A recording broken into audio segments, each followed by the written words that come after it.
Test, test.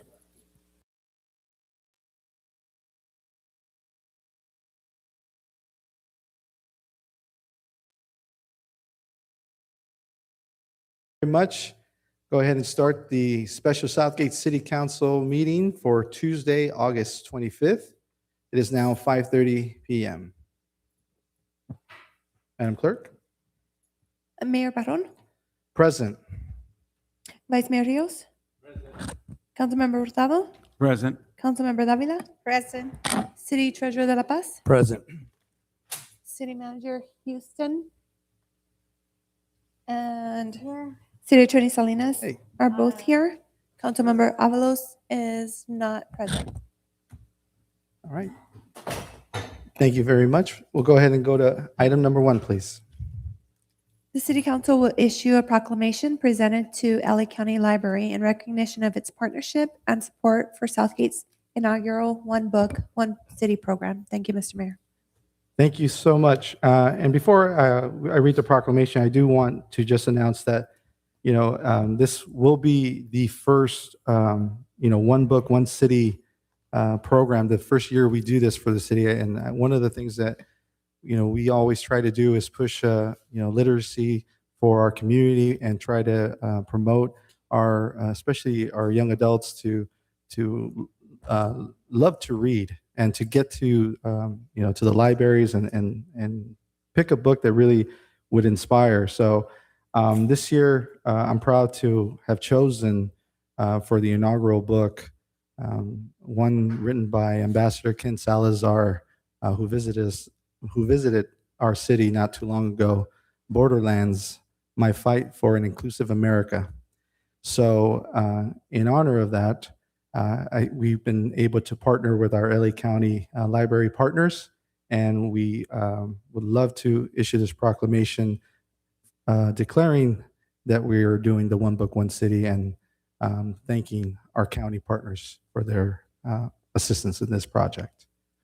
Proclamation presented to the LA County Library in recognition of its partnership and support of Southgate's inaugural One Book, One City program. Whereas the City of Southgate has established its inaugural One Book, One City program to encourage residents of all ages and backgrounds to read together, exchange ideas, strengthen community connections through literature, and whereas One Book, One City program demonstrates that the city's commitment to literacy, lifelong learning, civic engagement, respectful dialogue, and sharing of diverse experience and perspective. And whereas Mayor Josh Barron selected Borderlands, My Fight for an Inclusive America by Ken Salazar as Southgate Inaugural's Book of the Year because of its timely examination of immigration, identity, public service, belonging, and the important contributions of Latino communities to the American story. And whereas the LA County Library has long served as a trusted educational and cultural resource for Southgate residents, for providing access to books, information, technology, educational programming, historical resources, and opportunities for personal enrichment. And whereas the LA County Library has demonstrated its continued commitment to Southgate communities by partnering with the city to support the planning, promoting, and implementation of the inaugural One Book, One City program. And whereas the knowledge, experience, resource, and dedication of the Los Angeles County Library and its staff have been instrumental in helping the city introduce the new community-wide literacy initiative. And whereas this partnership will provide opportunities for residents to read, learn, participate in thoughtful discussion and better understanding the different histories, experiences that have shaped Southgate and the nation. And whereas the City of Southgate recognizes that strong partnerships with organizations such as the LA County Library are essential to expanding educational opportunities, cultivating of love and reading, a love of reading, and building a more informed, engaged, and connected community. And whereas the city looks forward to continuing its partnership with the LA County Library and establishing the One Book, One City as an enduring Southgate tradition for generations to come. Now, therefore, it be proclaimed on this 25th day of August 2026, I, the mayor of the city of Southgate, on behalf of the city council and the citizens of Southgate, do hereby recognize LA County Library for its partnership and support in his inaugural One Book, One City program. Thank you so much.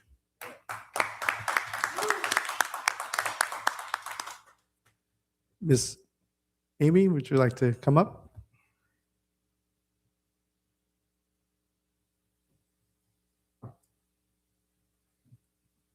Hello, thank you so much for bringing this book to the community and bringing us into the fold. And we're just so excited for this partnership going onwards.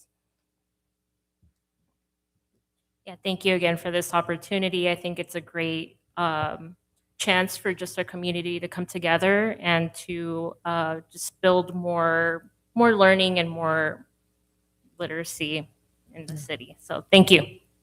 Yeah, and I got a text from Ambassador Ken Salazar this morning. When I sent him the proclamation, he was very excited. And he does say that he would love to come in October sometime when he's in Los Angeles and maybe do a book signing at the library or a reading there as well to plan ahead. So once he gets the information, I told him that we would relay it to the LA County Library, and that way they can coordinate directly with you guys. Yeah, that sounds wonderful. We'd be happy to have Ambassador Salazar visit us. Thank Right. you. Thank you. All right.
How you doing, brother?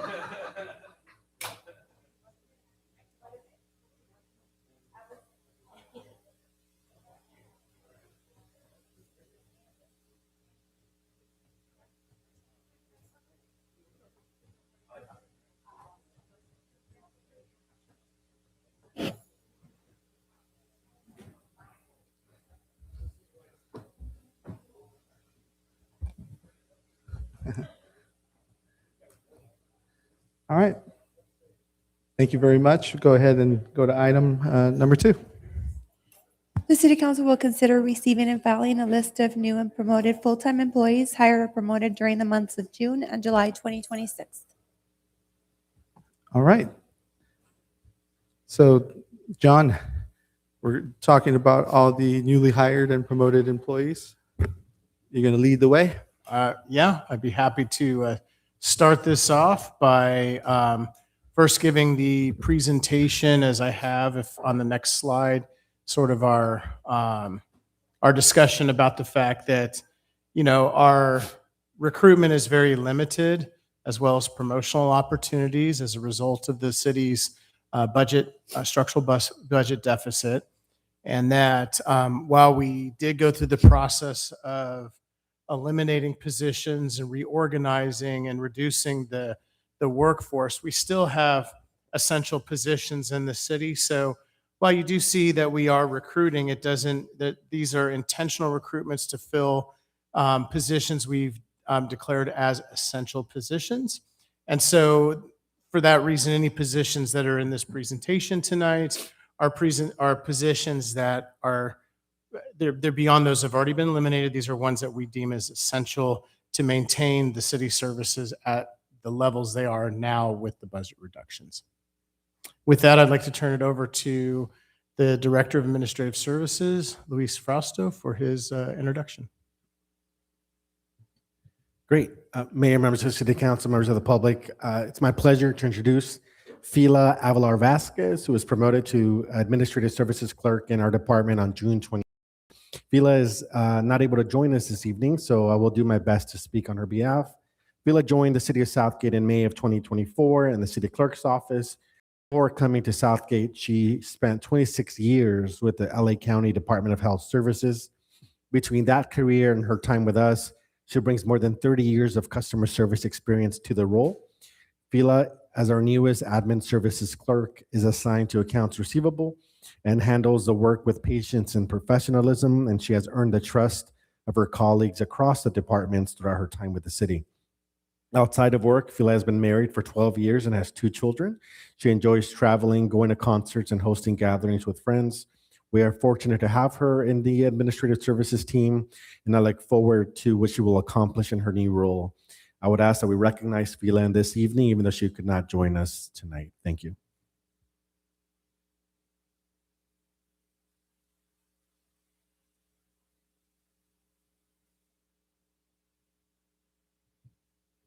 Okay, looks like I'm next. I'd like to acknowledge some of our new hires in the Community Development Department, and particularly with the building division, the Community Development Technician 2 positions.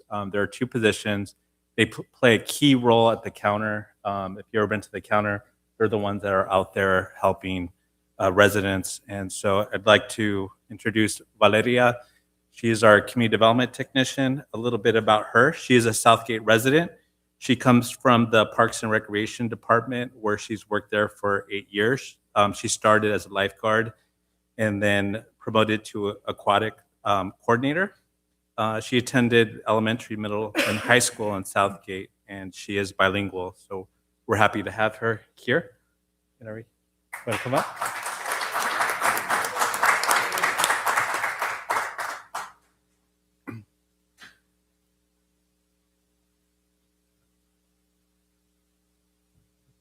Good evening. Oh, it is very loud. I'm excited to be here. I think it's a great opportunity to be working for the City of Southgate. I was born and raised here. I just wanted to give a shout out to my Tina, the coordinator the department head that I had before. I also want to give a shout out to John and his amazing HR team for guiding me and helping me through this transition. It was a whole 360 upside down, going from aquatics all the way to community development. But honestly, I wouldn't have wanted it any other way. It's a lot of new experiences, a lot of new community members, right? Doing the transition. And I also have a great team with Gabriel and his department as well. And everyone has just been amazing so far. So I'm glad for this opportunity, and I will do the best that I can with what I have. Thank you.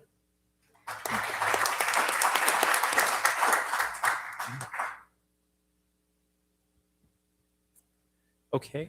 Our other community development technician to hire is Judith Cias. And a little bit about Judith. She is a Southgate resident as well. She attended elementary, middle, and high school here in Southgate.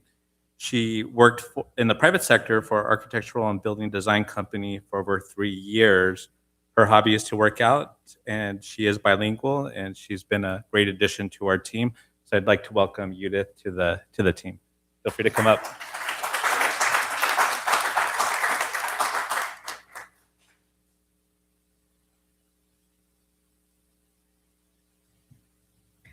Thank you for having me, and thank you for the opportunity.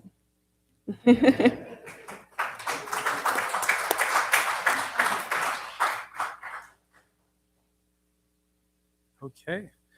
And another important hire for us is hiring to our code enforcement team, Adriana Silva.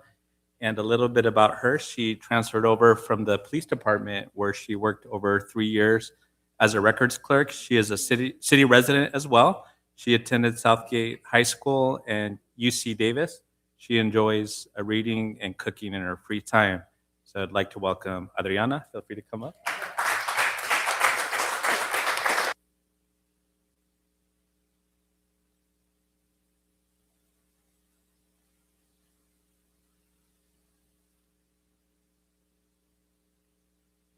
Okay, good evening. Thank you for the opportunity. I look forward to continue working with the community. Okay, thank you.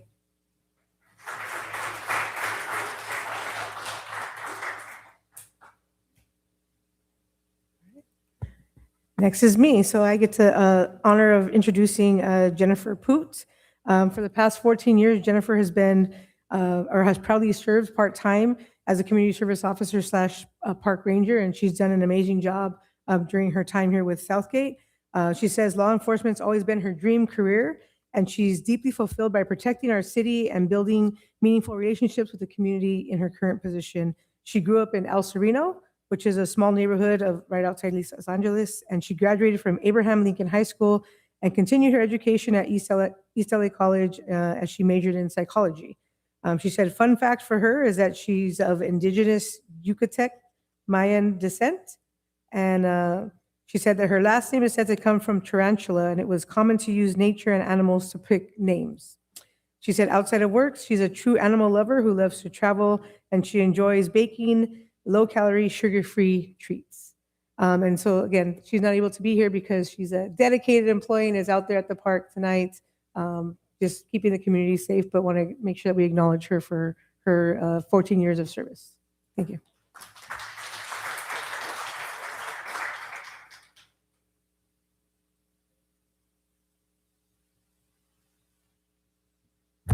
So this is the first time I have the honor of doing this. I'm actually very excited to do this. None of our employees were able to be here today, but we're going to start with Laura Bahena. Laura was one of our hourly record specialists. She started back in November 2024, and she just recently got promoted to a full-time record specialist. Laura, she has a BS in criminology and criminal justice with a minor in forensic studies from Cal State Long Beach, and graduated on both the Dean's List and the President's List. And she's a local Southgate resident as well. So.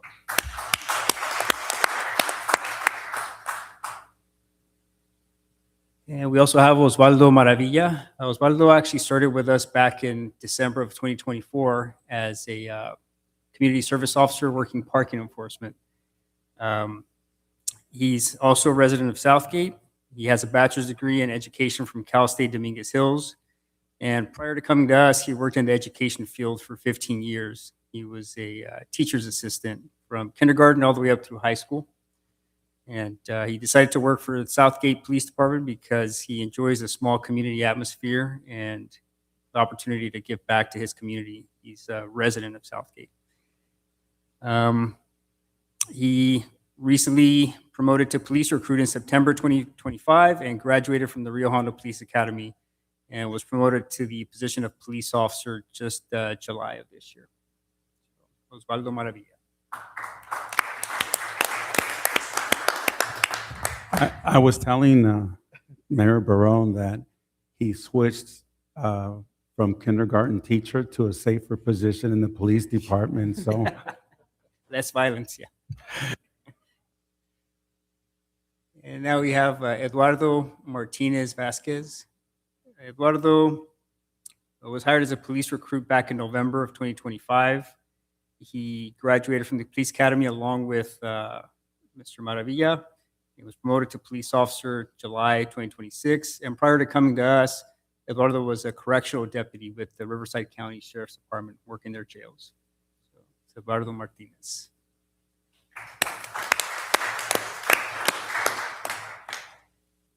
And lastly, we have Ismael Montoya. He's one of our new custody officers. We have 6 custody officers.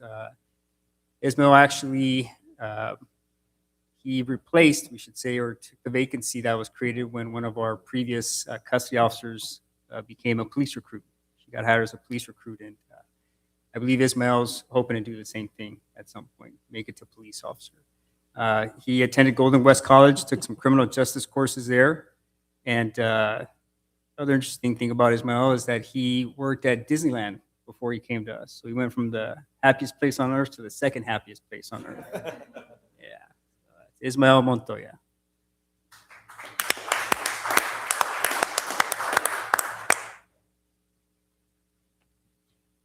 Mayor, if I could just finish off this presentation, great to have all these new folks, either new to us and helping us or moving within our organization and helping their careers move along. But I did want to highlight, we've had a lot of dismal conversations about budget cuts for, seems like years, all the impacts. You'll hear more, sadly, about that in our regular meeting. But we've had budget lemons, but in an attempt to make lemonade, we've tried hard for impacted staff, as has been discussed, over 32 positions reduced to help whoever was impacted find another home if they can within our city structure. So we've tried to delay positions and coordinate and allow interviews to happen to see if people could be qualified. And so two of the candidates you saw at this very meeting, in Valeria moving from Parks and Rec, where her position was impacted, into community development, and Fila from our impacted clerk's office moving into finance, was an example where we've strived to care about our folks as best we can and get as many of them to keep them on board. So it's great to see that we can keep them with the team and try to do make as much lemonade with the lemons we're currently with. Thank you. Yeah. And thank you for that, Mr. City Manager. I think it's one of the things that I really appreciate listening to is how many of the promoted or new hires are actually have a little bit of Southgate in them, right? They're from our city. They representing our city and coming back to work here is a great blessing for everybody who lives here, because when you grow up here and then you come back and work here, I think you have just a little bit extra care for its people. So very appreciative of that. And I think it's one of the things that I've always valued, especially about our police department, that we have so many of them that started in our Explorer program internally and then, graduated from our high schools and was able to become our, even now we have one that's our police chief, right? So very proud of that. So thank you guys, and thank you everybody, and congratulations to everybody. Anybody would like to say anything? Thank you, Mayor. I just want to thank you for being here. Those of you that were promoted or were hired, we really, this city of Southgate is really a great city to work in. And we're looking forward to your, working here and making a difference in the quality of life and the service that you deliver here to the city. And I think things are going to get better. I really believe that things are going to get better. And I think you're part of that, us getting better. So thank you for joining us, our team. Thank you, Mr. Mayor. I just want to say congratulations to the new hires and congratulations to the ones that have been with us for several years. It's always good to see that so many Southgate residents, are being employed in their own city. That is that's always so good to hear, that you guys come back and give back to your community. So thank you. And for the new hires who come from other cities, we really appreciate the work and just the love that you give the city. So thank you for being here. Thanks.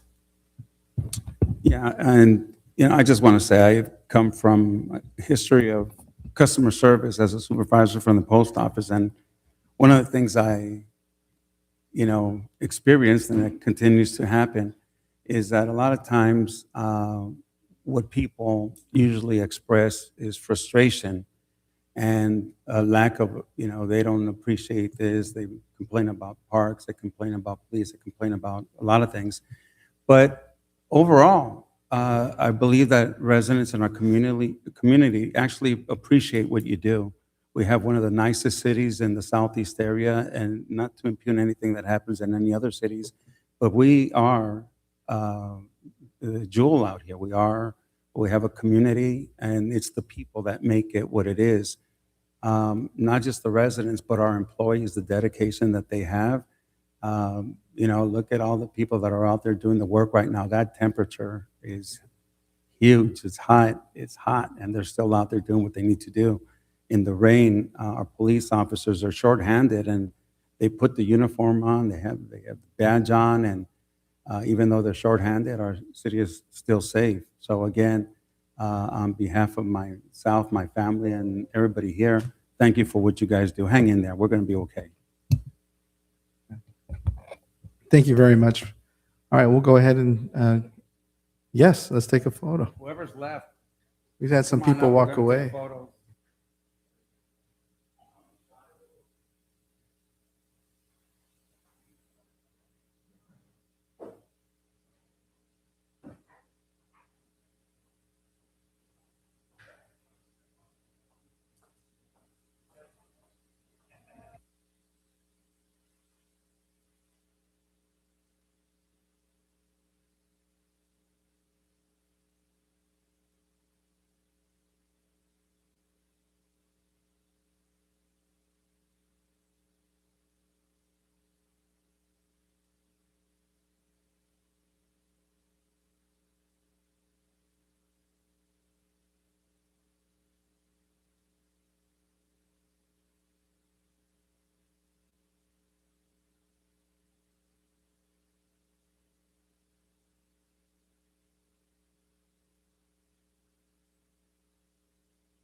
All right, Madam Clerk, we'll go ahead and go to closed session items.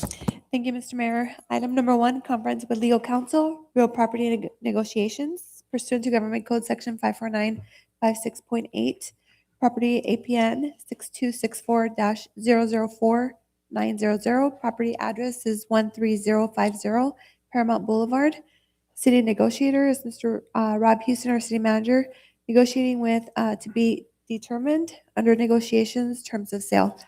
Item number 2, conference with legal counsel pending litigation pursuant to Government Code Section 54956.9A, 54954.9B3C, A. Lydia Canas versus City of Southgate. Thank you, Mr. Mayor. Thank you, Mr. City Attorney. Anything else to add? Item number 1, Mr. Mayor, involves the discussion regarding real property asset. Item number 2 involves a discussion regarding a alleged fall that occurred at the swim stadium over at the sports arena. Thank you. All right, thank you. I'll go ahead and open up to anyone here in the audience. Seeing that, I'll go ahead and close the public comment here in person. Anyone on Zoom, madam? We have on Zoom, but no one has raised their hands. All righty. We have no emails, Mr. Mayor. All right, we'll go ahead and close, and we'll go to closed session.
Let me know when we're ready.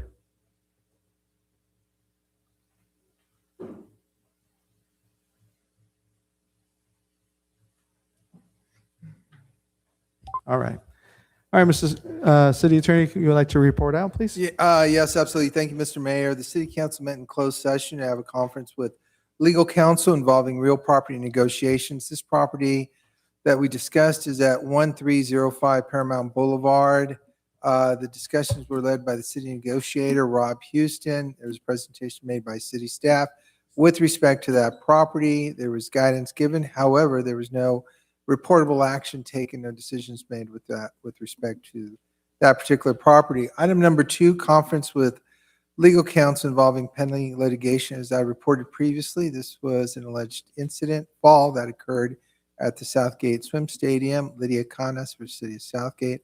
The city received a presentation by the city attorney's office. Upon completion of that presentation, there was a motion made by Councilwoman Davila and seconded by Mayor Barone. And on a vote of 4-0, decision was to deny that claim. Councilwoman Avalos, Pilar Avalos, is excused and did not participate in the closed session discussion. Thank you very much, Mr. Mayor. That completes my report. All right, thank you. I'll go ahead and open it up to any member here in the audience who would like to discuss the closed session items. Seeing none, I'll go ahead and move to Zoom. Anyone on Zoom? No one is on Zoom. All right, go ahead and close the meeting. And Madam Clerk, let me know when we're ready to start the regular meeting. All right, thank you very much, everybody. We'll go ahead and start the Southgate City Council regular meeting for Tuesday, August 25th. It is now 6:33. Maria, may you do the... Thank you, Mr. Mayor. Make the announcement for the Spanish translation. Si hay personas que necesitan traducción en español, tenemos audífonos. Si alguien necesita un audífono, por favor levante su mano y se le entregará uno. None. Thank you, Mr. Mayor. All right, thank you very much. We're going to go ahead and have the invocation done by our Parks and Recs Director, Tina De La Rosa, and the Pledge of Allegiance by City Treasurer Jose De La Paz. Can you please stand and bow your heads? Heavenly Father, we come before you tonight, Lord, once again, just thanking you first and foremost for the opportunity that we get to serve and be public servants here in this beautiful city of Southgate, Lord, and just ask that you continue to provide us guidance and just wisdom with every decision that's made here tonight, and just be with every community member, Lord, that everybody remains respectful as we proceed through the meeting. And in your name we pray. Amen. Please join me in the Pledge of Allegiance. Face a flag, put your right hand over your heart, and repeat after me. I pledge allegiance to the flag of the United States of America and to the republic for which it stands, one nation, under God, indivisible, with liberty and justice for all.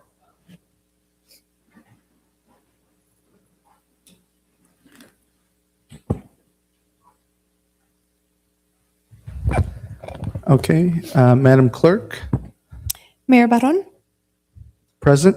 Vice Mayor Rios. Mike. Councilmember Avalos is excused. Councilmember Hurtado. Present. Councilmember Davila. Present. City Treasurer De La Paz. Present. City Manager Houston. Present. City Attorney Salinas. Present. Thank you. All right, thank you. We'll go ahead and go to public hearings. Item number 1 to read into the record, please. Thank you, Mr. Mayor. Public hearing number 1 is adopting a resolution for City of Southgate's participation in the statewide community infrastructure program of the California Statewide Communities Development Authority. Staff recommends the City Council continue the public hearing to September 22nd, 2026. All right, thank you. When this will be continued due to it being requested, but We'll make that a motion, please. sure. For September 22nd. So For moved. September Second. 22nd. All right. Councilmember Hurtado. Yes. Councilmember Davila. Yes. Vice Mayor Rios. Yes. Mayor Barron. Yes. Thank you. Thank you. All right, go on to item number 2.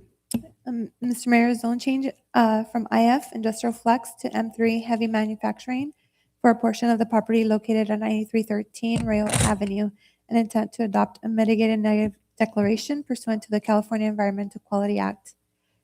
Staff recommends. All right, thank you very much. Mr. City Manager? Thank you, Mayor.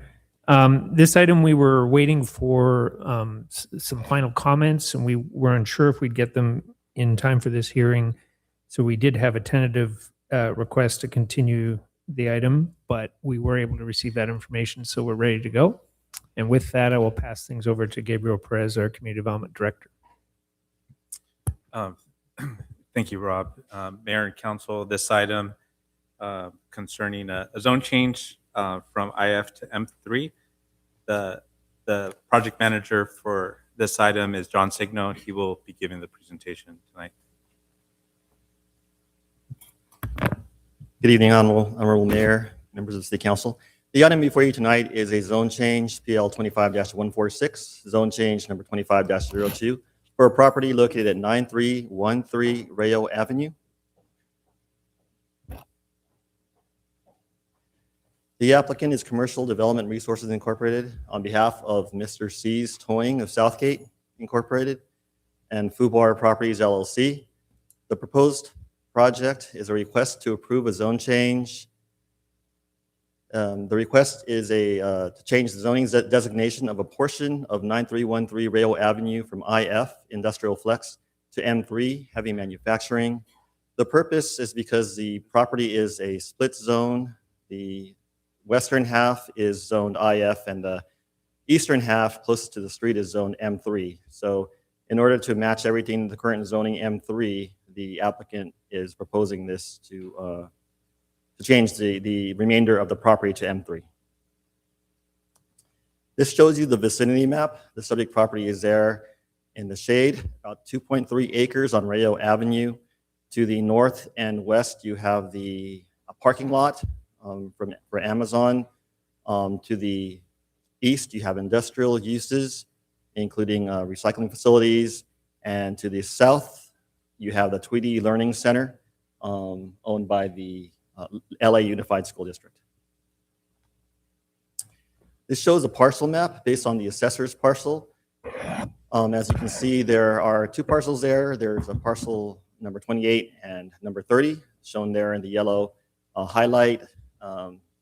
28 is on the northern part and 30 of the southern part. The top one is about just under an acre at 41,000 square feet. And the southern portion is about 1.34 acres. And together, there are roughly about 2.3 acres total. Access is on Rayo Avenue. You have Atlantic Avenue to the west, but there is no access directly to Atlantic. All access is off of Rayo. This shows some photos of the previous site condition. There was a wall there that was installed without permits. That was a metal wall. That wall has since been removed, and I can show you pictures of what's there now. They did construct a solid block wall. It matches the property to the north for Amazon, and they also planted some landscaping. So you see some trees and some landscaping there. So it is in a much better condition than it was previously about a year ago. Some of the background on the site was occupied by Cooper Drum Company, a steel drum reconditioning company with industrial chemicals that ran from about 1941 to 1992. After 1992, the site remained vacant for years due to the contamination caused by the previous user, and it was designated by the Environmental Protection Agency as a Superfund site. And the Environmental Protection Agency, or EPA, has been monitoring the site ever since. They oversaw partial treatments, including test wells and chemical extractions, and they imposed certain land use restrictions on the site, primarily dealing with anything causing surface flow or particles to go underground. In 2013, a lot line adjustment was created to form those two assessor parcel numbers, which I showed earlier, but there's still one legal parcel from our understanding. And in 2015, there was a zoning update where the zoning map was amended, and that's where the new IF, or Industrial Flex, zoning district was introduced. This resulted in a split zone where the rear portion, or the western portion, is zoned IF, or Industrial Flex, and the front portion along Rayo Avenue on the eastern side is zoned M3. In 2024, the city was approached by Mr. C's, the towing impounding operations. They began operating there on the M3 zoned front portion. So just the portion along Rayo Avenue on the eastern side. The use is permitted by right under our municipal code, table 11.21-4. The rear portion, which is zoned IF, was cordoned off, so they weren't operating there. That portion, it's currently unused. The applicant is seeking to expand the operations to operate the entire site, and that's why they are here tonight for the zone change, to make the whole property zoned M3. So that zone change is needed to make that rear portion and to allow for the expansion of the tow yard use. There are some requirements under our municipal code for the zone change. Those are found in chapter 11.50.050B. City Council, the Planning Commission, or the applicant may initiate a zoning map amendment. In this case, it was the applicant that requested the zoning map amendment. And again, they wanted to do so that they could make the entire site consistent with the M3 zoning. According to our requirements, there needs to be a public hearing with the Planning Commission, which occurred on May 20th of last year. The Planning Commission adopted resolution number 2025-06 unanimously on a 4-0 vote, and they recommended approval of the zone change to the City Council. The City Council needs to hold its own public hearing to consider the recommendations, and if the City Council decides to approve the zone change, it needs to adopt an ordinance to finalize the zoning map amendment.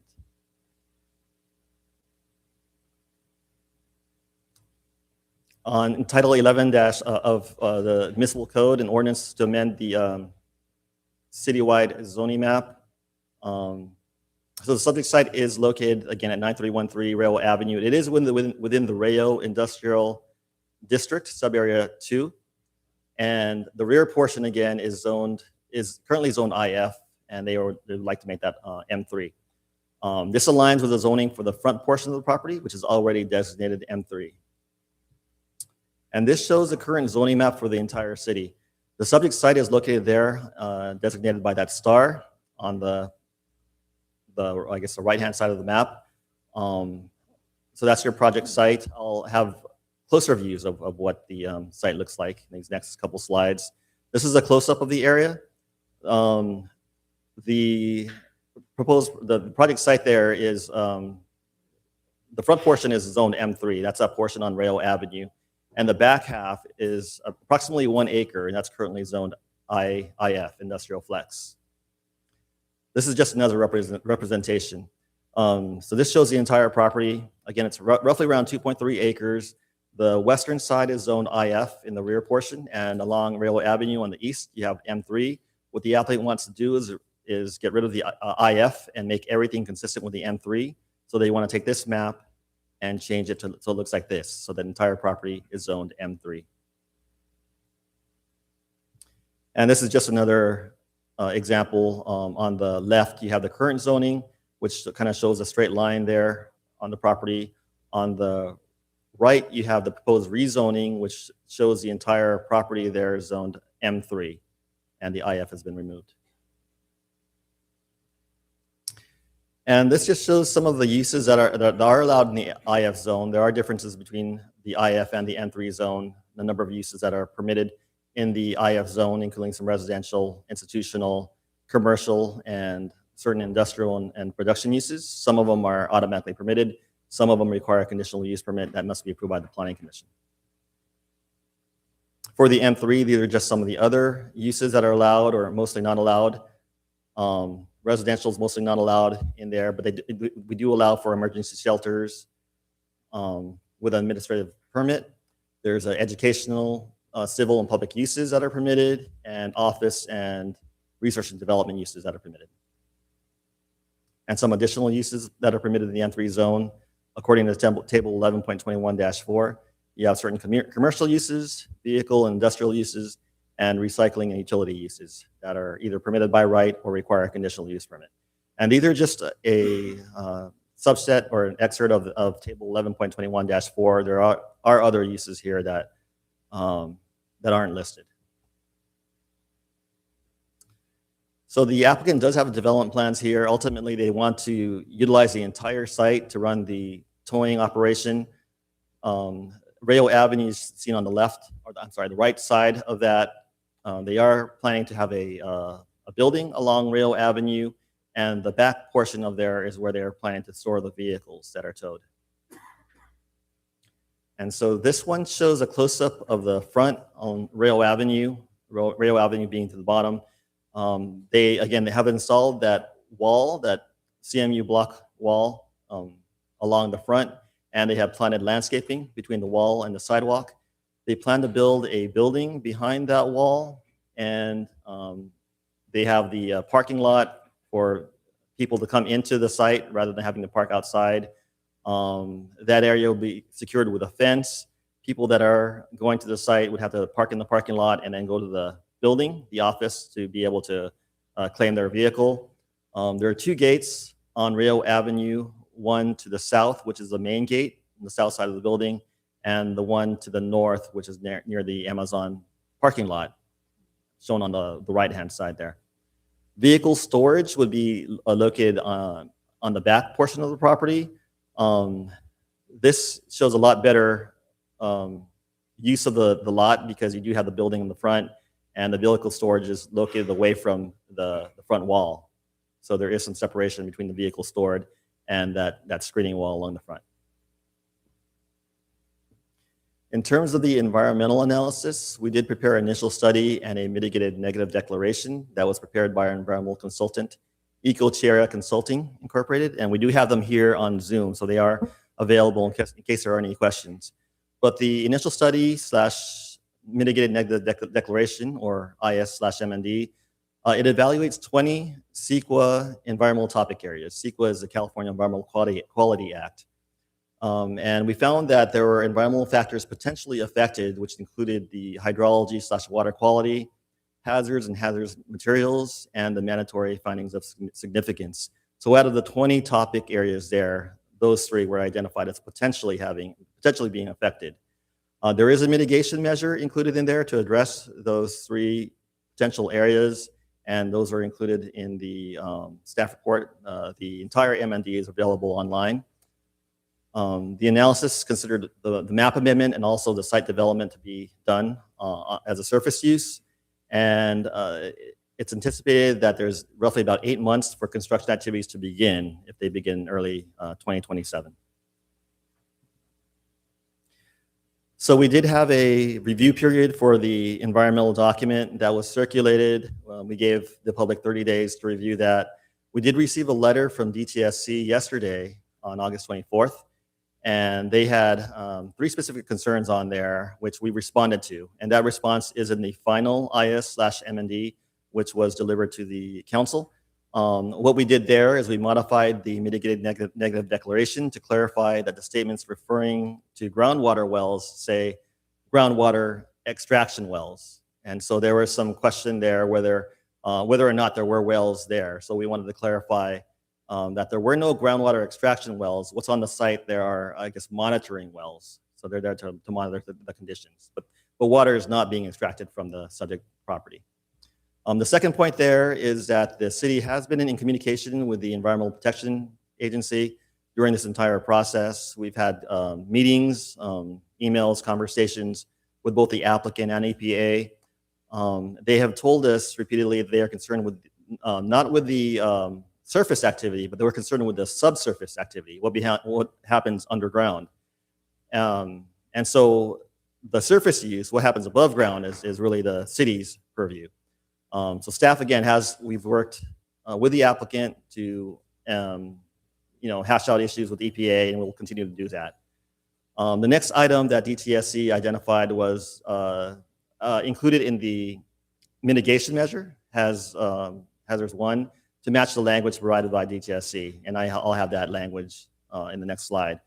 Again, the final MND is provided. It's provided on the city's website, and again, that addresses the concerns by DTSC. So this is the mitigation measure that we have for the project. Again, there's only one mitigation measure in there, and that one mitigation measure addresses the 3 issues I discussed earlier. The language that was adopted is shown there, which is underlined and highlighted, and that's the language that addresses DTSC's concerns. So beginning there, it says all imported soil fill materials shall be tested to ensure all contaminants of concern, or COCs, meet screening levels as outlined in DTSC's preliminary endangerment assessment guidance manual. So they wanted to make sure that their manual there was included. And then there's another section in there down below that we also included, which dealt with the SMPs, or the soil management plan that was provided. It says specifically the DTSC Information Advisory Clean Imported Fill Material fact sheet. So they have a fact sheet there that the applicant is required to abide by. The fact sheet shall be referenced if importing soil fill is necessary. To minimize the possibility of introducing contaminated soil fill material, documentation of the origins of the soil fill material and sampling shall be conducted to ensure that the imported soil fill material is suitable for the intended land use. The sampling shall include analysis based on the source of the soil fill and knowledge of prior land use.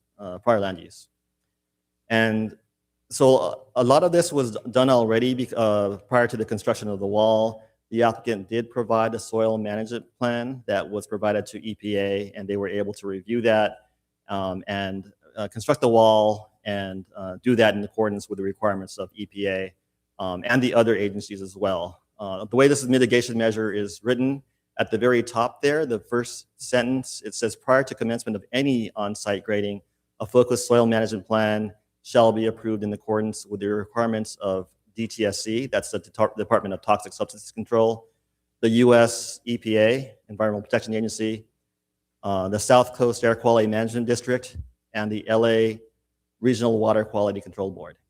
So the applicant is required, anytime they're doing any soil disturbance, to meet the requirements of these outside agencies. And with that, the proposed zone change is consistent with the general plan. We prepared the ordinance as part of the attachment to the agenda bill. The zone change supports the community's long-term vision for orderly development, in that you won't have a split lot the way it is not now. All the zoning on the property will be consolidated into the N3 zone.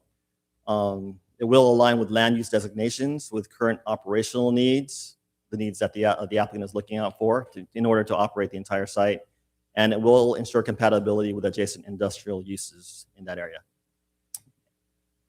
So as our city manager had mentioned before, we were looking to continue this item to the regularly scheduled meeting on September 22nd. However, we did receive that response letter from DTSC. They wanted more time to be able to respond, and they were able to respond, and we were able to address their concerns in the final MND. So the City Council may introduce the ordinance, which is included in the agenda bill, and then waive further reading. And then after that, it would have to come back for a second reading before it becomes final. And that completes my presentation. I'm available for any questions. All right, well, thank you very much, John, and thank you for that presentation. I'll go ahead and open it up to any member here in the audience if you have any questions or comments regarding this item.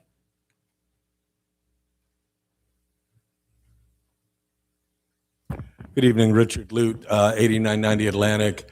I would urge the council to accept this, go with the Planning Commission meeting. What Mr. Seas is doing is taking an unusable piece of property and finding a good use for it. Like the property that we own next door is also bifurcated with two zonings, but we got a legal non-conforming use for ours. But without the city council accepting this, then they end up with a small portion of their property that is completely unusable by them or anybody else. So the only logical move here is to actually accept this. Thank you. My name is Sil Gonzalez, 9500 Rayo Avenue, Southgate. I've been in that corner for the last 25 years, and I welcome Mr. Seas Towing. It has beautified our street. That is the entrance to our city, and we're making great progress. So I would urge the city council to act favorably on this measure. Thank you. All right, thank you. I'll go ahead and close the in-person public comment. Anybody on Zoom? We have Mr. Mario Dominguez. All right, go ahead, Mr. Dominguez. Yeah, I want to say that was good to see them finally get rid of that. Was it that metal wall fencing crap that they had there? Is a significant improvement. Glad to see that they planted trees. Our city is in serious need of more trees. But the question I want to ask is: so you're going to go from industrial flex to M3? Is this going to have a negative impact on the surrounding businesses? And was it going to trigger them to say, "Hey, wait a second! If you're going to make them go from industrial flex to M3, well, we want to go to M3. Does the city anticipate that from the surrounding businesses that are to the west of this site?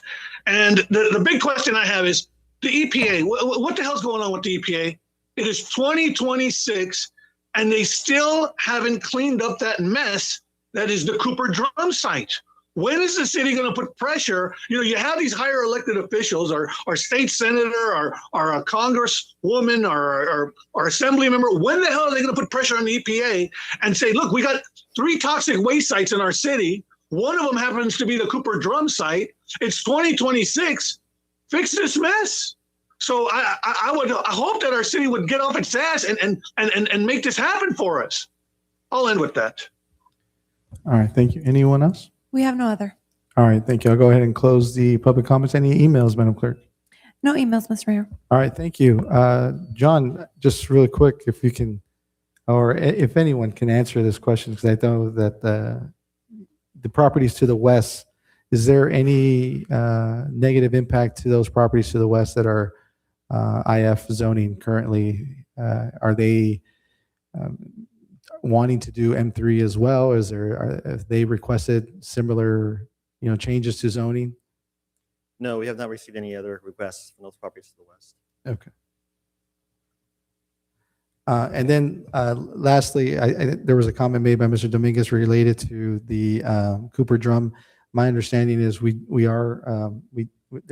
is working on that site. Certainly, I think from a broader perspective, if I could have a moment, many people look at empty lots within the city and go, these things need to be developed. Why are they sitting empty? There's a legacy of sort of the great Iron Age that was Southgate, that had prosperity in the early 1900s to the 1960s or 70s. And that created a lot of prosperity for the city, but left us now with the waste and the problems that came up. And it's it's a long, expensive process to repair that damage. And it's, you see slow incremental growth. The factory that was where Azalea Mall is now restored. Great news, Legacy High School on another factory site. This is great. The new college at Santa Fe and Firestone, they've spent millions on cleanup to get that college up there. You see the frame up there, but it didn't come overnight. It revolves all this cleanup, EPA review, soil sampling at a huge cost. So it's a partnership between these state agencies. The funding that they have available is limited at the federal level to do this change. And sometimes there's funding that must come from, settlements from these old companies. So that the legal side. So it's very hard to rush this. We're very happy for the efforts that the private companies do to take on these battles. And we actually just had a ribbon cutting opening for a large property on Southern Avenue, just to the east of this property, a large parcel right by Bimbo's Bread that's been just an asphalt, flat, empty eyesore forever. And they've just got the funding now to start a massive cleanup there to get that property available to then rebuild and regenerate. So this is a journey Southgate has to do. And it's great to see it. And I know I've been part of the journey with Mr. Seas to help them. I think the eagerness they had to join the community and to help out may have gotten ahead of their knowledge of how complicated this is. And so through that journey, we've worked together to back up a bit and get through hoop by hoop all these steps. And I think he's making the progress to do that. And so I think we're proud of the progress here to make this, as one of the speakers mentioned, productive use rather than being unusable. And this one zone change is sort of the last step to get the flat area usable for very limited use, because the soil below will be another whole journey that'll take many years to figure out. But we're happy to support anybody who wants to reclaim these properties so that slowly, one by one, we bring them back into productivity, help generate revenue to help support the city's budget, and help get a more lively economic base to help our citizens. Yeah, just to add to your point, we were at Vice Mayor Al Rios and I were there at the groundbreaking today for the EPA site on Souther. And speaking to the project manager, it's estimated that it's going to be $45 to $60 million to clean up a 4-acre site that they received from the EPA to clean up that site. So a large investment to be able to make that property usable at a very low level for other manufacturing possibilities, right? Clean manufacturing. But I'll bring it back to council.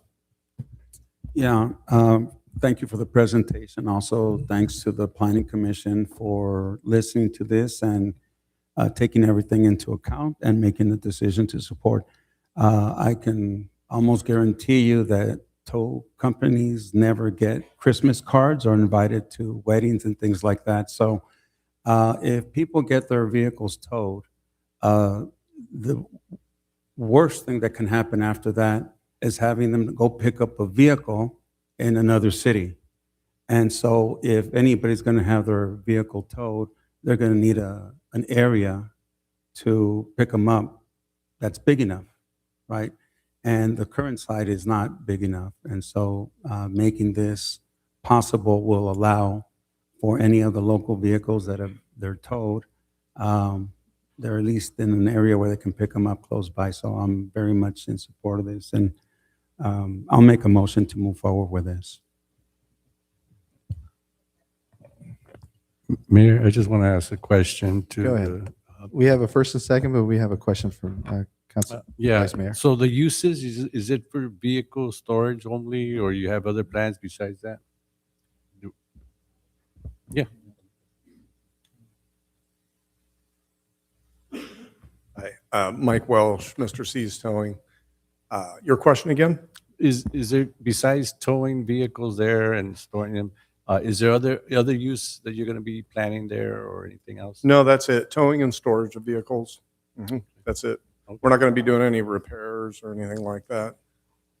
Okay. Oh. Yeah, that's all I needed to know. It's a good thing. Sounds like it's a good thing for the city. Yeah. Thank you for your consideration, all of you. Thank you very much. Thank you. All right, Madam Clerk, we have a first and second. Roll call, please.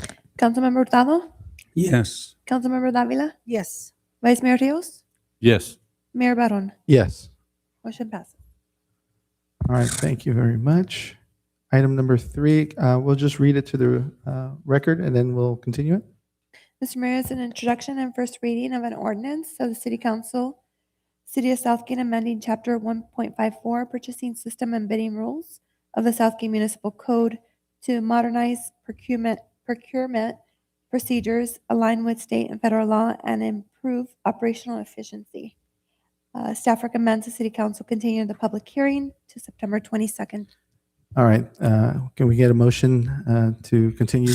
Motion to continue. We have a first and second. Roll call. Councilmember Hurtado, Yes. Councilmember Davila, Yes. Vice Mayor Rios, Yes. Mayor Barron. Yes. Thank All right. Because I know we have a lot of people who are interested in the police budget, and also because it ties into our discussion with our crossing guards, I'm going to ask that we move item number 5 up to now, and then we'll come back to 4. Okay. So, Madam Clerk, we're going to go with item number 5, please. Thank you. City Council will consider receiving and filing the Police Department's budget reduction service impact update. The presentation will describe how the recent budget cuts are impacting services to the community. All right. Thank you. Now, Mr. Mayor, just for, and the city attorney did some research.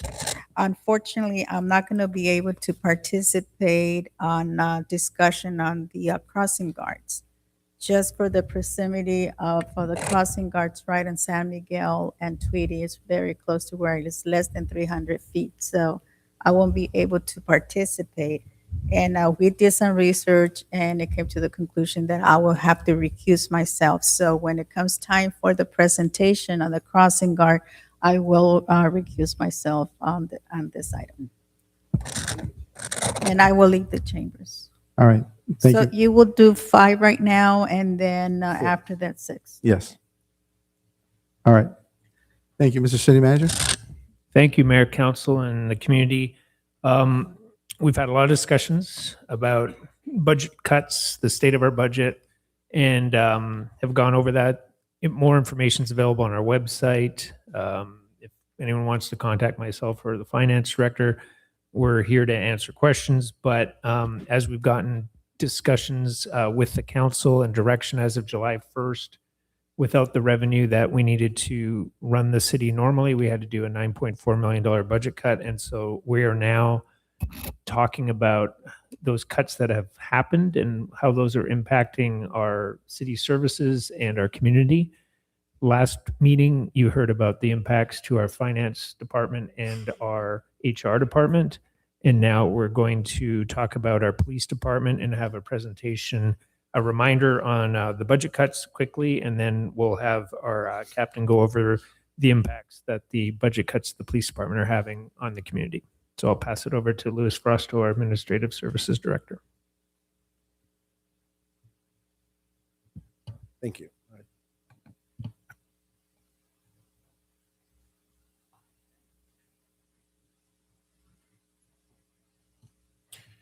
Okay, so this presentation is mostly going to be. Excuse me, Luis. Can I ask for a favor? Can you guys kind of move the TV this way? Because I can't see it. Yes, of course. Can Please. we tilt it? If you guys don't mind. There you go. Thank you. Right. Oh, it's shaking a lot. We'll just hope it doesn't fall on you.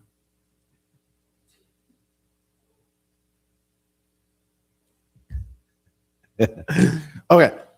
So this presentation is mostly going to be focused, or it's going to be completely focused on the police department. What I wanted to do was remind folks, in terms of citywide reductions, what the council directed and how it was divided. If you were present or listened into the presentation from last week, this will be really similar. In April of 2026, the city council directed $9.4 million in service reductions to close the general fund gap. And so over the last 2 fiscal years, we've made reductions to the tune of almost $9.4 million, about 9.3 something. And the reductions have been built into the fiscal year 26-27 budget. There was positions eliminated. The city manager referenced the 31 positions that were eliminated over the course of 2 years. There's been programs that were eliminated, special events and crossing guards, which is a topic of discussion later tonight. And as part of this presentation, there's been service level reductions. Response times have increased across all areas and departments, and reductions continue to be ongoing. These reductions were designed to bridge a gap and to be permanent. They're not designed to be one-year savings. And so when the city manager provided cut reduction targets, this is how those reductions landed. The police department reduced their budget by $3.44 million, followed by parks and public works to the tune of $9.33 million. With that being said, I'm going to pass over the mic to Captain Amador, representing the Southgate Police Department, who's going to be going over what changed operationally.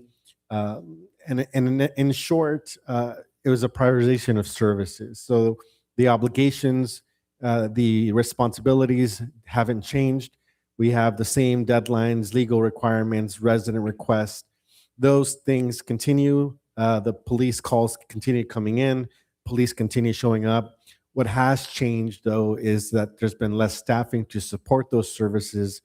And again, as a result of that, residents may notice longer response times, more limited coverage at the windows and front counter services, and less proactive work happening in the field. And so the pattern is citywide. The work continues, but the margin of safety is smaller. Captain, I'm going to go ahead. Thank you very much. Mr. Mayor, members of the council. So we had a number of different positions and programs that were cut from the police department. We'll start with first one you'll see on that slide there is our crime scene forensic unit. The intention of those two positions was to have individuals that were trained and had expertise in processing crime scenes so that they could free up our staff out in the field, patrol officers, so that they could leave the scene and respond to other calls and leave them there for that. The issue with not having those positions and not being able to utilize those services is that I'll give you a couple of examples. If you have a crime scene where someone needs to check for fingerprints, the officers now have to handle those duties. They're going to be there instead of being able to clear, have someone else do it and go handle another call for service. On a bigger scale, if you had a scenario where we had a major crime like a major assault or a shooting, those often require extensive crime scene processing. And so if we had these positions and could have this personnel out there, we could just call our personnel out there to handle this. Without them, that would require us to call the LA County Crime Lab to come out here and process these scenes. And sometimes that takes hours for them to respond to our crime scenes. And that's time that our patrol officers are basically sitting there babysitting those crime scenes, waiting for county personnel to show up. Second on that list is our crime prevention unit. That consisted of basically one individual, a position that we cut.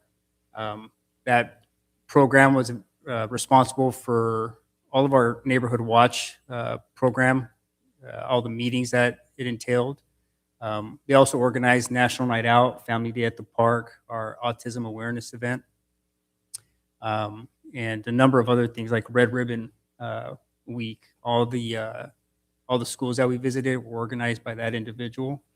So these are all programs that, unfortunately, without him, we can't continue. And that's a big deal for us because we've always prided ourselves. I've been with the police department for 23 years. Before that, I was an explorer. And it's always been part of the culture that we're connected to our community at every level.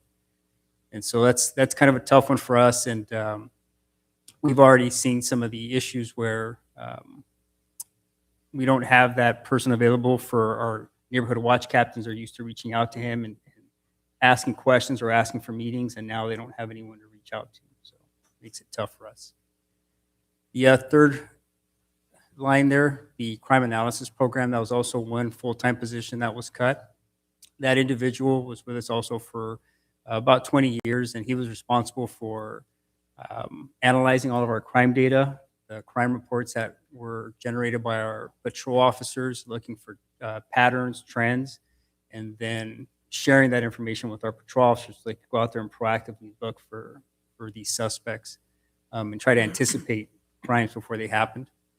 And another vital role of that position was that that person shared the data that he found, the information that he gathered from these reports that he was analyzing with outside agencies, with our partners, neighboring police agencies.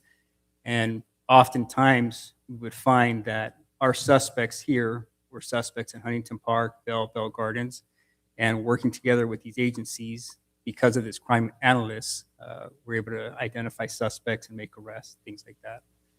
And so that it's hurting us on that level. But the other service that this person provided to the police department is that they assisted our detectives with a number of investigative duties.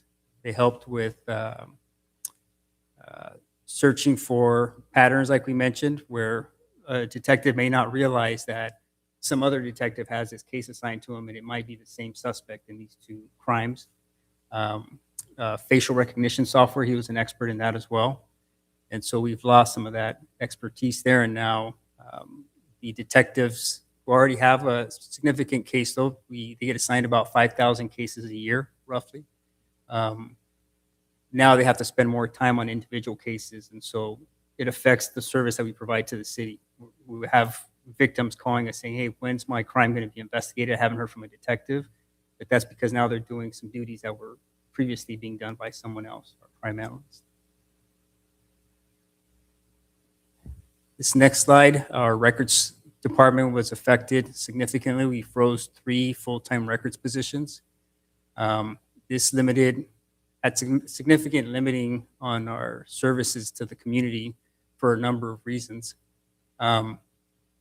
Because we had basically 12 full-time people doing this work that, like Luis mentioned earlier, we can't not do it. These are requirements by the Department of Justice. Things need to be completed. Data and statistics need to be turned in a timely manner. And so the workload basically just got spread out between 9 people when it was done by 12. But the other issue that came about is that shortly after these budget cuts were introduced and we went down to 9, and that workload was now divvied up amongst the 9 people, we had 3 additional records clerks resign and go to other agencies. And I can only assume that it has something to do with the workload that's now being carried. They're being paid the same wage, but doing a significant amount more when they can go somewhere else and do probably less work for maybe more pay. And then the other issue is that our records clerks also do things like jail matron duty. And so what that means is that if we don't have a female jailer on duty, which we currently don't have a female jailer on staff, and we have no female officers on duty, the record specialists are required to go every hour to do safety checks on all of our female inmates that are in our jail. And so that's another thing that takes them away from the phones, from the window. And so I've already gotten comments from our record supervisor that people are upset with our records clerks about, I called several times, no one's answering the phone, or I've been waiting out at the window for a significant amount of time. In terms of our window at the front lobby, what we had to do was previously it was open 7 days a week from 9 a.m. to 5 p.m. and we had to shorten those hours. Now it's only open Monday through Saturday from noon to 5. And from what I understand from our record supervisor, when we get ready to open that window at 12 noon, there's a line of people out there waiting already for us to open so they can get their transactions done as quickly as possible. The next slide, it's our administrative office assistant position. It was a full-time position that worked in our admin division, and that person was responsible for helping with the processing of all new employees. And so without that position, right now we have one young lady that's processing all of our police department employees pretty much. And so you can imagine with some of these vacancies that we talked about, like the 3 young ladies that resigned recently, and then all the other positions that we have vacant, like police officer, we have a vacant jailer position. There's a lot of work that comes with filling those positions. And so that's slowing us down, which in turn means less people out there providing the service, which then just kind of adds to that effect of our staff is being tasked with more work, less ability and time to do it. And in turn, we end up with citizens that aren't getting the service that they deserve and that they expect from us and that they were used to getting from us before all this occurred. Next item is our sworn officers. 5 positions were frozen, so we went from 86 to 81. That roughly came out to about 2 officers less per shift, which has increased our response times. What it's resulted in is we have to focus our efforts on priority calls, violent crimes, things like that. And so quality of life calls, where we typically wanted to try to help people wherever we could, things like party disturbances, loud music, traffic collisions without injuries, illegal vendors, things like that, now have longer response times because we have to wait for our staff to clear from priority calls so we can reroute them to these types of calls. The other issue that it's caused for us is some of our business partners in the community are seeing delayed responses from us. I'll give you an example. If you have one of our, say Walmart or Target has someone in custody for a petty theft, that's not considered a priority call for us. And so if we have the personnel to send to these things, we do. But oftentimes we don't because we have officers stuck at the hospital on 5150 transports, doing county transports to county jail.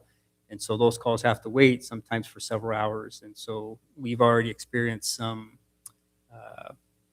issues with some of our business partners being frustrated about the amount of time it's taking us to go out there and try to assist them with these people that they've taken into custody. And in some instances, because of their internal policies, they can't hold them for more than a certain amount of time. So we're doing our best to try to minimize that wherever we can. And lastly, our overtime budget was cut by $800,000. Oh, I'm sorry. There's one other example I wanted to mention regarding the reduction of our sworn staff. And it kind of ties into both the reduction of our sworn staff and also the overtime budgets. These two are kind of hand in hand. So one of the other things that staffing has affected is that our gang unit, typically, they were separated from our patrol complement. So on weekends, for example, Fridays and Saturdays, we staffed enough patrol officers. If we didn't have enough, we would staff any vacancies with overtime to allow our gang unit to focus primarily on gang violence, gang crimes, and try to be proactive in combating that. And just about a week and a half ago, we were made aware of a video that's on YouTube where a local gang here in Southgate posted a video of themselves here in one of our city streets, and they're basically calling out a rival gang. And so these are the types of things that we would want, ideally, our gang unit to be able to focus on and spend all their time on, and not have to rely on them being pulled away from those things so that they can focus on just regular patrol calls for service. And that, again, ties into our overtime budget that was cut by $800,000. Even though we haven't been completely at our complement for the time being or recent times, we were able to fill some of that because of our overtime budget. We used those funds to fill any vacancies we had to make sure we had a minimum complement out there to be able to keep the city safe. And so we lost that ability when our overtime budget was cut significantly. A lot of our overtime budget has already been used up through some of the incidents that happened recently, like the World Cup events. We had to send personnel out there to address potential issues that might arise during wins of the Mexico team, national team. And then also, a lot of that overtime budget is primarily used for large community events. Family Day at the Park, National Night Out, Street Fair is all basically paid for using overtime funds, because whoever's normally scheduled for patrol, they remain as patrol, and we bring all the officers that are off duty to be able to handle these events. And so that's hindered our ability to be able to staff these types of events for the city, should the city choose to try to have those events. The other way that overtime budgets affected us is that well-trained officers are going to do a good job. They're going to make less mistakes. But our overtime budget touches that as well. So I'll give you an example. If we have an officer who is on duty but needs to go to training, and we don't always have the ability to schedule training whenever we want. The person or the vendor or the company that's putting on the training has specific dates. So if someone is scheduled to attend training while they're on duty, we would have to backfill their position with overtime to do that. If we wanted to send them to training on their days off, we would have to pay them overtime to do that. And so by scaling back that overtime budget, we also have to scale back on all the training that we send our officers to. Next slide here, we eliminated the crossing guard program, unfortunately. Prior to this happening, the chief and I attended several schools, school collaborative meetings, and we understood and we agree that that was something we didn't want to do. We knew that it was going to put the kids in our community at risk with not having crossing guards there. And what we've tried to do to mitigate some of that is we've assigned some of our uniformed personnel, patrol officers that are on duty, as well as community service officers, parking enforcement officers. We've tried to assign them when time permits to, during arrival and dismissal times, be at different school sites throughout the city to try to mitigate some of that risk. But that can only go so far because we only have so much staffing. And again, if we get priority calls, if major traffic collisions come in, all that staff needs to get pulled away. Our parking enforcement officers assist with those types of things as well. I could just add for the public that isn't aware, so we're talking about a $3.4 million cut to cities, to police services only. The crossing guard program itself, $730,000 per year for those 37 positions. So we talk about all these cuts, but that's how much that particular program costs. And so when we're trying to find other things to cut other than whatever service, say, the community might be attached to, including crossing guards, it's very hard to figure out where else you could fund that much money when the budget is over $9 million in the hole. But back to you. And lastly, our domestic violence program had to be partially eliminated. What we were able to do, like city manager mentioned earlier, in terms of trying to find funds and move positions around, is our domestic violence program manager. We were able to find funds, county funds through Measure A. Now she has a dual role where she's doing very little with the domestic violence program, mainly assisting domestic violence victims with obtaining court orders, restraining orders, things like that. She's had to scale back on her group and one-on-one sessions with victims that she held on a weekly basis, pretty much. And so now she's sharing her time and her duties with homeless outreach programs that the city is trying to provide for the city, for the community. So basically, we have one employee overseeing two programs, so she's doing the best she can with that to try to help whatever domestic violence victims we can still. And that was it. Are there any questions? Well, thank you, Captain Almador, for the information in the presentation. No doubt there's an impact to our residents and our community, and there's a lot to take in there. So I'll go ahead and open it up to any member here in the audience that'd like to talk about this item. If anybody would like to address it. Yes, thank you. And my compliments to you, Mr. Amador, for making those cuts. I know obviously they're not easy. But in regards to the crossing guards, we view it as a zero sum, hey, we're going to chop all 37.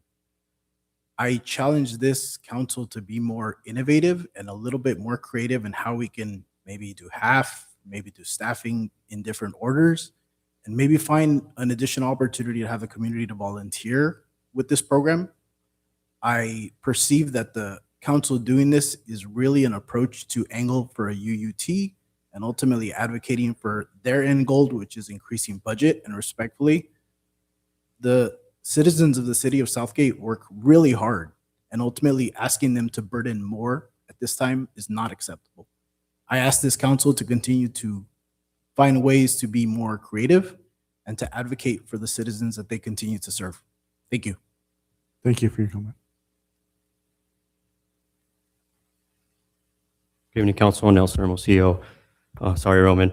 I'd like to echo what the previous resident said about being more innovative. I saw a lot of budget reductions and less this, less that, but I'm not seeing any ideas on trying to compensate for that. 22 years ago, when you were a trainee and I was an unbearded dispatcher, there was a volunteer program that would pick up some of the duties at the police department. And I don't remember if it was a budget or just a personnel issue, but the NORA units were out on patrol on Thursday nights. If that's what we have to do, let's bring them back. At the end of the day, our city is our priority. I also understand we have federal partners and officers that are either part-time or full-time at those federal partners. If there's crime in our city, I want our officers in the city. And with that said, these federal partners, if we're helping them, have them help us. Our detectives are backlogged. There's plenty of special agents that would like to come into the city and help on burglaries, on violent crimes, assist here. It's just up to this council to be able to enable that. The federal government is willing to help. They're not always the bad guy. Let's do that. Let's not necessarily scratch each other's back, but let's help each other out. If we're helping them, they can definitely help us. Thank you.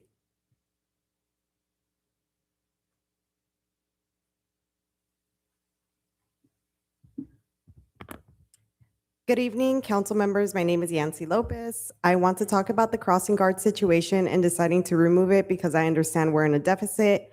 I understand we can't just keep spending money we don't have, and I understand that the city has brought up concerns with the union and how using volunteers could potentially create an issue. But I don't think that means we just stop looking for solutions. Mayor Barron, I saw your video, and I'm glad you're talking about alternatives now. But my question is, why are we barely doing this now? Why did it take parents getting upset, residents speaking up, and this issue getting traction on social media for there to suddenly be this urgency? We knew the crossing guard contract was ending. We knew we were in a deficit, and the possibility of using parents or volunteers had already been brought up months ago. So what happened? Did anyone actually reach out to the PTAs?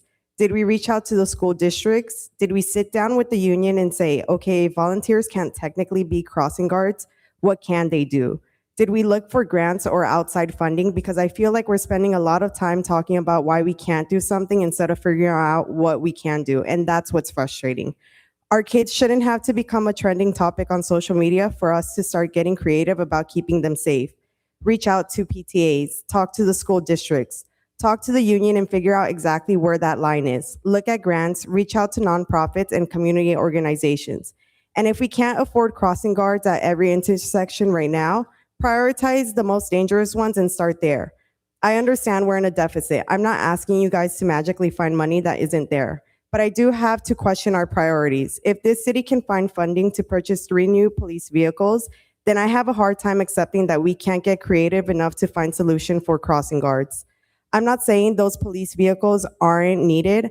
I'm asking why that same urgency and effort to identify funding isn't being applied to getting our kids across the street safely. If the money can't legally come from the same funding source, then tell residents that.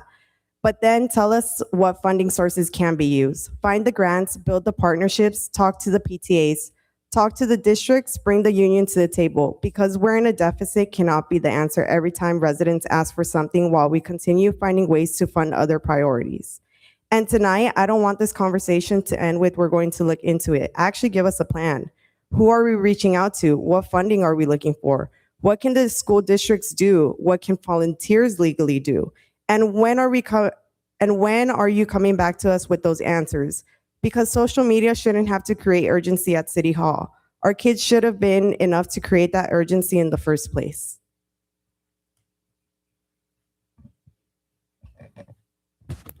Myra Castaneda, resident for all my life here in Southgate. I won't say my age, but thank you to our police officers who have done, police department who have done an exceptional job throughout all the years, my life here in Southgate. I think we need to reach the facts that we've been talking about our budget for a long time. During COVID, we got grants, states got funding different type of things. That's done, that's gone, COVID's done, right? So this isn't new, we've been talking about it. The fact that residents haven't noticed or came to the meetings, I think that's a personal choice, right?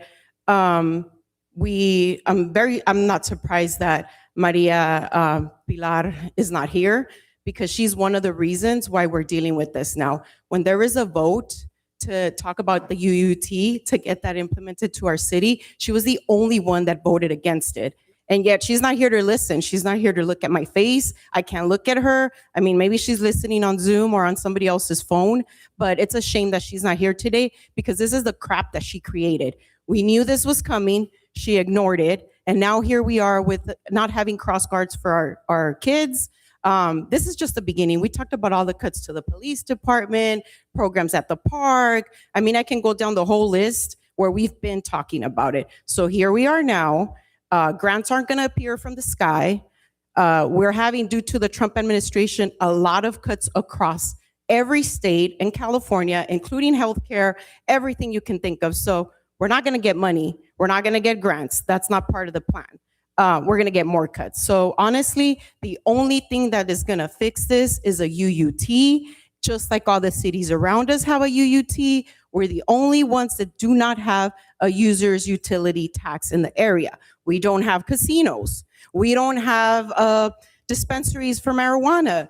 We don't have the funding and taxes that is going to come into our city. I can turn blue into the face to explain this to everyone, and I don't think people get it. The only way out is going to be a UUT, whether we like it or not, or we're going to continue to get cuts. We're going to continue to lose services, and that's just the way it's going to be. Unless we somehow miraculously get a casino or some type of funding for taxes, then we're going to be okay. Otherwise, UUT is the only way. There's no other way. Other cities here pay it. We're the only ones that haven't. Thank you.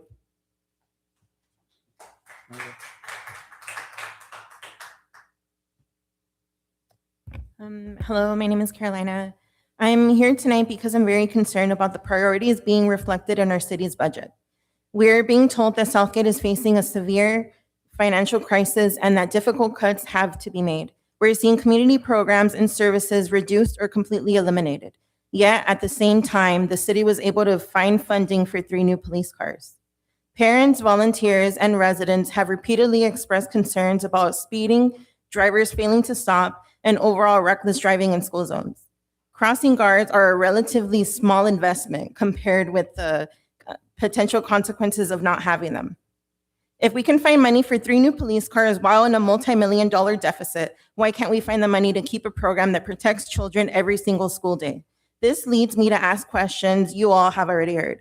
What alternatives have been considered before making these cuts? And are residents being given a real opportunity to weigh in before these decisions are made? According to last week's Planning Commission meeting, if the UUT doesn't pass, then Southgate will still continue to face cuts until a new line of revenue is found. But who knows when and how? It doesn't really sound like you guys are in the position to make any promises on your plan that gets the city out of this hole, and it makes me question how naive you think the community is in not even presenting a backup plan if the votes aren't in your favor.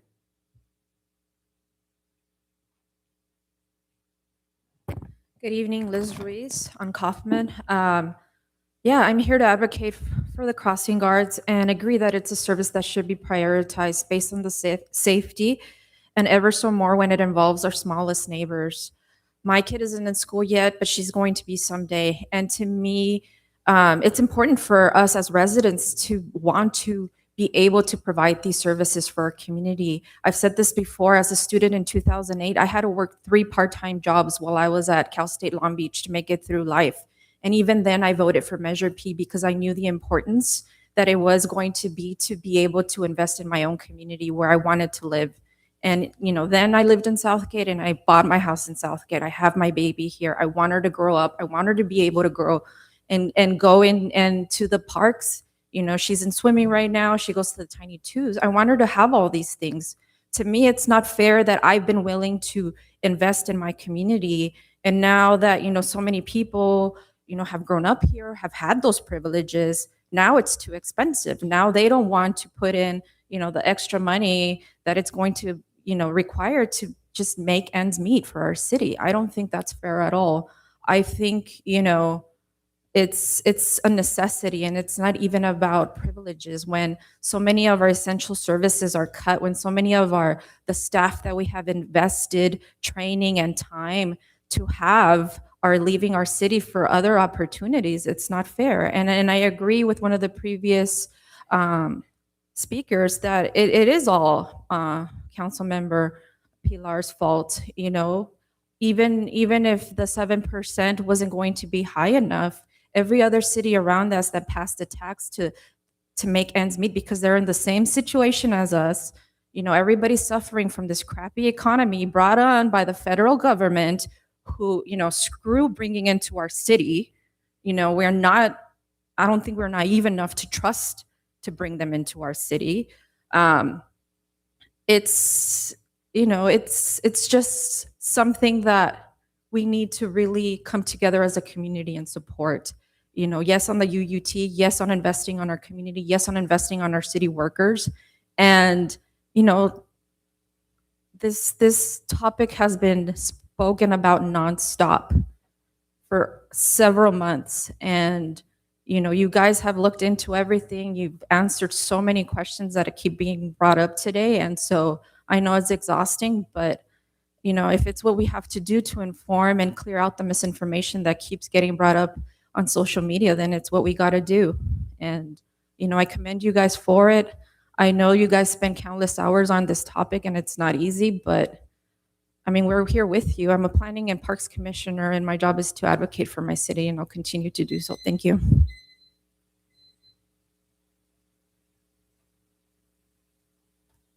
Good evening to everybody. I'm speaking as a parent, parent of the Southgate Aquatic Coalition, and my daughter goes there, and she has improved a lot ever since she's been there, and keeps improving. Her school is excellent as far as that goes. I thank you, and I don't envy you guys' job, the decisions you guys have to make. I'm here advocating for the UUT. It is one of the answers that could solve the problem for the city.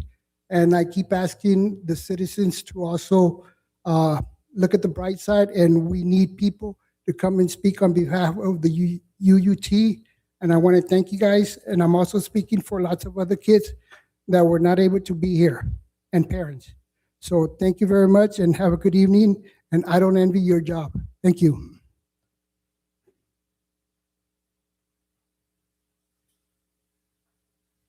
Robin Logan, resident on Hunt. I first off want to say those who have actually watched Spencer Pratt's most recent communication, he's actually right on. We have too much influence online of what we're watching. We need to turn off our computers. We need to stop with the social media, that the much out there of disinformation that it's outstandingly stupid. The reason I am saying that is because a lot of people, I guess, ignorance is bliss. That's how I used to say it, because then if I don't know about it, it doesn't matter. It doesn't bother me. Well, once I find out, then I'm actually more involved. So the reality is people are saying, well, defund the police, get them out. We don't need them. Okay, you bring the sheriff in. How much is that going to cost us? It's going to cost us more. Why? Because we're not negotiating that. That's not our union. That's not a worry, right? I mean, that's now the county of LA we are now having to pay. So if we're going to have to pay the county of LA, well, they don't care about us. They would rather care about themselves. So now we don't have somebody who's actually invested in our city. We don't actually have anybody. So I would like for everyone to think about it also. Where do you actually shop? Do you shop at the Azalea Festival, the Azalea area? Do you shop over there at Sam's? Do you shop at Tweety? Because there's nobody there. There's nobody. And when someone said, oh, everybody's lined up and can't get into something for eating, I like to know what specific restaurant that was, because I like to find out myself. I go up and down Tweety most of the time, and there's nobody there except for the speeders, the people who don't really care about our laws and don't really care about our children. Because again, I've been here advocating for pedestrian safety. I don't know how long, probably 6-7 months. But the reality is we are seriously tired of this. Why? Because our city citizens don't care. And if Miss Avalos was here, I definitely would be another person that say it was all her fault, because the reality is we would not be talking about this. We might be talking about a sales tax. But since the city only asked for a UUT tax, not a sales tax, not a parking permit, not any other fees to be added to us outside of what our governor and our NGOs are going to be taking care of, which those diapers, I can't wait to keep paying for those. I really would like to understand why our residents are so pissed off over an 8% versus what you've already paid for that ER measure and everything else that you are going to pass, because you're not going to understand it. Thank you.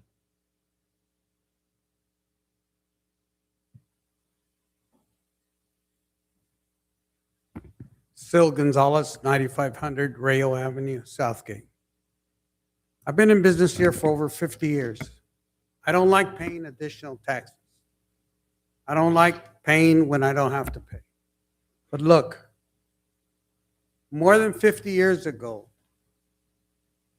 our family, our companies had an opportunity to choose a location where we wanted to do business. We chose Southgate. Southgate is beautiful. The parks, the department heads, the people, the personnel.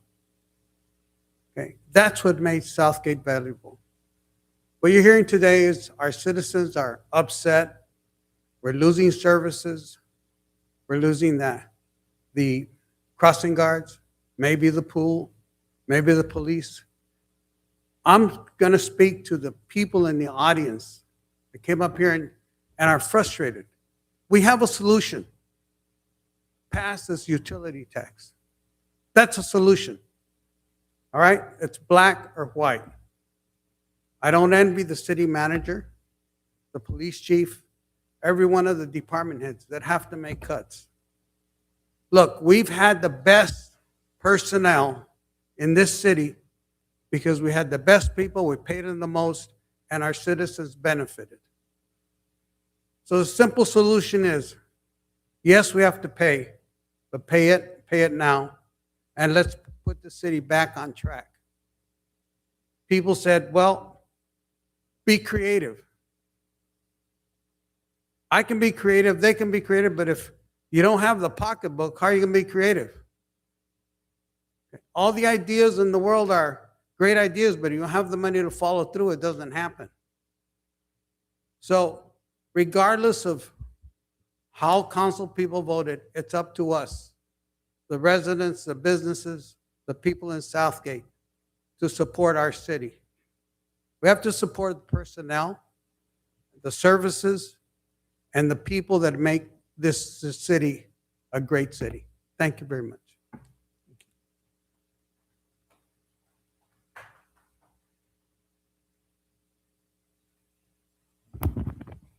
Alan Flores, Chairman of the Parks and Rec Commission. I solemnly support everybody who's spoken today. They all have the right thing to say. I'm a longtime resident, as most of you know, born and raised in Southgate. I will say my age, 54 years in Southgate. Through that time, I've seen a lot of changes, a lot of things. We had big dips, and this is no different than any of those other dips. The only thing I want to say right now is the people who badmouth our council for not doing anything, that's a bunch of BS. They're working their butts off. They can tell you every single thing they're doing. Some people criticize me, tell me, oh, well, you're just saying that because you're friends with them. Well, I'm friends with them because I reach out to them. Every single resident of Southgate has a direct line to anybody on this council. They can go to them and talk to every single one of them and ask them the same questions. Please, like another resident said, stop listening to social media and taking it as gospel. If you hear something and it concerns you, ask a question. Is this true? Is this, how are we taking care of this? What's going on? Everybody has a direct line to anybody up here. I know it for a fact. I can use that. I can use that anytime I want. So can any resident in the city of Southgate. I think other people in this room also will be willing to talk to anybody in the city of Southgate. So please reach out to your council, talk to them, ask them a question. If you get that answer, feel free to share it if you want. Share it. Let them know that, hey, I talked to the mayor. He told me this. I talked to my other council people. They told me this. Share the truth, not what you hear or what somebody's narrative is. If they're trying to change something and make it sound like these are bad people up here, well, I'll tell you right now, they're not. None of them are. We have nothing but good people. We have one bad apple, but in her heart, I'm pretty sure she's a good person. But she made a bad decision, and she has to live with that. But I do know, and I want everybody to understand this, reach out to them, talk to them. We have a few months. Please support the UUT. We need to save our city. We've done it before. We can do it again. I am not made of money. I have to pay that same tax, and I'm willing to do it to save our city. If we have to do it, it has to get done. It's a small price to pay, and I know it hurts some people. It hurts a lot.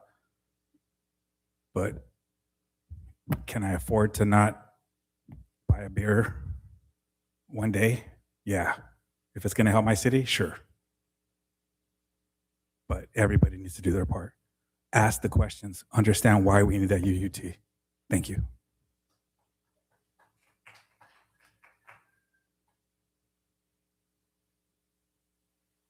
Hello, David Llamas, resident of Southgate for the last 50 years. I'm not a good speaker, so you have to excuse some of the things that I want to say. I will let you know that I'm for the police all the way. I'm for the school children all the way. They are the future of this city. And with no crossing guards, it's really not a good idea. Like the lady said, we have to get creative. We have to let the residents of Southgate know that we need their help to provide our children with crossing guards. This is an accident waiting to happen if we get rid of them. So we have to find ways of doing this. The last gentleman that talked has said, well, let the people know. Yes, I agree with him. Also, I know one thing. Between the hours of midnight and 5 in the morning, there's only two kinds of people out in the streets, cops and crooks. Yes, I know that. And how would you feel if soon we'll have only one kind of people, crooks? What are you going to do? Who are we going to call? So I'm for the police, I'm for the crossing guards, I'm for the whatever we need to do, UUT, let's do this. Thank you. And thank you, Captain.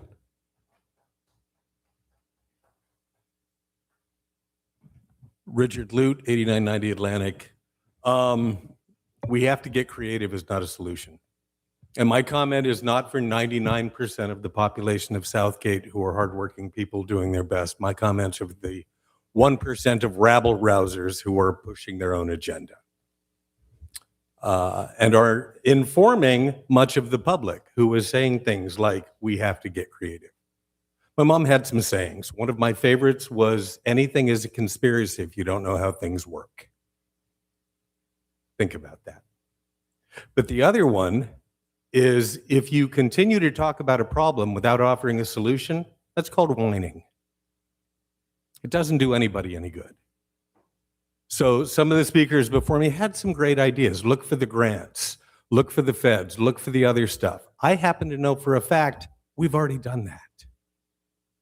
I have spoken to city council members. I've spoken to staff. I know what has gone on. And the people who are suggesting it, their only problem is they haven't spoken to you. And they have listened to the people who are saying that the city isn't doing anything and the city is sitting on their hands and the city is trying to push a UUT and they'll do anything they can and scare you any way they can to make that happen. And that's simply not the case.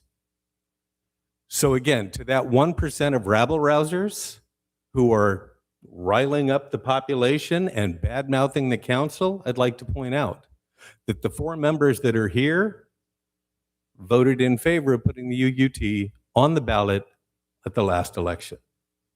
And had we done that and that ballot passed, we wouldn't be here now.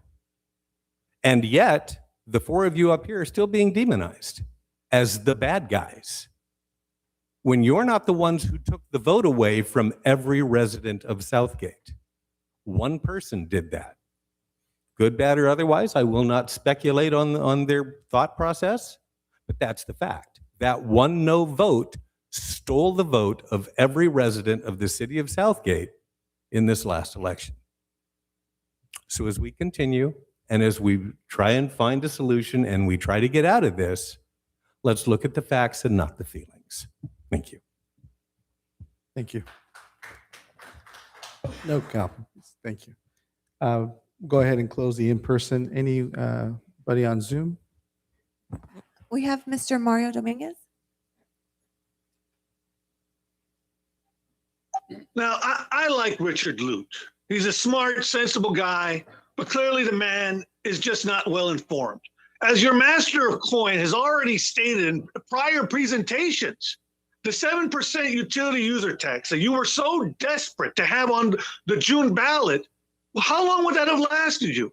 You'd barely be, you wouldn't, it would last you like what, 1 year? After 1 year, you wouldn't be able to wipe your ass with that money. I mean, and even the bozo mayor, he went with the 8%. How long is the 8% going to last you? I'd like to see our master of coin, Mr. Frausto, do a presentation later on the road. We're doing a forecast of whether or not the 8% utility user tax will be effective 4 years from now, August 2030. That'll be interesting to see. Now, council members, going back to this police budget reductions, I want you to take this presentation and ram it right up the fucking ass of the city manager. We're just right up his fucking ass.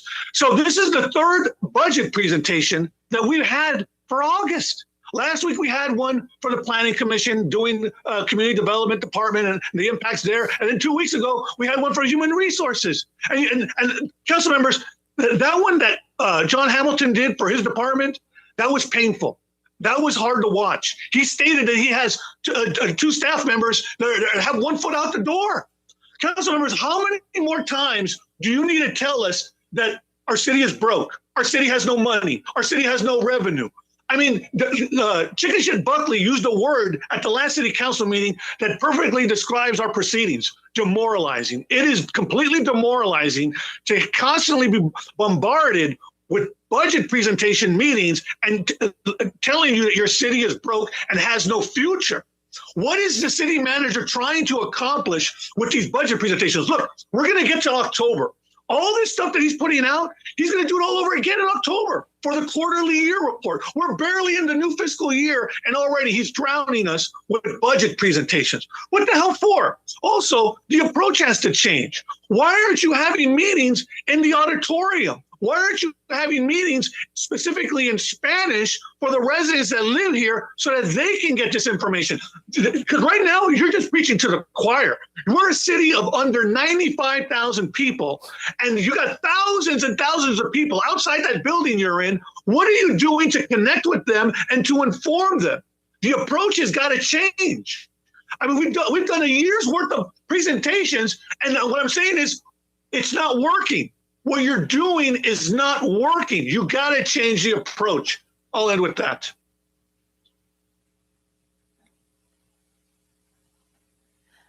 We have caller ending in 609.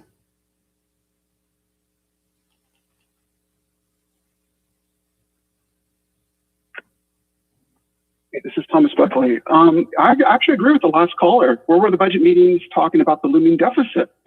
You guys had advance notice, and it's no wonder why people demonize you, as one person said. October 2022, your city treasurer, Greg Martinez, warned you about this deficit coming up. You guys had over 4 years of advance notice and yet did nothing. I even went to all these council meetings as it's on record. You can listen to the audio, warning you guys. And I got mocked for it because you guys, mainly Gil Hurtado, was saying, oh, there's no deficit. And I'm like, no, of course not right now. There's a looming deficit. Again, you had 4 years of warning from your previous city treasurer, myself. There is a whole lineage of facts leading up to this. And it was the 4 knuckleheads right there sitting on those seats right now at the dais. Those 4 were the ones, the only members, by the way, Pilar Avalos did not do this, but those 4 were the only council members that voted for the budget which introduced the deficit. I repeat, those 4 members right there are the only 4 council members that introduced the budget. Pilar Avalos was the only council member that did not. She knew what was happening. That's also why she didn't go through with it earlier this year when that vote came up to declare a fiscal emergency. One, it's not a fiscal emergency, as we can tell, because you guys have already resolved the deficit. You guys did your budget cuts. Congratulations. July 1st, the new fiscal year begins. Boom. What do? You make cuts proportional to the deficit. That's what any smart monkey would do. Congratulations, guys. And yes, to the last caller, 7% UUT isn't going to be enough, according to Louis Frausto, who's sitting on your extreme left-hand side there, Director of Administrative Services. Also 8%, according to him, I believe it was in May or March, stated that even an 8% UUT was only going to last 4 to 5 years, and then we're back into a deficit. Now, that is prior to the July 1st cuts. So, Mr. Frausto, it would be great just for our community if you would update us on what does an 8% look like. Maybe it's toward your advantage. Who knows? But let's get the truth out. But again, stop hiding the truth, guys. You guys knew about the deficit coming. 4 years of advance notice. And this is just a terrible game of dangerous brinkmanship. What you guys are doing is you're putting the kids at risk, using them as pawns, instead of looking into parent volunteer programs, liability waivers, government grants. Talk about liability. You're running an extreme liability if one of these kids get hit. And council members, don't forget to talk about your 141% raise that you gave yourselves. Thank you.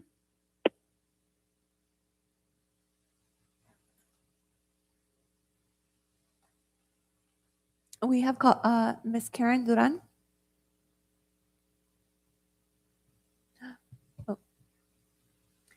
Oh, she just lowered her hand. I have Maggie Valenzuela. Yes, thank you. Good evening. Maggie Valenzuela, resident of Southgate. I'm speaking tonight as a resident and on behalf of a lot of my community that wasn't able to be there or are a little nervous to go up there, and I'll share a little bit why. I want to address the crossing guard issue because I'm a little tired of hearing that a lot of us are being led by social media or 1% rebellion. A lot of us do our homework. A lot of us check in. A lot of us do our own research. So about a week ago, I asked the finance director whether there had been any communication between the city and the board member, the LAUSD board member, in regards to crossing guards. And, yes, LA is a whole different thing, but I had asked a question in regards to has the city approached LAUSD to see if they can help in some way? It was insinuated that there had not been any communication. So I personally reached out to Carla Griego and her assistant, and I was told that a lot of residents had tried to reach out. One of the things that I was told is that when this issue first began and the city already knew about the finances and the problems, the board member's office gave the city options to prioritize certain schools for crossing guards, but the city never responded. So I also urged that, the community was never told that. That is a transparency problem. I don't know, nobody has ever come and said, hey, did you hear that we were given options? It would have been nice to communicate to the community and the parents that was an option. Parents and residents deserve to know that there were options on the table. We deserve to know what those options were. Why the city didn't respond and who made the decision, I don't know. I was also made aware that Mayor Barron initially approached the board member to office to seek endorsement of the city's utility tax, and that endorsement was not given. So when you put these things together, yes, what has happened with our crossing guards feels a little retaliatory. And I'm going to say that publicly because that is how many people in this community feel. As parents, as community, as elders, the city has found ways to put funding towards saving the other programs this year. And those programs are important too. But if money can be found when something is considered a priority, then parents have every right to ask, why hasn't the same effort been made for the safety of our children? And now I'm hearing that in a recent message that there were meetings with PTA members and community members with the mayor regarding the crossing guard issue. So I want to ask directly, when did this meeting happen? Where did these meetings take place? And someone said the same thing. Where were we told? Was it in Spanish? Because I'm part of the PTA. I'm a community member and we weren't included. And I know the PTA president would have told us that. I'm close to her. And this is absolutely something she would have mentioned. Yet, again, we were not aware of any meetings regarding crossing guards that were taking place. And it is exactly the lack of transparency I'm talking about. You cannot say that you're in a meeting with members and crossing guards and having these conversations and we're not being told about it. If you're going to meet with the community. I'm sorry, can you just provide me the name of the school for your PTA? Is she still on? I just want to know the name of it because she said PTA. We have 29 schools here. We have many PTA groups. This is International Studies Learning Center. She's a PTA member. Thank you very much. You're welcome. That includes those of us that may. So if you're going to meet with the community. We have Mr. Robert Montalvo.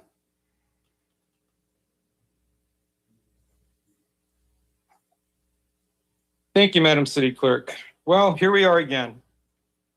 And whose fault? The blaming game. You guys are like three Spider-Man pointing the finger at each other when all of you on that dais are to blame. You had years and you spent money like nothing was going on. You spent money on your trips, on your dinners, on your parties, on your travel, on resort stays. giving everybody raises, and you knew what was happening. You knew it. And now we're with this crossing guard situation. You guys didn't care until it was being put out there and you started getting heat for it. Because let's face it, you don't give a damn about residents. All you care about is those endorsements. And this is affecting you. Otherwise, you guys wouldn't give a crap about what was going on. And that's why you cut it. You guys are responsible for it. You guys voted for that. And now you're reaping the... Dude, I mean, look at what's happening online. I can imagine what you guys are going through right now. This is all your fault. This is all your fault for all your crooked lying to the community and covering these things up. And now you're putting children's safety at risk to push your UUT. Well, here, you want a solution? There's about $4 million in salaries sitting in front of me right now as I'm looking at this screen. Look up this website, Active Transportation Resource Center. They offer free training for crossing guard volunteers. And all the city has to do is provide in-person training for an hour and 20 minutes. And volunteer parents can become crossing guards. What about that? City manager, you're getting paid over $400,000 a year. You couldn't figure that out? I guess not, because it doesn't fit your narrative. You guys are solely responsible for this. You don't inform the community, and then you cry about social media? Bro, come on. I mean, you got the mummy right there who writes, I don't know, you write novels online, I guess. Like, people send you stuff you put out there. I can't even read it, bro. Like, what are you doing? You're writing an essay on the UUT? You're not going to get the UUT. You know why? Because you guys are liars and people see right through you. You guys are solely responsible for destroying this budget and this city. And you guys will not get reelected. Not if I have anything to do with it. And I put everything on every day to remind people just how terrible actions, voting record, and your exquisite parties that you guys had. You can shake your head, Maria, shake your head all you want. But if it wasn't for me, you guys would still be having those elegant dinners if I wasn't reporting it. Thanks for paying attention to my page. Love you guys.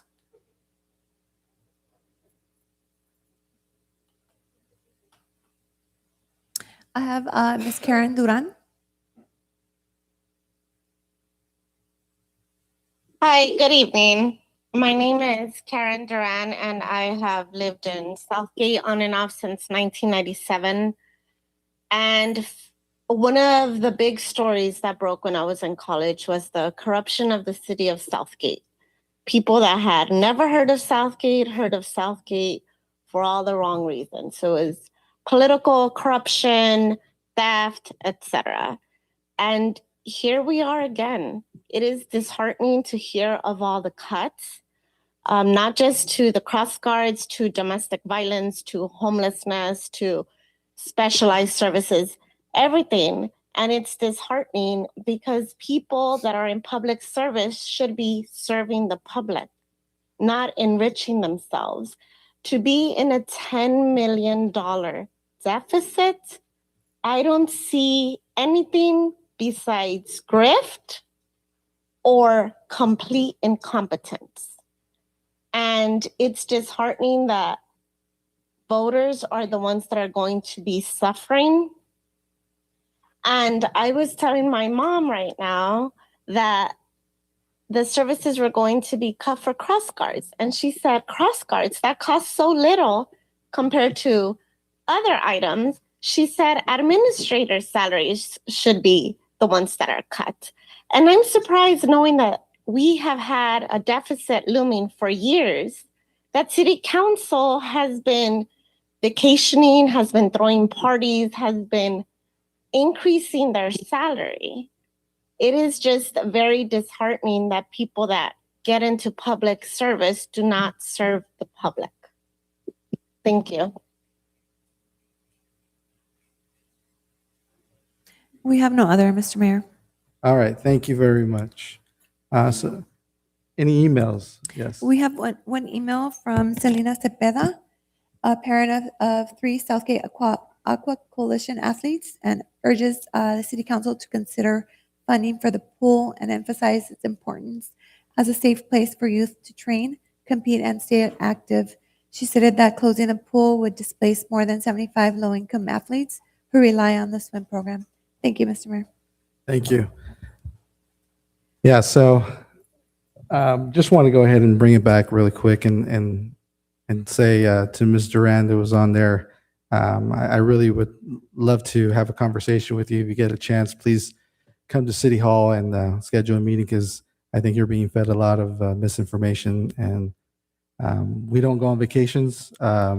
We report every expenditure that we issue out. In the last 4 years, I've gone to one conference, two that was a conference, but one that I stayed overnight. Mr. Hurtado has never gone to one, but yet they post things on our social media. Ms. Davila recently paid out of her own dime to go to a recent conference. Again, it's not vacations. They're posting it that way, and I'm sorry that our residents are being misinformed, because this is a very important topic, and there's a lot of people in this room who are helping that misinformation, and it's saddening.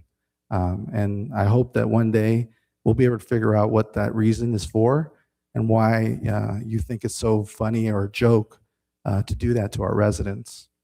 But let's go ahead, and I'll bring it back to council. Any comments? Well, I'm just going to be, this is very redundant. We've been going through this for the past 2 years and all the cuts and the deficit that we have. But again, when it comes down to information, and I always have said it, and I am going to continue saying, please do not rely, whoever is watching out there, and do not rely on social media. As you heard, one of the speakers, that he's going to do whatever, to trash us. So that's social media. Please do your homework. Call us, call the city manager, call anybody here. We are willing to meet with you and show you. Unfortunately, I can't talk about the crossing guards because that's a topic that they're going to be speaking on, but that's one of the areas that I did have a saying when we were working on a budget. I do not believe in cutting our crossing guards. But again, solutions, we are looking for solutions. Those who say that we don't have any, please approach us with your solutions. Because, we're doing our best to come out, not to do this. All the cuts that have been done, it's been done. And if this UUT doesn't pass, there aren't going to be more cuts. But again, social media, Southgate Police Scanner, and this other, I don't even know the name of it, that puts all this stuff out there on what is not really happening. Please. I know they work on numbers and whoever watches them, but you know what? They are not the ones who live here in the city. How many of those are actually residents of our city? But the residents who are watching, reach out to us.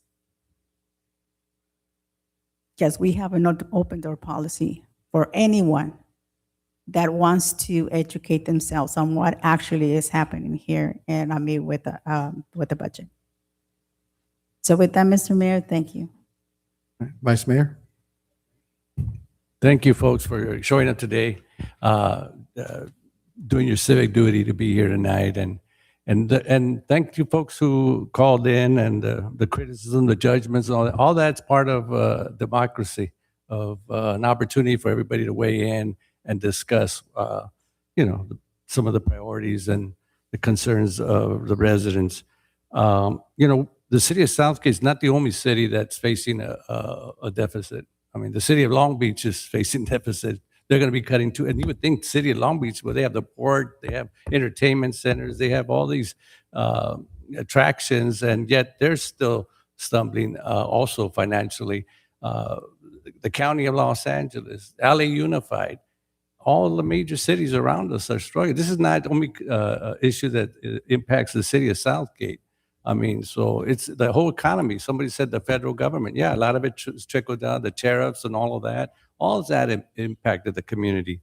And, it's been 18 years since we actually had a tax here in the city. And prices of everything has gone up, folks. Everything. If you have a household, you know that everything, you go to the market, you put gas, everything has gone up. And there's no question about that. And same thing with the city.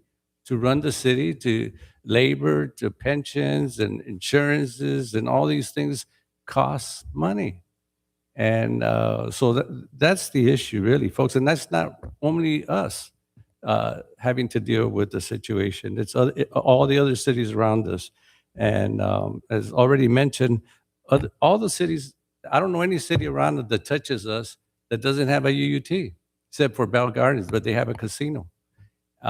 And so, we're a city that's 100+ years old. Our infrastructure needs help, and we're working. And you've seen we fixed the main quarters. We've done some good things. We're going to have a college here that's going to be opening up next year. We have the Workforce Center in the region here in the city of Southgate. That's a big thing.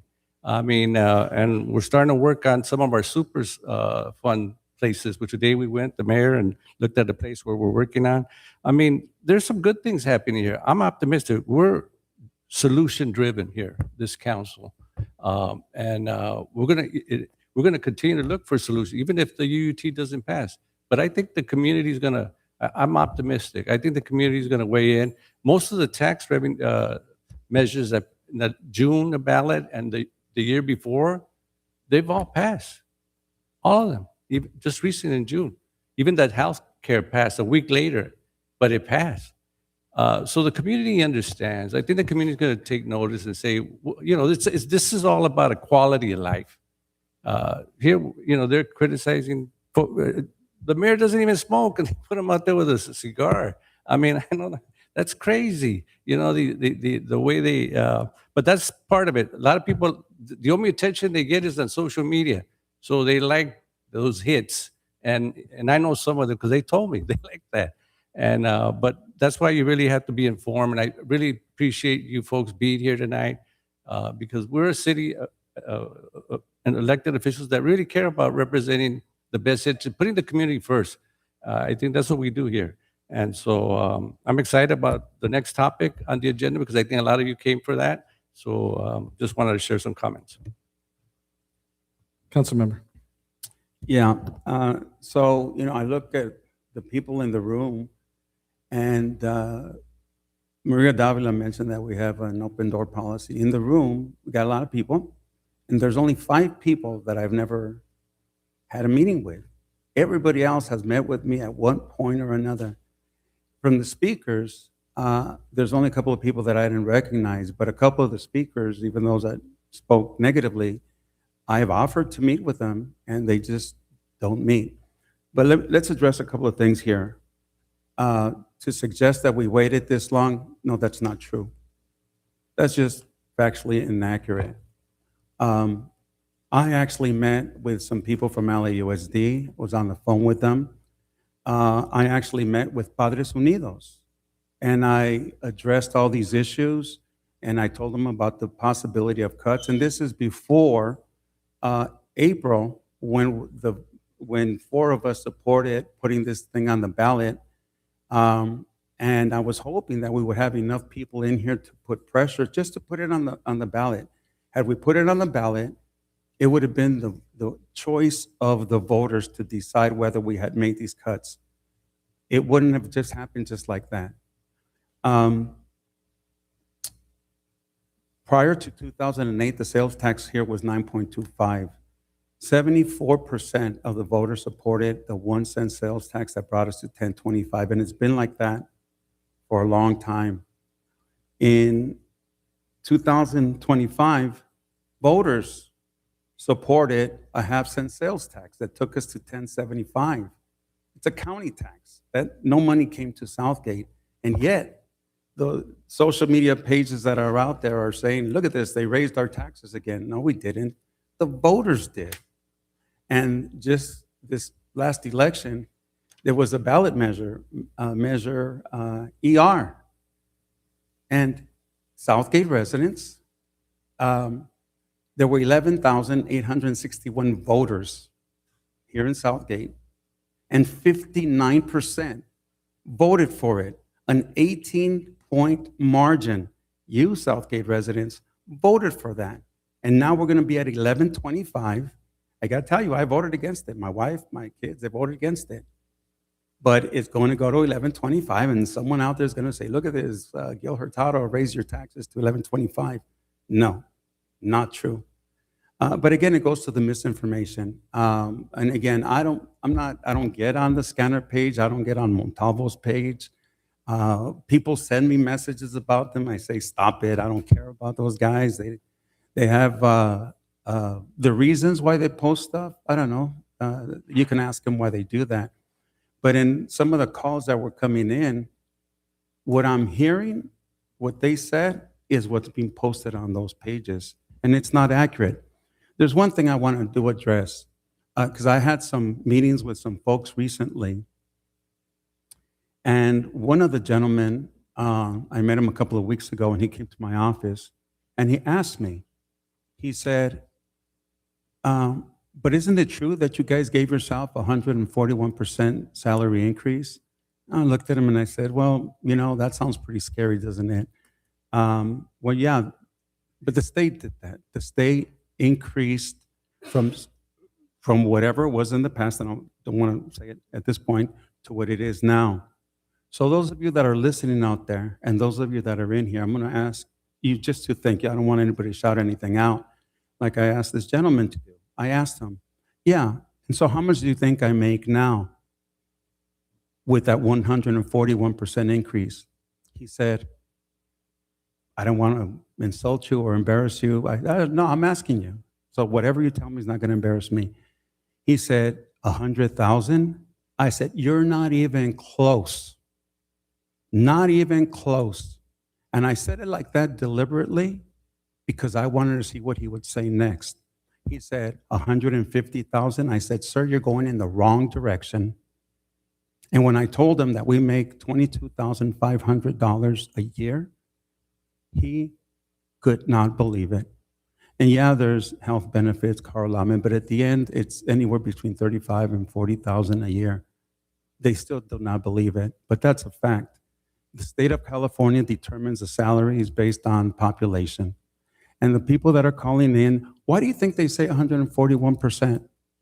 Because if they told you that if we make 1,900, it's not a lot of money, right? I mean, think about this. If you earn $1 a month and you raise it to $1,000, $1,000 isn't nothing. But when I say, oh, you gave yourself 1,000% increase, it's pretty scary. But that's why they are telling you that percentage. They won't tell you the dollar amount because the dollar amount sounds ridiculously low because it is. And that was determined by the state of California. But look, this was about the police budget. And before I get to that, I just want to say this to everybody that's out there. I don't mind those that oppose, and you have a right to post your comments. To those people who don't agree with them, please don't attack them personally. Just point out your things. And the same thing to those people. I saw Liz Ruiz. She posted information on there, and then the attacks came. Why? Why can't you just have a civil disagreement? Just, you know, there's too much hate in this world. To be attacking Southgate resident against Southgate resident, it doesn't serve a purpose. And those people, I mean, what message, you know, there's a young lady in here in the audience today with her dad. And even though freedom of speech allows people to use profanity out there, she doesn't have to listen to this junk. It's bad. You know, people talk, there's corruption. City attorney's right here. Police department is here. I encourage you to bring your facts to them. They are required to send it to the FBI. You can do that directly. Go to the district attorney's office. If you have evidence of anything I've done wrong, I challenge you. Take it out there. Take it to them and let them decide. If they want to come search my house, if they want to search me, they're welcome to do that. Somebody on social media posted that I live in some mansion. I live in a mobile home park for senior citizens, you know? And so anybody want to come visit me, you know, some of you I accept, some of you stay home. So look, our Southgate Police Department, we're going to get into the crossing guards later on. All the cuts at the police department, they're impacting our community. The cuts to the graffiti program, we didn't want to do that either, but it's impacting our community. Park improvements, we've made a lot of park improvements, but it's not going to serve anything when half the programs are going to be cut. The aquatics team, AYSO, the JA, which I volunteered for over 30 years, and Josh has done it for about, 16 years, something like that. You know, and the same people that are out there criticizing, you know, I'd want to know how much volunteer time you've done. If you care about this community, I want you to see volunteer. The Southgate Aquatics, God bless you. I know you just got elected to that position. Good luck. Again, you guys do a great job, but your program might be cut, and I hope it doesn't. I brought a lot of these issues up before the AYSO. They're very supportive of the UUT. I brought this before the Southgate Aquatics. They're supportive of it. The JA, supportive of it. Business owners, they're all supportive of it. I talked to a lot of seniors that know, especially that are 65 and over and on low budget, they're supportive of it because they will be exempt. Now, back in when the decision was made that we were going to make these cuts, I had a brief conversation with the city manager because we were all concerned. He was concerned about the crossing guards. None of us wanted to cut it, but that's a contracted company. In fact, earlier in this year, I think we had an item on the agenda that increased the cost, right? I think it used to be $720,000 a year, and it went to $740, something like that, right? Their costs go up, so they pass it on to us, and we approved it. But once we could not get this ballot measure in the June election, it created a problem. So I started speaking to a lot of the youth programs, seniors, business owners. I started feeling a level of optimism, but that was sealed in June when all the ballot measures passed. And so the reason we have this item coming up after we're done with this is because that level of optimism tells me that the UUT has a very likelihood of passing. So for that reason, I asked, can we do what we shouldn't do, which is dig into our reserves? The answer was we really shouldn't, but it's the council's choice. So let's put it on the agenda so that we can discuss it and see if we can collectively decide on funding part of it, at least. But again, as some of us have already said, first of all, stop the hate. Those of you that don't agree with the UUT or don't agree with what we're doing, you have a right to do that. That's your right. And those people who don't agree with them, please don't criticize them, don't fight them. But the same thing goes to the other people, right? When somebody like Liz puts something positive out there, please don't attack her. She's a resident who has rights just like you do. All right, well, thank you. I think I covered that. Thanks. Thank you, council member. I'd just like to say that, you know, when it comes to our police department, you know, one of the things that I think our community has valued is our community policing.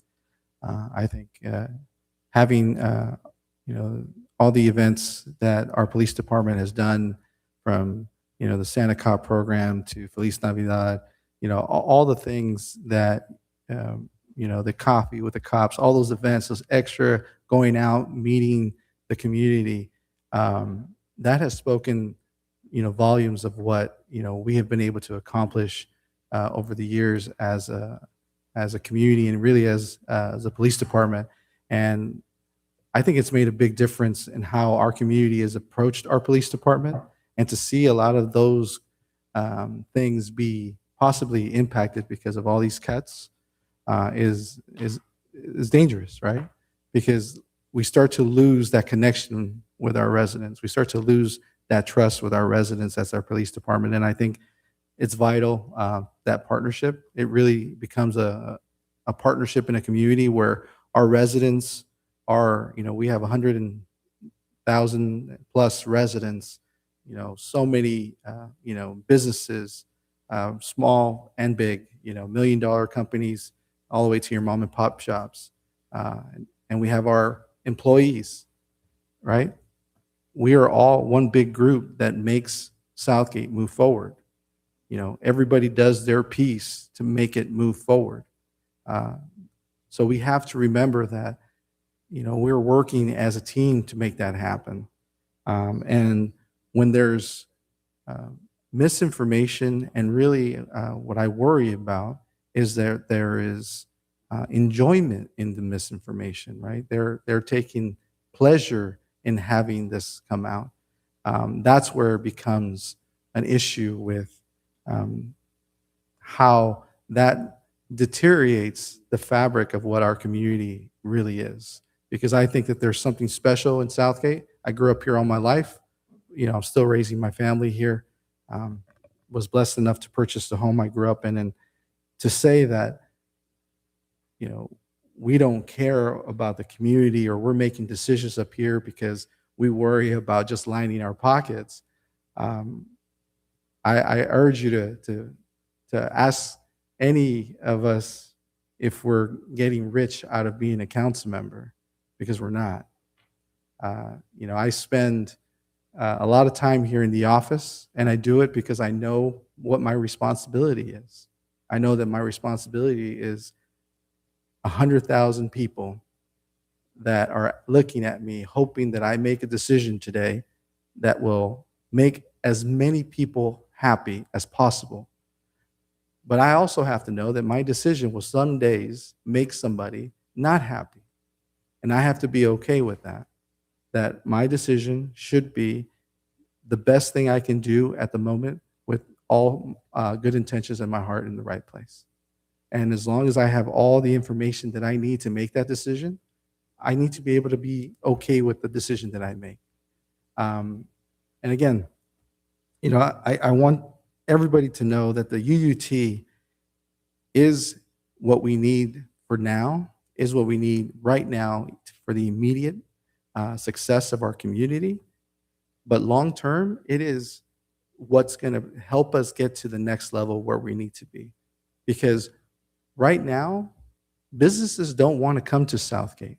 New industry doesn't want to come to Southgate. Why? Because we're unstable. There's no stability here. If we don't have economic stability, how do we develop the future growth of our communities? How do we develop what we're going to be in the future? So, like residents today, we're watching you. Everybody's saying, we're watching you. Well, you know what? So are the businesses.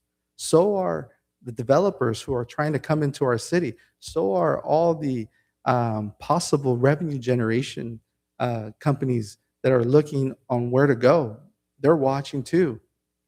So they want to know that where they're going is somewhere that's viable, that is productive, and that it's a city that has a police department that can protect their asset.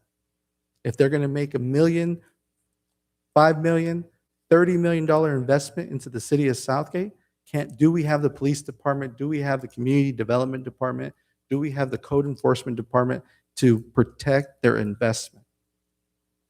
That's the question that a lot of people are asking. And I think us as residents should be asking the same thing. I have residents every day asking me, why don't I have more code enforcement going out to cite these people that have trailers in front of their houses or grass growing above their knees? Well, we want to do that. We want to make sure that we have those people to be able to do that.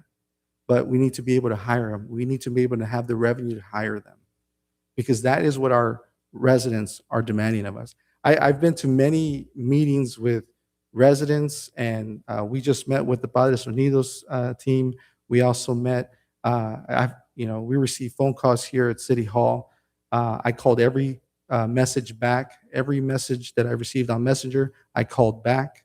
I spoke to the parents. And the first thing I heard was, what budget problem? What are you guys talking about? Our city looks great. The parks are amazing. Everything looks, what are you talking about? I said, well, we've been talking about it for over a year that we're having issues with the budget. We had to make $9.4 million in cuts. Well, I can't even tell that you guys made any cuts. The city looks great. Everything's being built brand new. The street is looking nice.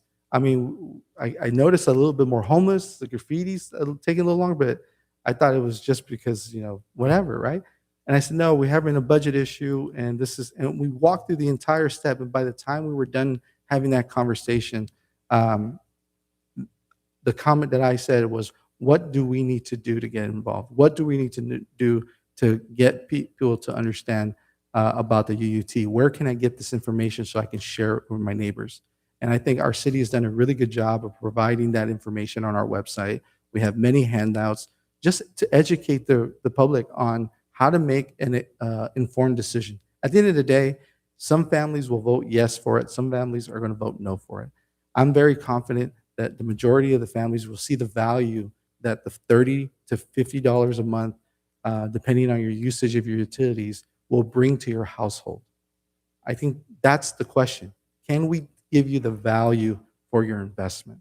And I think as a parent with children who still utilize the park, as a parent who worries about the street lights being on or the safety of my community, as my daughters get home late from working late night at work, I think it's worth my investment.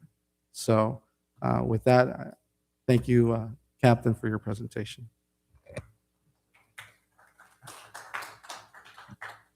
We're going to take a quick 5-minute break.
Back in place, please.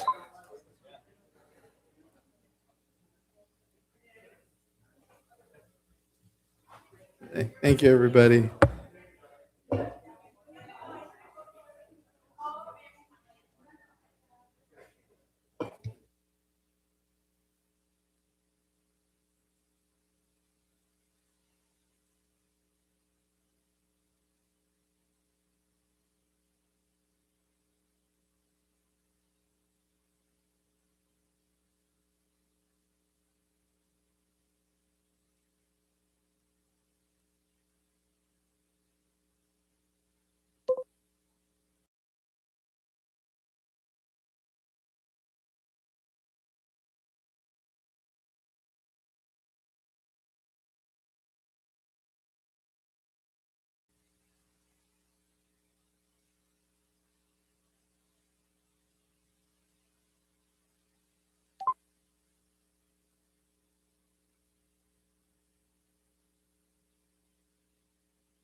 All right, Madam Clerk.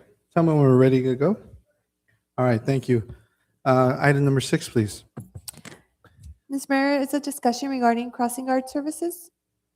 All right, thank you very much. And I'll go ahead and start this conversation. And I want to. Mr. Mayor, I'm going to have Oh, to yes, I'm recuse sorry. myself because I do live less than 500 feet from one of the areas there's going to be having conversations on. All right, thank you. Thank you. And I will recuse myself. Thank you. leave the chamber.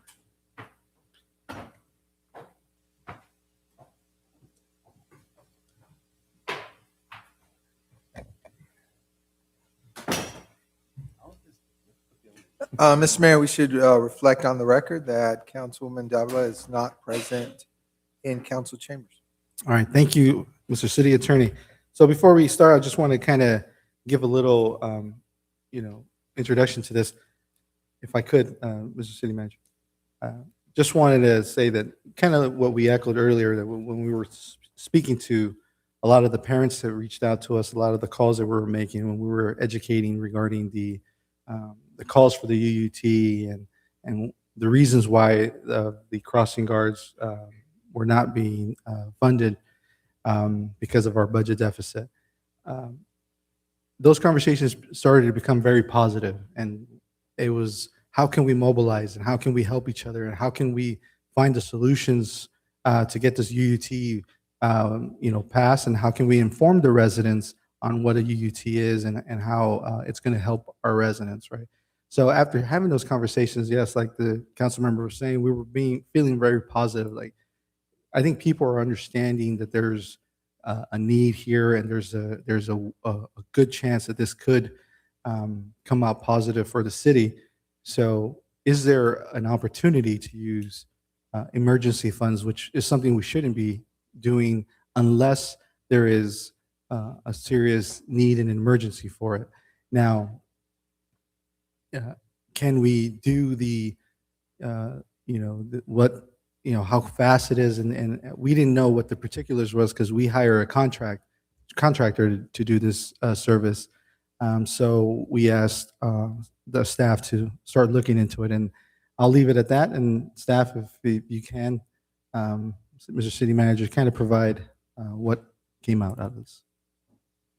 I appreciate it. So the frame that we had just earlier, the item just before, we talked about, well, we started with this massive budget problem, then the piece of that budget that was the police department, and then within the police department, the many pieces that we're educating the community that there's tough decisions to be made. And within the 3.4 million in reductions to the police department, it's, do we cut dispatch, 911 call service? Do we cut patrol? There's nothing easy to cut in a police department, including the crossing guard contract. And so tough decisions were being made with such a large gap. The direction July 1st was to not fund the crossing guard service. The optimistic thought is that only lasts until November. If a revenue measure was passed in November, then the program would be revisited and direction could be given by council. However, there was a request by 2 council members to bring this item back at this point. So we're having our police captain give a brief explanation of the program and a possible option for a partial restoration on a temporary basis to some of the crossing guard positions. And we'll follow that up by an explanation by our administrative services director as to if we were to try to fund this, where would the funding come from?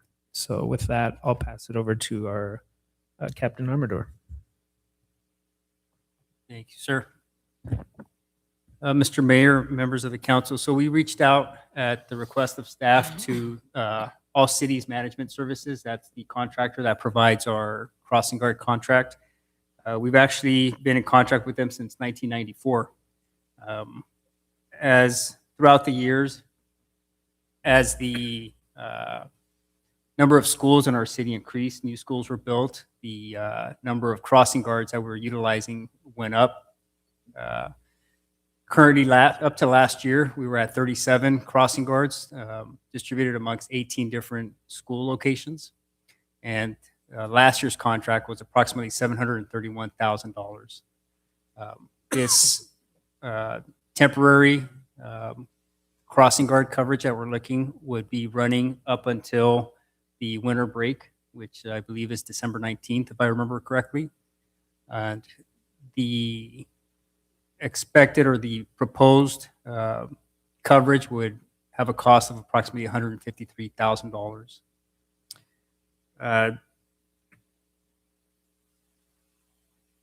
What we did was we chose locations that we felt were the highest priority, primarily focusing on elementary schools because we had the younger kids there.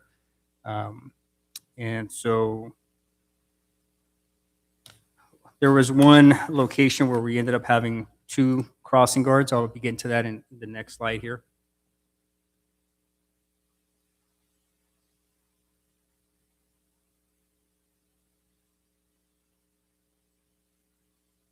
There it is. So just for some of the history that I mentioned in the earlier slides, began in 1994. We had 37 guards previously.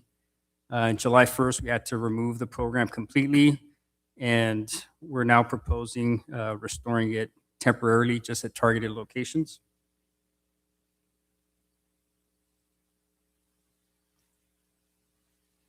The 17 locations that we are proposing on this slide here, the first one's Holliday Elementary. It'd be the intersection of Main Street and Garfield. Second location would be Willow Elementary, and we chose Long Beach Boulevard and Willow Place. Third location would be for St. Helens Elementary, Madison and Southern. Fourth location is Southgate Middle School. We chose the Otis Street and Firestone Boulevard side.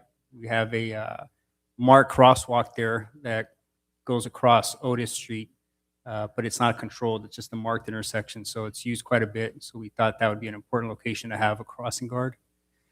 Number 5, Southeast Middle School, Tweedy Boulevard and Truba. We used to have Stanford and Tweedy and Truba and Tweedy, but we can at least do that one location. Number 6, San Miguel Elementary at San Miguel and Tweedy. Number 7, San Gabriel Elementary at San Juan and Ardmore. Number 8, Stanford Primary at Kansas and Long Beach Boulevard. Number 9 is Bryson Elementary at Hunt and Tweedy. Number 10 would be State Street Elementary at Santa Ana Street and State Street. Number 11, Independence Elementary at Independence and State Street. Number 12 would be Liberty Elementary at Liberty Boulevard and Long Beach Boulevard. 13 is Montero Elementary at Montero and Tweedy.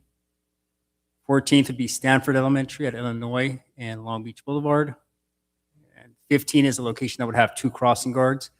It was intended originally for Tweedy Elementary, and we chose the bigger intersection of Tweedy and Atlantic.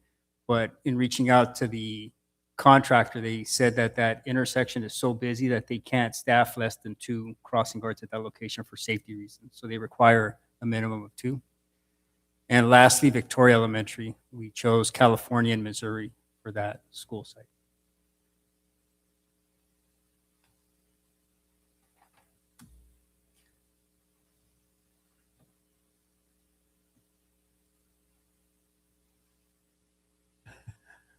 Mayor, members of the City Council, I'm going to go over the financial portion here for, as it was stated before, the fiscal year 25-26 program cost was $731,000.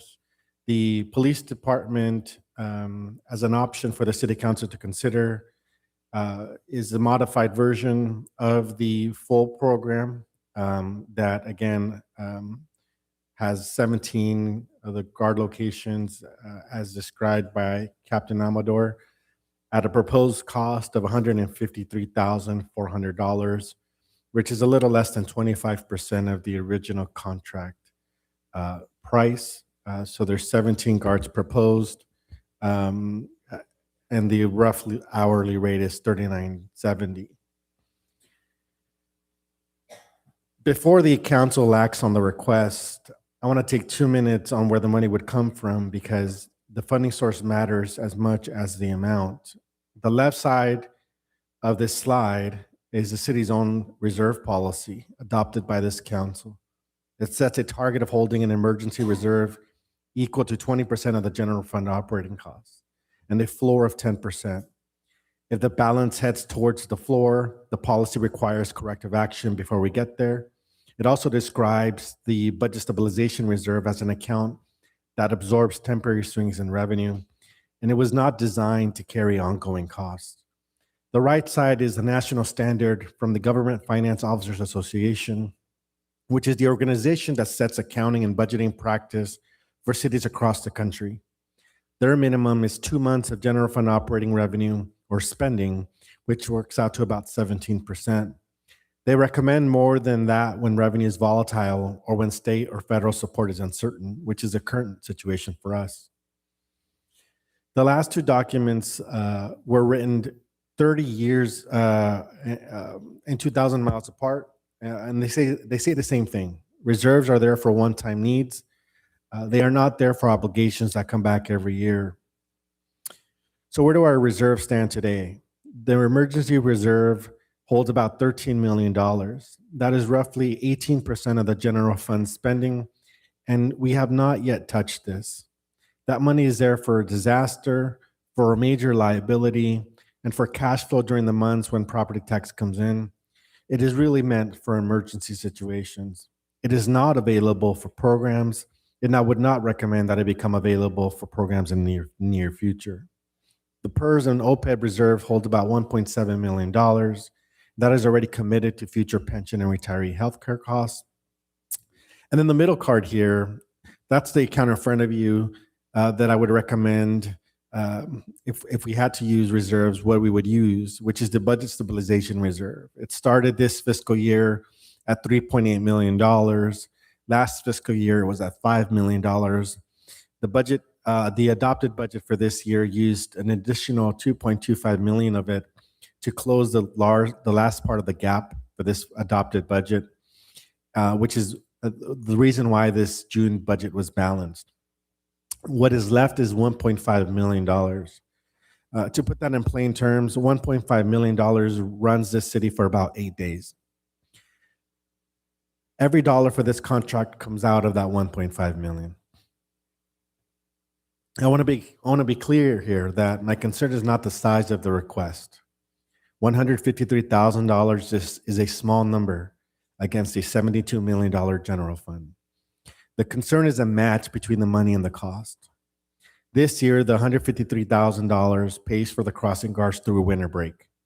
That money is spent, and that reserve does not refill on its own, and nothing in the current budget replaces it.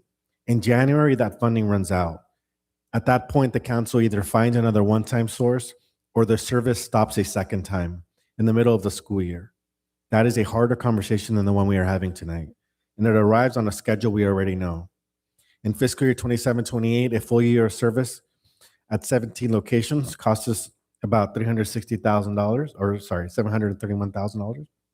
There's no revenue attached to that cost today, and the forecast already shows that deficit. So in other words, we can draw down on this one-time money, but it is intended for one-time needs, not ongoing needs. So this one-time money can buy us some time, which is, I think, the scenario that the City Council is trying to address here. but it cannot pay for a service that is needed every school day. We'll need to identify ongoing money, ongoing cost, ongoing revenue to fund this long term.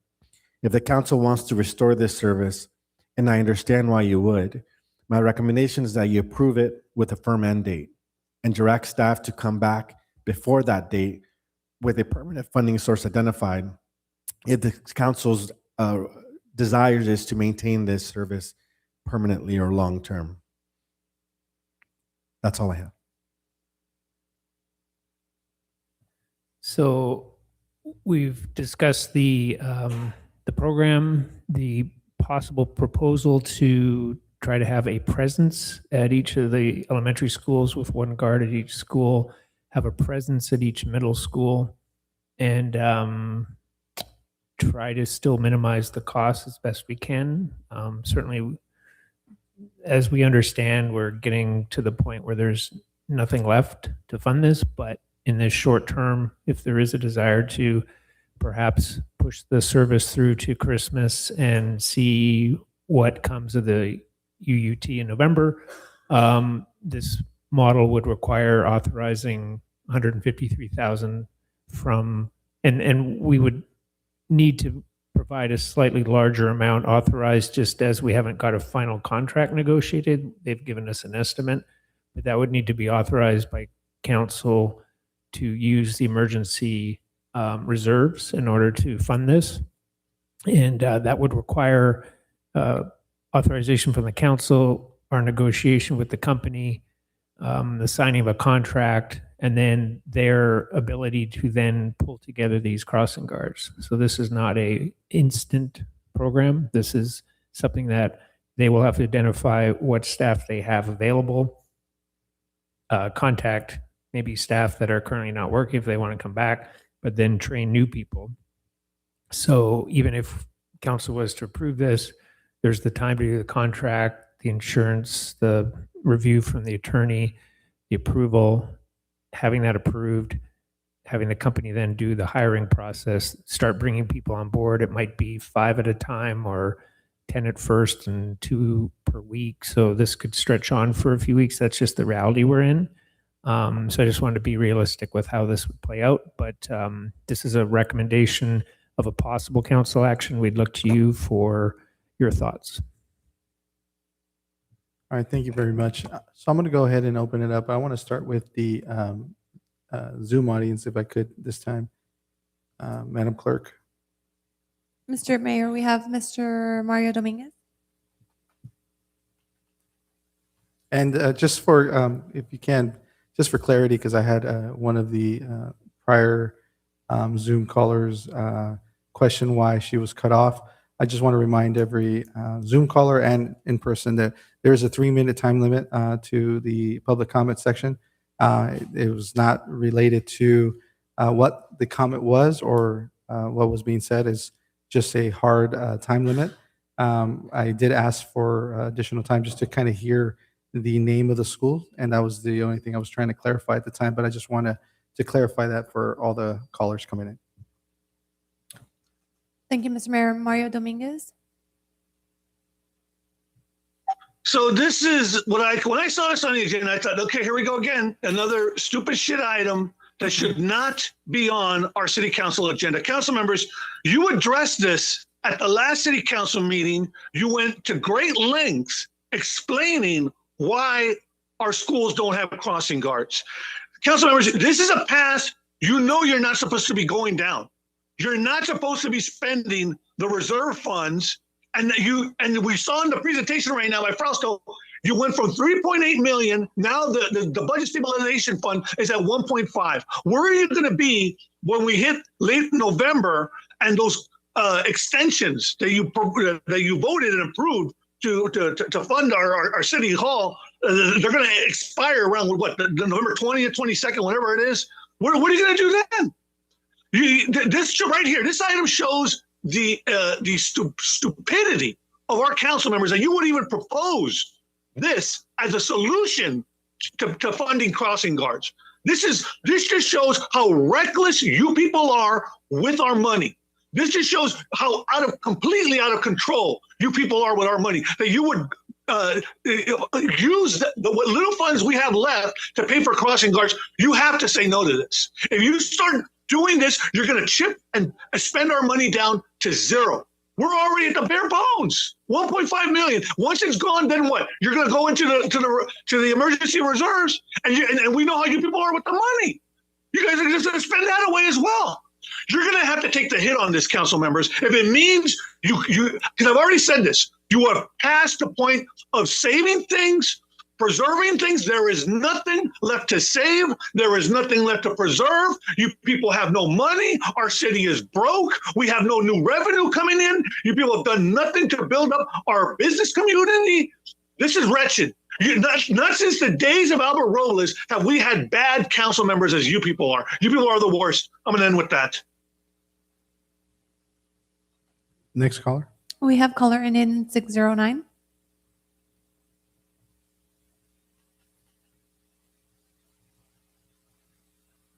Hi, this is Thomas Buckley.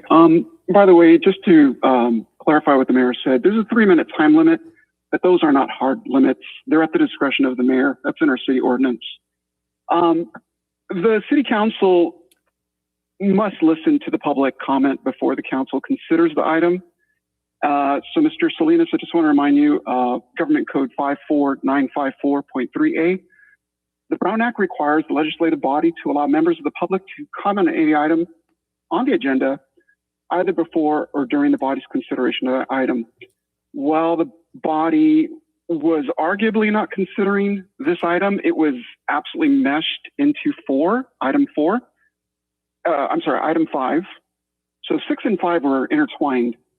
It's messy, especially when Maria Davila, who's now recused, she prefaced everything saying that you, the Mr. Attorney Raul Salinas, that she and the attorney agreed that she ought to recuse herself, yet she speaks on the item, and I'll quote her, "I do not believe in cutting our crossing guards." She says that at 8:13 p.m. So this, you guys gotta be very organized because these can run into legal issues. You're doing this a lot. And these are items that can be passed on to the city attorney, and nobody wants that. I don't want that. You guys don't want that. But please, guys, clean up. Let's go to the item itself. Now that we're off the procedural matter, there are state government grants for this. As one caller mentioned, I believe it was community activist Robert Montalvo. He had stated there are state government grants or programs that can help us with crossing guards. And like I said, I used to do that for my kids. It was a private school, but we used to do that, and it was fantastic. And it was a way of bonding with the parents, bonding with their teachers, the kids themselves, and it was great. I loved it. I would also, of course, put in hours, for like school trips and stuff like that, helping out, after school with just different things. But it was a fantastic way to help build bonds with their kids, and I think all parents should do this. And it's sadly something the city hasn't even formally recognized. And I think you really ought to do that because it's a missed opportunity. And again, talking about liability, think about the kids' liability, not just the parents' liabilities. But let's have some serious discussion, guys. You're so transfixed on UUT that you can't even look outside the box. Look outside the box. Let's talk about other alternatives, because for as much as you don't think it's, for as much as you think UUT is secure, I think it's not going to pass. So let's start looking now. Thank you.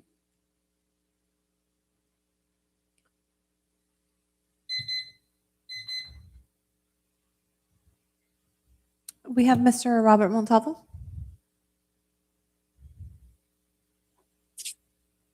Thank you, Yodi. Well, here we are again. You guys are making another bad decision, spending money we don't have. But I have a suggestion. Why don't you guys get rid of all your perks? Looking at what you guys make on here on perks, just taking away your insurance that you don't need, that you take anyway, that'll save $80,000.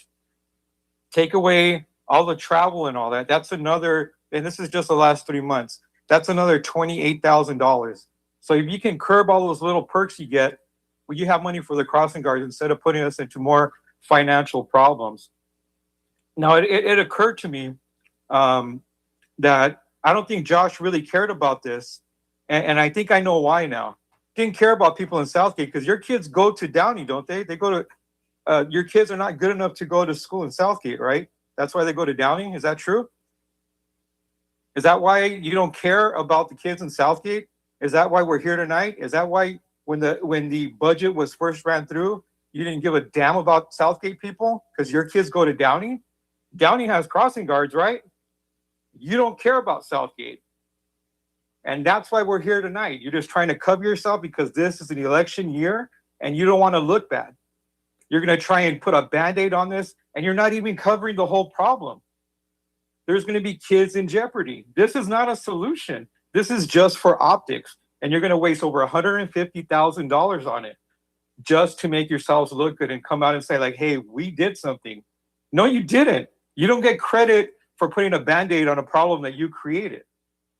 This is not the way. This is not being fiscally responsible. You need a cut from within.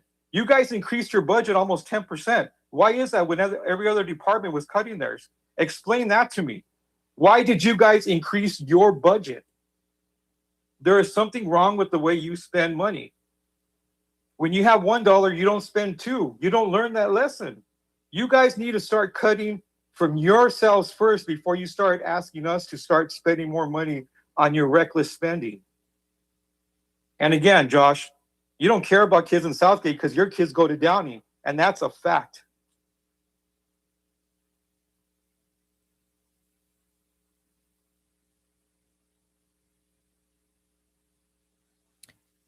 We have caller ending in 712.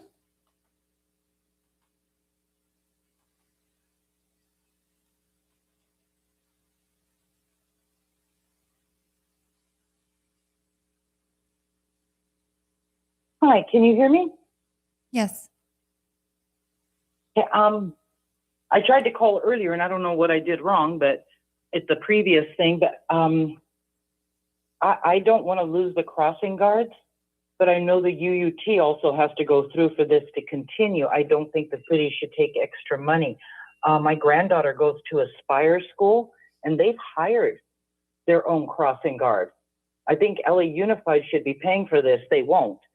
I wasn't going to bring this up, but I keep hearing people praising Councilman Avalos that she voted against it. But she was the city auditor in 2020 and 2021. And I believe, I'd have to look up the minutes again. She was told there was a deficit then. She hasn't done anything about it. She kept for months saying she never knew about it. When you look at the record, she knew about it. So what did she do? What suggestions did she have? She voted to give herself a raise. She didn't vote not to give herself a raise. So I just hope the UUT passes and people don't believe these pages that are out there. They're ridiculous. There's a child right now that was hit. It appears it's a child on Firestone in Atlantic. Someone ran a red light. A crossing guard's not going to stop something like that. Thank you. We have no other, Mr. Mayor. All right, thank you. I'll go ahead and close the Zoom session, and I'll open up the in-public session. If you have a public comment, come up.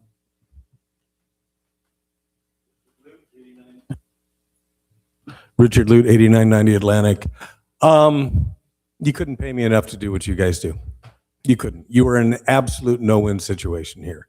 If you fund it, you're depleting the reserve. If you don't fund it, you're putting the kids at risk. And the really sad part is, no matter which way you go, there are certain members of the public that will disagree with you. No matter what, just because it's you. And that's ridiculous. And again, I am not a Southgate apologist. I think the city does a lot right, but there's a lot the city does wrong. I'm not here saying everything you do is great. I've said this before, I'll say it again. Your messaging sucks. Absolutely sucks. We live in the post-MTV generation. My generation started this. We started getting jump cuts and music videos in the 80s, and our attention span went to hell. And that's where we stand. So you guys are fighting a foe who is speaking in sound bites. And sound bites are easy. And sound bites make a difference. So all they say is corruption, graft, all of this, and that's easy, and they go with it. The city's response is a 10-page long form answer nobody's going to look at. So the meme wins. The soundbite wins because we don't have, at least I don't have, the attention span I used to have. We need to change our messaging to things like, oh, I don't know. If you were still making the money you made 18 years ago, could you afford the bills you have today? No. When's the last time the city of Southgate increased their revenue? Oh, wait, that was 18 years ago with Measure P. That is a quick, easy comment to make that everybody is going to understand. Insurance has gone up for everybody. Prices have gone up for everybody.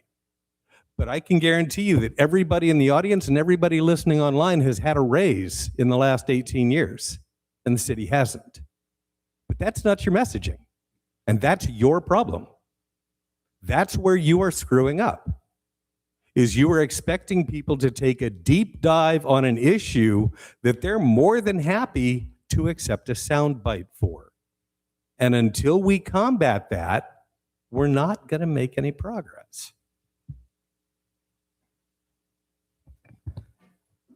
Next speaker. Robin Logan, resident, and I have to agree. I actually, December of last year, after an incident I noticed, I said, well, okay, I'm going to go ahead and I'm going to shadow a crossing guard.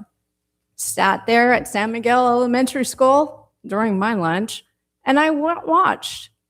And I have pictures of all the people that parked wrong, and I have all the incidences of the nice citizens of Southgate that are impatient and don't care. So the reality of the crossing guards, I grew up I went to Bryson when we were Bucky Beavers. So unfortunately, we're no longer that. But at the same time, I remember crossing guards. So if back in the 70s we had crossing guards forever. The reality is nowadays, as he mentioned, impatience. So the reality of those people that are having those social media pages, why don't they actually take the revenue of the clicks and the views and everything and give it to the city for the crossing guards? That would actually be a good revenue. But you know what? They don't think about that because why? They only want to worry about the negativity because that sells. That does sell, as he had mentioned. But the quick, easy solutions aren't there. We have people here in this audience that actually have, social media, but what are they going to do before the night is over? They're going to go ahead and do the same negative sound bites. I mean, I don't know why we have a lot more people that would rather have negative than positive, and that's our world today. That's the unfortunate thing. Our children are the ones that are going to suffer, and that's the major. I don't have a child in this fight. My child went to Palos Verdes High School, and we had walking school buses. We didn't have really crossing guards to a point. I mean, the reality is we're on a hill. But you know what? We had the same problem then as we have now with Southgate. There was no funding, and the property taxes was the only thing that was keeping those school districts alive. And there wasn't much because there's no sales tax there. So you guys have sales tax. So we as people need to actually start earning the revenue for the city so we can actually have the crossing guards. Thank you. Good evening. I have to agree with a lot of the previous speakers regarding messaging. I've spoken to a lot of you guys about, putting in as much information. As you can see now, a lot of people just speak and leave, and you lose the opportunity for them to actually, hear and understand the topic. I see a lot of those people that leave come back and, say the same misinformation they get from those pages, and it's sad because you know, they either don't want to listen, maybe they don't want to understand, but I think it's on you guys to really grasp the time you have and really work on the message and anticipate the lies that a lot of them keep bringing up, you know, considering your salaries, considering, you know, like, I mean, I'm glad you do it when you do, but at that point, I mean, a lot of the people leave, which is really sad, you know, but I think it's important to really keep informing the community. You know, it's sad that we live in a community where safety isn't valued. This weekend, we had a community cleanup on next on the Dollar Tree block on Tweety, and me and my baby almost got run over crossing the street on Tweety. Somebody, you know, was being impatient, wanted to make a left turn, and almost ran into us, and I had to scream because I thought that was it for me. But they, you know, I guess they saw us and stopped right on time. But I mean, and then, you know, seeing the traffic accident get posted right now, it's heartbreaking because everybody's just so impatient, and even more so around school children. And, you know, that brings the necessity in this. But I think that people really need to understand and listen to these presentations, because I see and keep hearing the same comment about, you know, us being this being used as a tactic to push the UUT, when even this presentation alone is, you know, really not for, you know, spending the money on crossing guards. So it is a hard choice. I don't envy you guys up there. And it's unfortunate that we're where we at. And I still blame Pilar Alavelos, who isn't here, who hasn't contributed anything substantial to the discussion regarding the budget, who didn't meet with city staff when she said she would before the budget was approved. So no, she doesn't deserve any praise for anything. And I really still blame her for us being where we are now. I disagree with the caller about, one of the callers about her saving us because the 7% wasn't enough. I think it was enough to get us to where we would have been and have given us enough time to find other options, which I know you're all looking into now. And I hope you talk about speaking with the LAUSD. Thank you.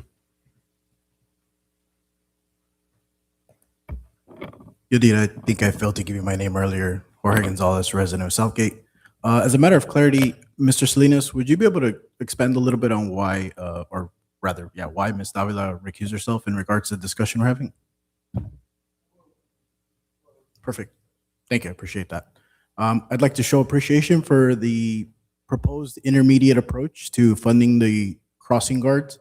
A previous resident had spoke to being able to come up with a plan. Obviously, you know, innovation, desires, they don't materialize without a plan. I'd be more than happy to offer this council a comprehensive plan to stand up a volunteer program at the end of this year, assuming that this program is an interim bridge, if you will, until the end of the year. So I'd be more than happy to offer a comprehensive plan. But once again, I appreciate this council's consideration for intermediary and a reduced staffing. Thank you.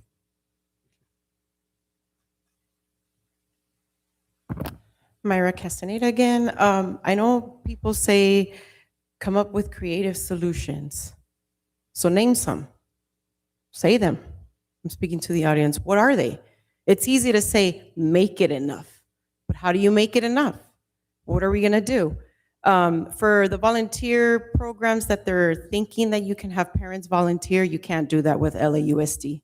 You cannot. So even if we attempted to start a program for cross guards, it's not going to happen.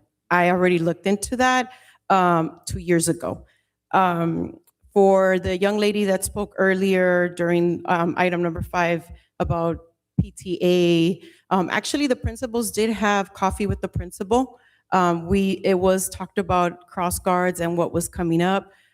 So the public knew about it. Now, if you don't have students in the schools and you didn't get the flyer with coffee with the principal, I'm sorry, that means you need to be a little bit more proactive in those schools.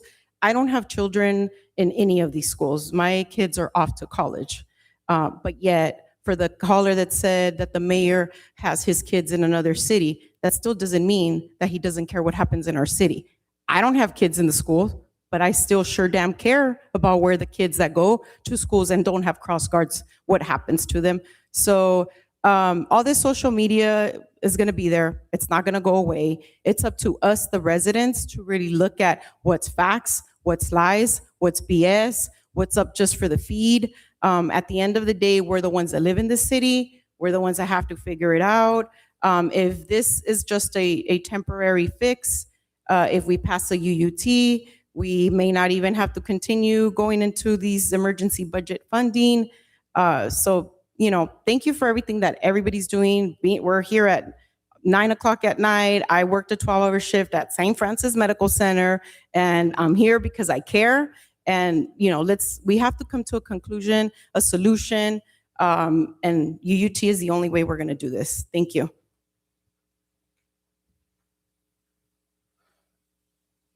Hi, Dania Gomez. I just want to say I want you to pass this on behalf of all the kids. No one seems to mention the kids enough. I don't have any children, but on Tweedy and San Miguel, I see kids walk all the time. Last year before school was over, I cross that all the time. Cars go fast. The crossing guards did a great job. They're tiny little kids. They need help. And then figure it out next year. This is what the parents want. I was at the library today talking to a bunch of parents, and they were like, yeah, what's going on with that? So unfortunately, they're not here. They weren't here in May or late April when you guys talked about the cut, and they weren't here all summer, but now they care. And just because they're late in caring doesn't mean that the kids should suffer. So I know this program's not going to start right away, but it's something. I mean, give the kids something. Thank you. All right, we'll go ahead and close the public comment. Bring it back to, emails, yes. Mr. Mayor, I did receive 12 public comments, and all commenters supported preserving or restoring the crossing guard services, and they urged the city to explore alternative funding, grants, partnerships, and other solutions before eliminating the program. Thank you. Thank you, and I want to thank everybody for their comments and thank everybody for their ideas that they have brought up. And I kind of want to touch on a little bit of what was brought up regarding our conversations with LAUSD. And I know that our city manager was part of one of the long conversations that we had with LAUSD, asking them, do we have an opportunity to partner in this where you can help us bridge the funding source for these 6 months while we wait to see what happens with our UUT, asking them to partner up with us. The answer was a strong no. And then when we started asking, well, would you be inclined to do a volunteer program where LAUSD ran it and we would help facilitate it, but you would take on the liability from it, right? And they said no. They said, no, we're only responsible for what happens inside the walls. Everything outside the walls is the city's responsibility. And I said, okay, well, we're attempting to bridge that partnership, and they're telling us that there is no partnership there, that they just want to worry about what's inside the classrooms, and they want us to worry about what's outside on the streets. I said, okay, well, let's try to figure this out then. During that time, we asked, what are other cities doing? One of the callers brought up Downey. I even reached back out to LAUSD because of the Downey conversation. In the city of Downey, the teachers are giving a stipend for showing up early to do crossing guard work. I said, I know the teachers are looking for pay increases for additional revenue. Would you be willing to offer, teachers the ability to do the job as a stipend for them? Again, the answer was a no, right? So again, we've been trying to find many different solutions along the way. The biggest obstacle that we continue to bring up is the liability of worrying about what happens if the worst case scenario happens, right? And we currently have a contractor that takes on that liability and takes on that responsibility.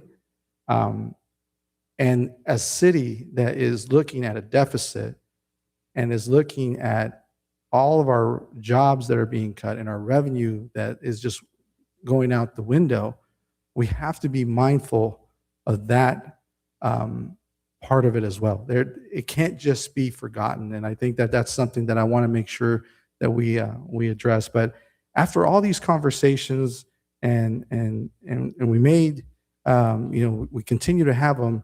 The school year came a lot faster than we anticipated. It came upon us. The crossing guards weren't there, and we started, hearing, from parents like, "Oh, what happened?" This is the first time they ever heard that we had a structural deficit. They were saying that they did not even think that there was anything wrong with our budgets. When we were talking to them and we were having this conversation, again, I'll reiterate, they were very positive. And I think we sat on a call with probably 20 members of the Padres Unidos group that were going to be in and out of that meeting. And that every single one at the end was saying, how do we support it, the UUT, and how do we help spread the word? And, that was the pretty much sentiment that we kept hearing when we had these conversations. So, I feel confident that the residents see the value in this. But by the end of the day, our goal is always going to be public safety. And you're right, we haven't been saying the kids enough. There was a comment that was made earlier regarding, where my kids go to school. And I'll say that my daughter went to school with your granddaughter for quite some time at St. Helens Elementary. And then, she was having a little bit of problems and was no longer just a kid at a school. She was now the council member's daughter at a school. And I just wanted her to be a normal kid somewhere. So yes, I made the decision to move her out of Southgate so that she can get in trouble. She can, do something and just be a normal kid that gets in trouble, because I signed up for this. My daughter didn't. And I did not want her to have to deal with that. But I'll address it in that manner and say that the thousands of kids that I have coached in the city of Southgate and the, many that continue to come up to me and ask me for advice throughout the years should show that my heart and commitment to this community is unwavering. I believe in the children. I believe in what our parks and what our facilities have the power to do because I'm an example of it. And that's why ever since I had the ability to, Gil signed off on me being able to be a junior coach at the age of 17. And I was coaching youth basketball at 17, helping young kids just develop their skills. And I fell in love with coaching ever since. And I've been doing it since I was age 17. I'm still doing it now. I'll be on field 8 on Thursday. If you want to come see me run a practice, I'll have 20 girls out there in my softball team playing from all over Southgate who are just coming up to me, calling me coach. And then that's what I love to do, and I'm enjoying it every time I get a chance to. So I'll leave it as that, but I'll bring it to Councilmember. Yeah, and again, it's crazy that you have to even defend your love for this community. For the last few years, you and your family have brought in hundreds of toys to give out to needy children in the community, and you yourself played Santa Claus, didn't you, this past year? So again, look, I'm sorry, he has a side job. He has reindeer and all, right? So, look, at the end of the day, this council cares about the community, cares about our employees, fair salaries, our police officers who put the uniform on. And look, years ago, there was a movement to defund the police, and we didn't follow that. But I understood the movement. Nationwide, there's a lot of issues with police officers abusing the law, but not here in Southgate. Our officers care about the community. That's why we didn't do that. But it's important to understand that in all the cities where they defunded police, they funded them back because it created, it resulted in too much crime. But again, our officers also care about the children, and they're out there trying to, how many schools do we have officially? Like 26, 27? it's a lot. And we don't have an officer for each one of the schools. And, you talk about safety. They even cut back on the school police. I've talked to teachers who are terrified at school. I talked to parents and children who are terrified at school. I've been there when I was coaching at the high school.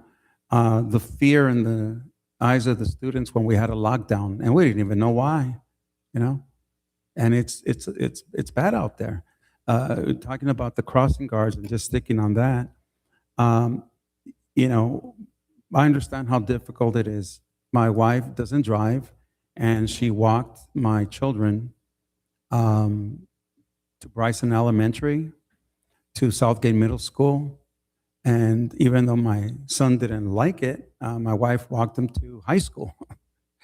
And so, but my daughter didn't mind that, but it was dangerous. And is it because it's dangerous? No. People are dangerous. People are driving, it's supposed to be 25 miles per hour when safe to do so. And there are people that are going beyond that speed limit, even when it's not safe. Go by any school in the afternoon, and you'll see all these cars double parked. Parents who care about their children are double parking their cars, waiting for their children to come out. And they don't go to the corner to get to their car. They go across the street when other cars are going by. It is bad out there. People, we want the safety of everybody. But look, we've gone through this enough. We care. Yes, since April, May, we've been talking about this, and we hope not to be here, but we're here. So let's just go forward. I'm going to move that we move forward on this, and we notify the crossing guard company to expedite whatever needs to be done, and let's get the crossing guards out there. And let's be clear, Mr. Mayor, you and I had a conversation earlier. This is not a reaction to social media posts. This is something we've been working on for months on trying to resolve it. And when he says the school year, came quicker, he doesn't mean in the calendar wise. He doesn't mean that. We knew when the school was going to start. What he means is that we try to find a solution before the school year started is really what he's talking about. And again, I want to thank staff for being patient. I know they gave us every caution available on spending emergency funding, but the optimism that I'm hearing from people who want to support this UUT, and I think that's a great question to ask all the candidates when they're out there. Do you support the UUT? I think people need to know where they stand on that. In any case, my motion is to move forward on this. Thank you, staff. Vice Mayor? Yeah, I'll go ahead and second the motion, but I want to make a few comments. And that we've always been working on this all along. And I'm glad that we're here now. I know that some schools, I dropped my granddaughter at one of the schools, I know private schools, charter schools, they did have crossing guards. I noticed that some of them did. Some of our public schools didn't. Sometimes it takes a little effort on the schools to go and make an effort because they knew that there were going to be no crossing guards. So I saw some of that. I think LA Unified, when they built our schools, they didn't really, they rushed in here with all these attorneys. They want to build, when we were over those days that we were overcrowded and they needed to build these schools. They didn't really plan. They just pushed that through the way, all these schools and without really, that's why we have a lot of the double parking and all of that. But nonetheless, we're in this situation. I think part of it is, if you already heard today, there are competing needs, there are competing interests here. And we've been trying to navigate from the police being cut and, the morale there. I mean, the overtime, less officers, to, the planning department not having code enforcement and so forth. We could go through all this all along. But those are competing needs, which makes it real difficult. We let employees go. About 32 employees left the city. That's a lot of employees. The police stepped up. The police department stepped up the first week of school, the first 2 weeks, they were out there where they figured that it was going to be tough, where we have a lot of the issues with, safety. And they were out there, and we appreciate Captain Amador for being out there. And then also we started crossing nights, right? Did we do one or two of them, or we have some plan also? Yeah, we've added some crossing areas and intersections where we've added flashing, pedestrian controlled lighting, and ramping, and we have more in the works as we get grant funding available. We're trying to prioritize, especially around schools, future projects. So we do have more on the works, but there's still more to do. Yeah, there's still more, but we're doing something. And I like the methodology. I'm glad that we started with the elementary schools because I think those are the most vulnerable. So when we look at the list, the elementary, and then I know some of the middle schools are not always paying attention to kids when they're crossing the street. So I'm glad that it seems like it's a good place to begin. So I really commend staff for, I support this plan. I think it's going to make a difference. And so let's move forward with this. Yeah. Yeah. Mr. City Manager, I just have one comment, and I think that there's regarding the crossing guard locations is I know we have two on Tweedy and Atlantic, but I just have a recommendation that we did have a police officer actually have to do traffic control near Independence, or not Independence, International and Legacy in that little area there. Just so you know, sorry to interrupt, we proposed one there, but the contractor company said the volume meets the criteria for them that they would have to have two if they had anyone there. So we're not able to, we can't, their company won't post a single person there. They have to have two. They have to have two because of the volume of Atlantic being so much higher than the rest of the streets that we have crossing guards on. Oh, you're saying Atlantic and Tweedy would have to have two? Yeah. If we're working with the contractor, it's either 2 or 0. They won't do one. And what would an additional one be at International? Can we look at that? I mean, because I think that's important, right? My only concern is it's going to be probably around $9,000. I'd have to do the math, but around 9,000 to add another one. Look, my concern about doing that, and I will support if that's what you guys want to do, but once you do that, then we're going to start hearing about other schools, and we're going to be at the same point, right? So just be careful, right? Yeah, I think the difficulty is that some of these schools, individual elementary schools, there's up to 4 crossing guards at some of those schools. So going down to 1, there's going to be criticism. At the high school areas, we're not proposing any. There's criticism there. I think to the point is, if we ask each parent at each school, the answer is more. But certainly, whatever council directs, we'll look to do. well, I would be okay with leaving it the way it is, with the idea that if we see an escalation of issues, could we bring it back and just say, hey, there's something going on in this, and just have that. Mr. Mayor, so look, we're the policymakers. So right now, we approve this, and we find that some other issues come up that we need to address, we can always bring it back. So the answer is we're the policymakers. Yeah, the other thing I would add is that somebody in the audience mentioned being creative, being innovative. There's an opportunity to maybe look at that part, see how many, if you're willing to step up and work with me, I'll work with you. I think, and see what we can find innovative ways. I know the Department of Transportation does some of the training, whatever it is. If people want to get involved, this is a good way of involving the community, others that have the time that could be there an hour or two during the day. So maybe that's a way of getting involved in the community. So, like we said, the problem is the volunteering portion. Nobody will take the liability from it, right? And that's what we have to worry about.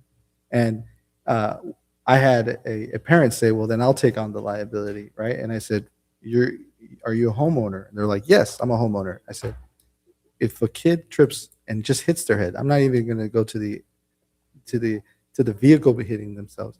And they say, and the parent goes, well, who helped you cross the street? And they say, well, you did. You don't know what you're opening yourself up to, right? You're taking the responsibility of acting as a crossing guard to cross a child over. And the reality is the lady started laughing and going, people really sue for stuff like that? And I said, you should see the kind of stuff that we have to talk about in this back room, about a half-inch, concrete or a centimeter of a concrete lift that somebody is saying that is causing, a $5 million injury, right? So I'll take that, but I still think we could have that conversation and look at insurance and look at all of that, because that's why we have insurance. So just at least Yeah, have a conversation. I can be available. I've got my card. I'll pass it Yeah. out for Okay. anybody And, who wants to I'm sorry. brainstorm. Mr. City Treasurer? Yeah, I just had a couple of comments. Look, the $9.4 million didn't come overnight. Those cuts were part of a year-long conversation before we got to a budget that was adopted. And when you strictly look at the numbers, 153,000 is a large number because that was needed and it was cut for a reason. But when you look at the human side of it, and you look at the impact on, the most vulnerable, which is, the children, the investment and using some of the emergency reserves on a temporary basis to fund between now and December would be the right thing to do. So I would encourage you to, vote yes and adopt that. But at the same time, I would recommend that city staff look at other areas to potentially continue to trim and see if we could balance that out. But I know that's a tall, request, but, that's something that should be ongoing on a regular basis. So we could balance that out, adopt it, approve it tonight, and continue to work towards additional potential cuts. Because if the UUT does not pass in November, we're still looking in the next fiscal year to, a cut of $4 to $6 million. That's what's going to be needed to balance the budget without using our emergency reserves. So, the mentality on continuing to plan for worst case scenarios should be ongoing. Those areas where we need to cut should be a regular conversation with council, and that plan should be on the table. And so looking at 153,000 in areas that are being proposed for the future should be on the table as we look to fund crossing guards. One additional thing, I heard a member, whether it was on Zoom or in the audience, talk about International Studies Learning Center and the PTA not knowing that there were potential cuts to the crossing guards. Now, I've had the privilege to be a Dragon parent for many, many years, probably 9 or so, and I still have one student attending ISLC. The conversations were had with the principal of ISLC, and I could, for a fact tell you that conversation happened because I was the one that had the conversation with him. So this was before the last year school ended. So there was plenty of time. If the parents didn't know, there's a gap there in the communication that should have gone out way before the summer break and way before they returned to school. So there was communication failure. I think that occurred, but that's on everyone, not only one individual, not only on each one of you individually either. And if there is a volunteer program, I'll be the first one to sign up. If you tell me that, there is a path and, liability is sorted out, I'll be outside ISLC or wherever needed. Bryson as well, because my heart is there with all my children attending Bryson when they're young. I will be there with a stop sign and a whistle if needed. So thank you, Council. All right.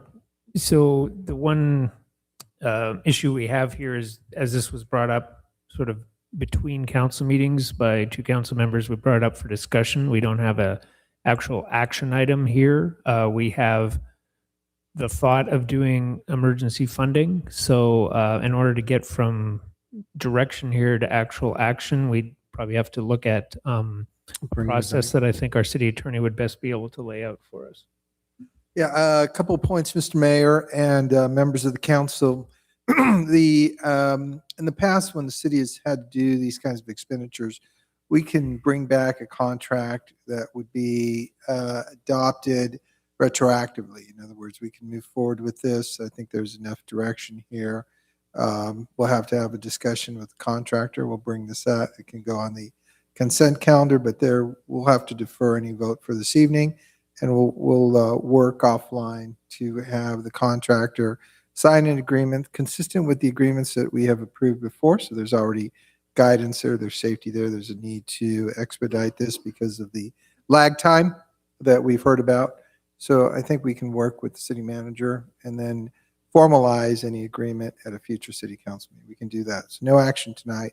A couple of other things. I just want to echo this concept of liability, right? I've said this before, is that you can't go down a city block. You can't watch a TV program without seeing a commercial for lawyers representing individuals free of cost, particularly in personal injury cases. That has driven the cost of insurance for the city and all cities up and down the state. And so the concept of trying to have a volunteer program for a crossing guard is not really a viable program for the reasons that we talked about. The lack of adequate insurance to protect those people that are trying to do good things, the Good Samaritans here. And we all know that saying that no good deed goes unpunished. And so exposing those individuals that to the hands of someone that would claim that they failed to be properly trained, that they acted imprudently,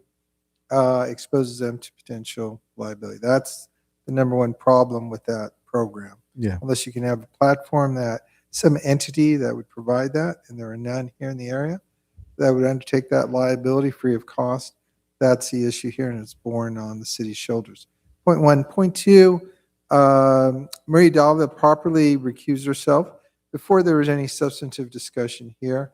And she did so because she lives within the 500-foot radius. It's really a close call on that issue, but she opted to be prudent about that and opted to take the high road there. So I think she did the right thing when this item was substantially being discussed. And then finally, it's a fair question to ask, but council members are excused from council meetings for family or health reasons. And so it falls under that category here with respect to Councilwoman Avalos. There was a health issue there. We have no more details other than that. And that's why she's not here. It's an excused absence. And council was advised about that as soon as we found out about it.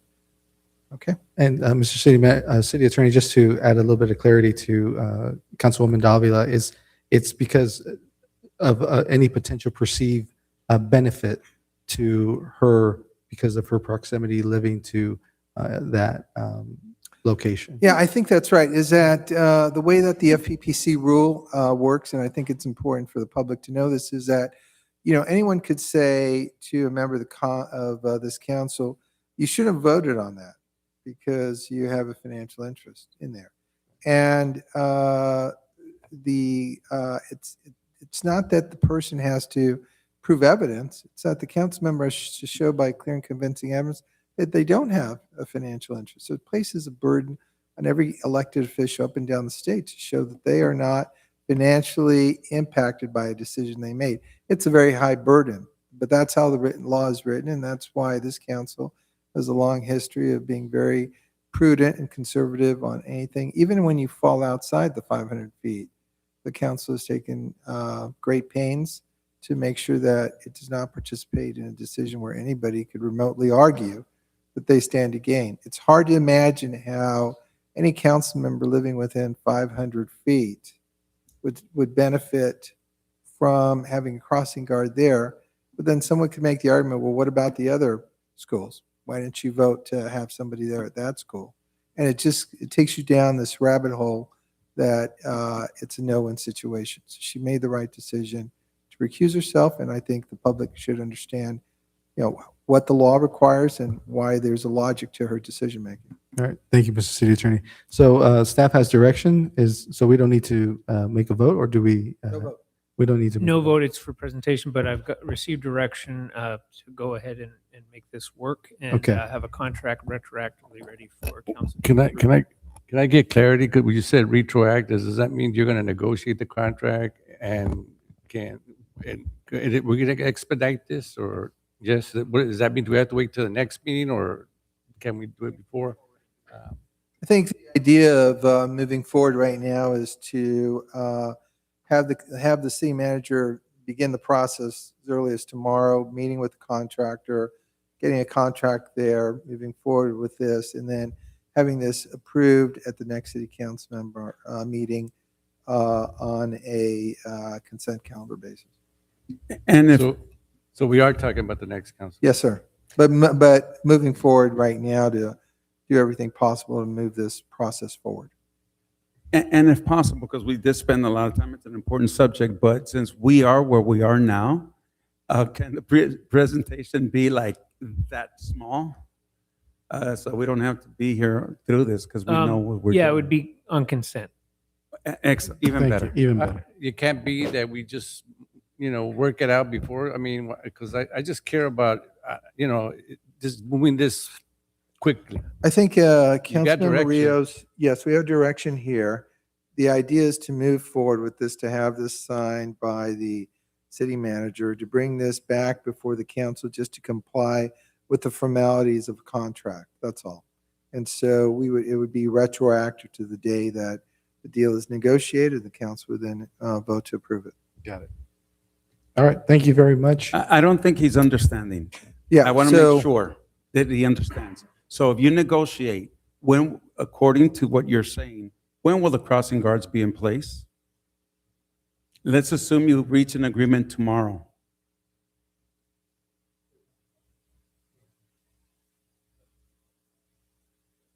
Yeah. So it would be up, say the agreement's signed, which there's checks and legal, but say it's next Monday or something. And they can have a crossing guard there the next day. They could start the next day, have crossing guards in place, and then retroactively come the next council meeting, you would approve it. And I wanted to make sure he understood that, and because he was getting frustrated because he wants it not started after the next council meeting. And so the idea was, you start the conversation. As soon as you reach an agreement with them, you're going to put them out there the very next day. Well, And then when it comes, yeah, I think Gradually. Yeah, well, as soon as they can. So as soon as they can, yeah, yes. they won't start until they have a signed contract. We'll get a signed contract to them prior to the next meeting, so as fast as possible, and that will start them as fast as possible filling the slots. And by the time we come to next council meeting, you're just approving what was already done. Everything's moving, Yeah. no delay. That's Thank the you. main thing, right? Thank you. All right. All right. Thank you, guys. Thank you for the conversation. We'll go ahead and bring in Ms. Davila, Councilwoman Davila. Thank you.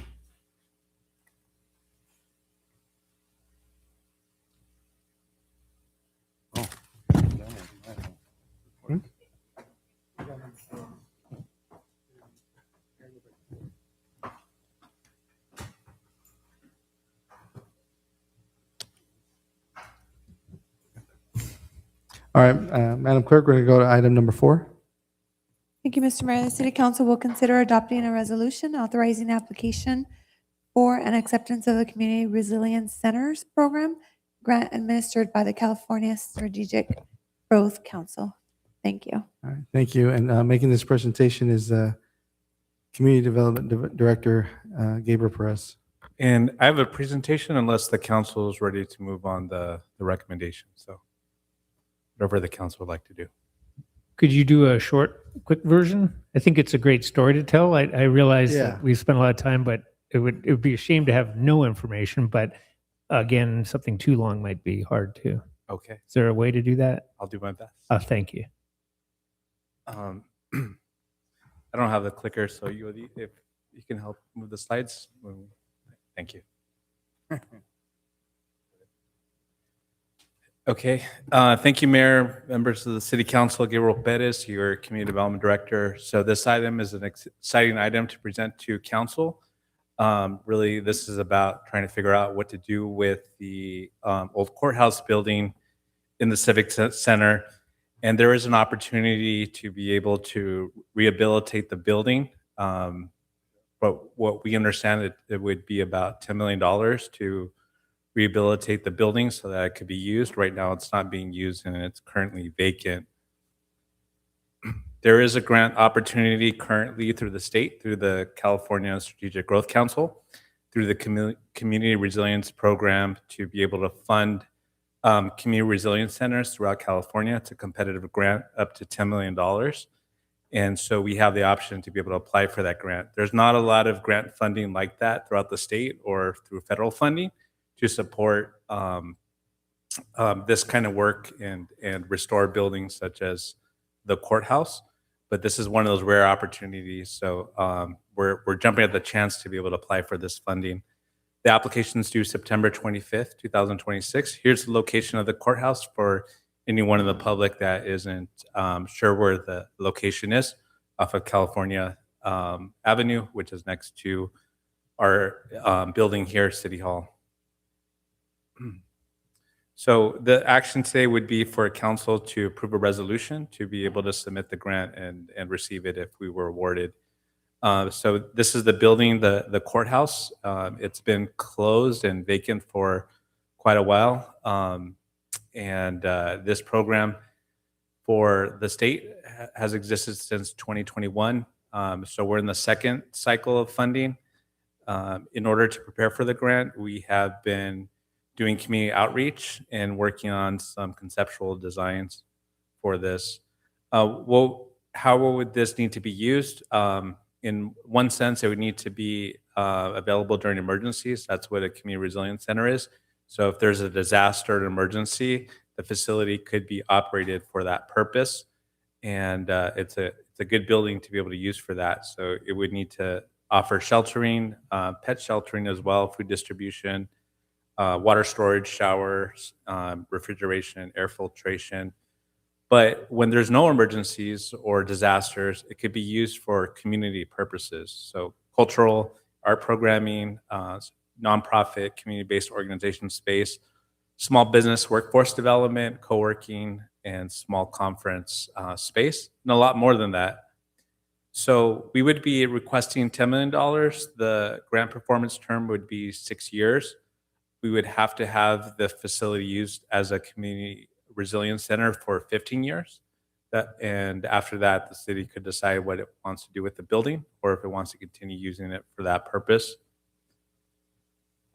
It does require us to work with different partners, and part of this effort, realizing that we have budget challenges, is to figure out how we could be smart with our money. So if we can get funding to rehabilitate the building, but also develop a public-private partnership with other nonprofit organizations. The organization that we're looking at, that could be an operator of the facility that would be responsible for operating the building and maintenance, would be Chicanos por la Causa. They're a national organization that first started out of Arizona, and they're doing a lot more work in California, and especially in the LA area. And so they have the capacity to be able to do this, and they're interested in doing that. Compatior, which provides a lot of important social services located here in the city of Southgate, they're interested in being a nonprofit that operates out of there as well. The other is Esperanza Community Housing. They're the ones that operate the Mercado La Paloma, which is a food hub in South LA by USC. And they have a Michelin star restaurant as part of their food hub. They're interested in providing technical support in this effort to be able to have some food establishments in the facility. And then lastly, our evaluating partner would be UC Berkeley Disaster Lab. So we'd have to satisfy certain strategies as part of this effort. So here are the list of strategies that include energy resilience, air quality, public health, emergency preparedness, mobility and access, water resilience. So we think we'll be able to meet those strategies. And we did receive some grant funding through the Gateway Cities COG of about $15,000 to work on the conceptual design. Here's the location of the building. So there would be some outdoor areas for congregating. This is how the facility could be used on an everyday basis for community events. So what we would do with the 3 courthouse rooms is tear down the walls between them and then allow for portable walls that could open up and allow it to be a bigger gathering space. And then there would be offices and conference space in the facility. It does require it to have a kitchen, cold storage, and restrooms. Also, showers are required, especially if there's going to be an emergency. And this is what it would look like if it was activated for emergency. So you could see the squares inside the large conference rooms. Those would be beds for sheltering. There would also be a requirement for pet sheltering as well. And then this is a rendering of what it could look like from the outside in the front of the building and inside. And a lot of the inspiration came from some of the community input we received. We were there at the farmers market on 2 occasions talking to the public. We had one community meeting and a survey, online survey, and a few focus groups. So this is where we are. The application's due in September. The grant award would be announced in spring, and then the 6-year term would be from 2027 to 2033. So the design services for this effort, it costed the city $0. The grant writing, Climate Resolve is assisting with this effort to write the grant for the city, and we assumed those services would be about $40,000. But if we can get the grant award, that would be $10 million, and the idea of operating the facility would be budget neutral. So we recommend you adopt the resolution authorizing staff to be able to submit the grant application. I'm available for any questions if you have any. And I do want to mention Tomas Duran from Chicanos por la Causa. He might be still participating from on Zoom. He was here earlier, but it started getting a little bit late.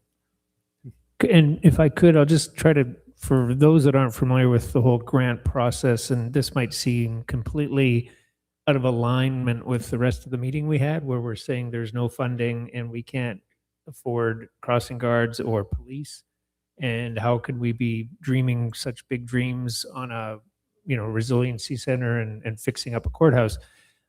This is a dilemma that exists in cities all around, that grants that come from state or other agencies are typically exclusively for new construction or some specific trend that's going on at the time. So we were able to get 30 million in grants to build Urban Orchard Park. So that opened last year.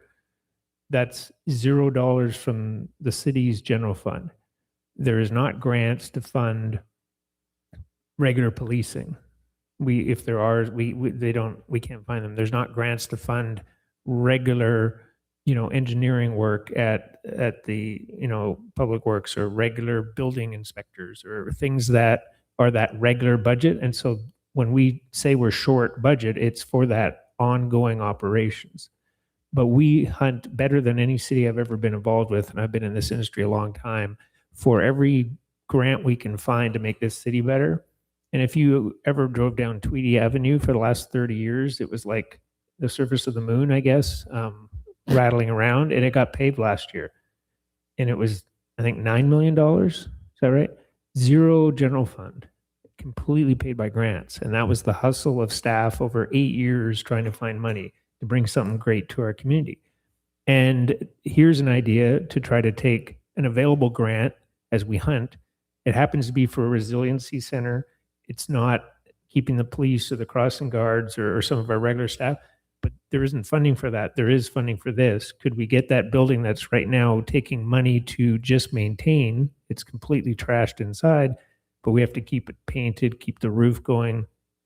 We'll never have that general fund. That'll never be priority. But here's an opportunity. And Gabe probably doesn't brag enough, but in his last job at his last city, he, with his team there, put together a package and got one of these grants and was able to, fix up a building there. So this is a great opportunity. It seems out of sync with what we're talking about, but this is a separate pot of money.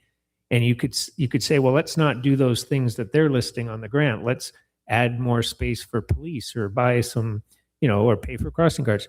The grant will not allow it. If you don't follow their instructions, you get nothing. So it's take it or leave it. And we'd like to take what we can to help this community in whatever place the money's available. And so this is the attempt, but I'm just trying to help the community understand how this connects to all this other conversation, that grants are a separate pool for certain things. We try to get as much as we can. And I appreciate the work that Gabe and his team has done on this. And I know that Gabe has a good track record on this grant, right? You were in another city and you got it. So you know the ins and outs of this proposal. So good luck. Yeah, and I want to thank you for your presentation. I think that that's something that we constantly hear is, we want something more, we want something new in our community. And then we're also hearing from the other side saying, stop building things, why are you spending money here? Stop spending money here. Well, I think we want to be the city that goes out and tries to find those tax dollars that are not coming to our city normally through these grants. And I think our staff's done a really good job. I know you spoke of the Urban Orchard, but Circle Park, Holidale Industry Park is a great resource for that area in the community. Holidale has always told us, oh, we're the forgotten part of Southgate. Within the last year, they got almost $45 million of investment into their community. So I think that there is a lot more opportunities that we want to look into, but I think we have the right people in place to get those grants into our community. So thank you for the presentation. I think it's a good story to tell. So is it I'd like to open it up to the audience. If any audience would like to make a comment, just would like to be able to provide that opportunity. Good. All right. They made their comments with their applause. All right. We're going to Zoom. We have caller ending in 609. All right.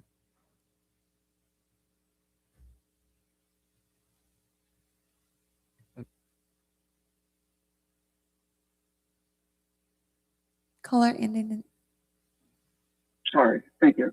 As for the grants, I think you would agree with me that there needs to be a heavy element of professionalism and accuracy, especially with whomever you present this to. I'd like to point your attention to one of the blueprints where it states, let me just pull it up here, main exentrance. I think it's conflated. I think you're using two words, exit and entrance, and just combined it into one, leaving the X and N together. But more importantly than that, you also have a slew of errors on your address. You have 86490 California Avenue when it really should be 8640. So I think it's important to clear up the tainted information, especially when you're making a presentation, not just to the community, because there are members of the community who are going to want to look up what physical address you're talking about. But probably as equally as important is also the people that you're going to be sending this information to apply for grants. Thank you. We have Mr. Mario Dominguez.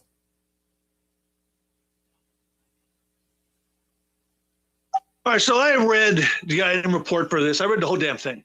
And it has all this sort of like demographic data.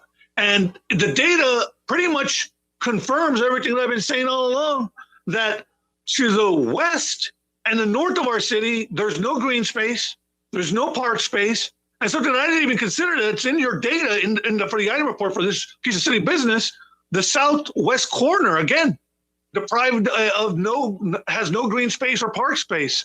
So yeah, you people fucked up. You built 4 parks across the LA riverbed.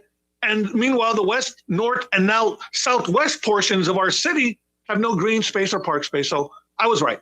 The thing I want to say, you people are late. You're late with this project. You guys haven't done a lick of work with that courthouse. What are you, like 15 years late at least? And now it's 2026 and you barely figured out, oh, now we can, now we know what to do.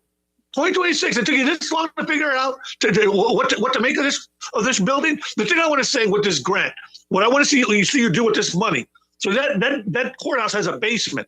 I want to know if that basement extends and connects to the City Hall building, because that should be a major emergency passage from the courthouse to the City Hall building? What if you have an active shooter, a serial shooter running amok inside City Hall? Well, you need the police to do a sneak attack, go into the basement, go through the passage, and then come up into City Hall. Or what if the opposite? Someone goes into the courthouse and you got an active shooter. Well, they can go down up into City Hall. So if there is a connection between the courthouse and the City Hall building with the basement, I want that renovated and fixed. Sadly, the one that's from the police department building to the courthouse, that one's all shot to hell, and I don't know if that's ever going to happen, but that would be great too. Now, the other thing I want you to do with the money, the roof of the courthouse. I don't want a separate item appearing on a Southgate City Council agenda saying, "Oh, we need to spend hundreds of thousands of dollars to fix the roof." Use this grant money to fix the roof, goddammit. And then the same thing goes for the heating and air conditioning system. Use the grant money to fix the central heating and air conditioning system for this. I don't want a separate item appearing on a future Southgate City Council agenda saying, "Oh, wait, we got to fund the heating and air conditioning system for the courthouse." Where are we going to get the money? Well, here's your opportunity, folks. Do this. Make it happen. I'll end with that. We have Mr. Robert Montalvo.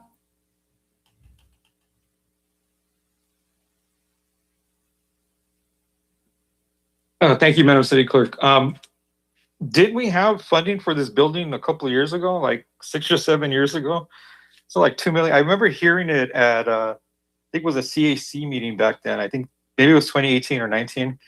Where did that money go? I could be wrong, or is it being forwarded over? But I looked at the item earlier too. I just had a question. Can this also be used as a cooling center during the summer, like we use like the senior center in the park? And yeah, that's one of the things. I think it's a good concept. I like the design. Also, I don't think you have to explain how grants work on every item. It sounds like kind of like a hostage situation type of thing. It seems like you're thinking about something in the future that might happen. Residents, to quote the city manager, are not stupid. I think they understand how these things work. So I don't think you have to waste like 20, 30 minutes talking about how a grant works versus a general fund. I think people understand, especially up until this point. Anyways, thank you. We have no other. Thank you.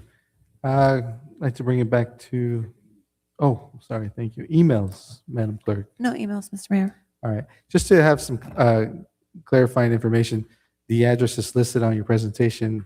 A lot of people don't know this, but the courthouse actually has its own address of 8640 California Avenue. So just for some clarity on that, it's not the City Hall's address, as well as the police department has its own address as well. But I'll leave it as that, and we'll go on to bring it to council. Yeah, first of all, yes, thank you for explaining what grants are. I obviously, a lot of people already know what those are, but quite often I have to answer questions, right? Like, why are those logos on Tweety Mile? You guys could have used that money for something. Yeah, And we explain it. It's a funny coincidence when some people ask that there's too much discussion about grants, but those same people might be saying that the logos are a waste of general they fund are. when they were actually grants. And they are. And they're It's grants. the same ones, It's right? grants, yeah. And that's okay. We shouldn't have to explain everything to the guy who keeps on saying this, but the library renovation, people were saying, if there's no money, why did the city spend money on the county courthouse? On the county library? Well, we didn't.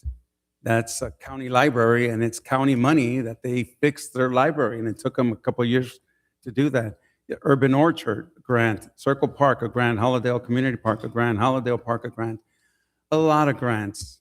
And, so again, when we're spending that money, it's other people's money, which, by the way, we all contribute to county money with our property taxes. And it just takes forever to get it. But yes, thank you. And every time we have one of these grants, I'm going to look at you and say, can you please explain what a grant is? Might irritate some people, but you know what? I'm sure they'll get used to it. But this is a great presentation. And, you know, I know she's not going to say anything, but, you know, when we represent the city of Southgate outside in outside agencies, we have to do some lobbying. And my colleague over here to my left, to your right at home, Maria Davila is part of the COG, and she has to lobby for some of these things. So some of the monies we get, you know, and again, when we represent the city, we're trying to bring in revenue, we're trying to bring in projects. But I just want to make sure that, you know, people know that that was part of what she did here. So again, and yes, I got to meet the people who gave us, I guess we all took a tour of the inside of the courthouse. And there were some moments there where I said, I remember this is where we had a corrupt government being brought before. That's when we did have a corrupt government. So again, yeah, we could put it to good use for a lot of things. But thank you, staff, for the work on this. And I don't know if you might know about the couple of $1 million that we had set aside. We actually set it aside. We set a certain amount, and we wanted to get to a certain point so we can renovate. But as you know, again, we talked about the cost of doing business has come up. And I've said this before, that yes, we have that 1 cent sales tax that was approved in 2008, but $1 in 2008 requires now $1.55 to cover that because of inflation. So the value of the dollar went up. So again, you combine all that, right? The value of the dollar is not the same today as it was in 2008. And you also add the fact that the price of everything has gone up. You put that combination in there with what we have today, and that's what we're dealing with. But thank you for working on that grant. And again, I don't know what my colleagues are going to say, but I will make a motion, and we'll have further discussion to adopt the resolution. Thank you, Mr. Mayor. Well, I'll go ahead and second that motion, and I'll go ahead and go to I'll Vice Mayor. just say, Gabe, thank your team. I know you got a timeline, which is due pretty soon, right? And when's the turn? When do we hear the good news? Hopefully, Next year. spring, early next year, sometime. Okay, perfect. Thank you. You good? No, I just want to say thank you, Gabe, for putting this together, and hopefully we get a good opportunity to get this grant, because it's well needed, and I think it's going to be a great benefit for our residents here in South Beach. So with that, Mr. Mayor, right here. Yes. We go ahead and roll call, Madam Clerk. Did we have a second? Yes, I second it. Thank you. Councilmember Hurtado? Yes. Councilmember Davila? Yes. Vice Mayor Rios? Yes. Mayor Barron? Yes. Motion passes. All right, thank you. All right, we'll go ahead and go to non-agenda items. If you have any non-agenda items you'd like to bring up to the council, go ahead and line up. See how much I can get through. Quickly, I wanted to thank, as a Kiwanian, I wanted to thank everybody in our community who was able to help out this Saturday at our community cleanup next to the Dollar Tree. I was able to take my 3-year-old, and she helped pick up trash. Sadly, the bags that were filled, somebody just went through and ripped them over overnight. I went the next day to pick up food at Brown Soul and saw the mess that was left behind. And I wanted to thank Mayor Barron and city staff who were able to go right away to pick up all the mess before it got worse. And so, you know, it's a lot of hard work, and you guys were able to keep it. I mean, it's not super clean anymore, but you know, clean enough. It's a sad thing to see how you know, how much trash can be left behind by some members of our community.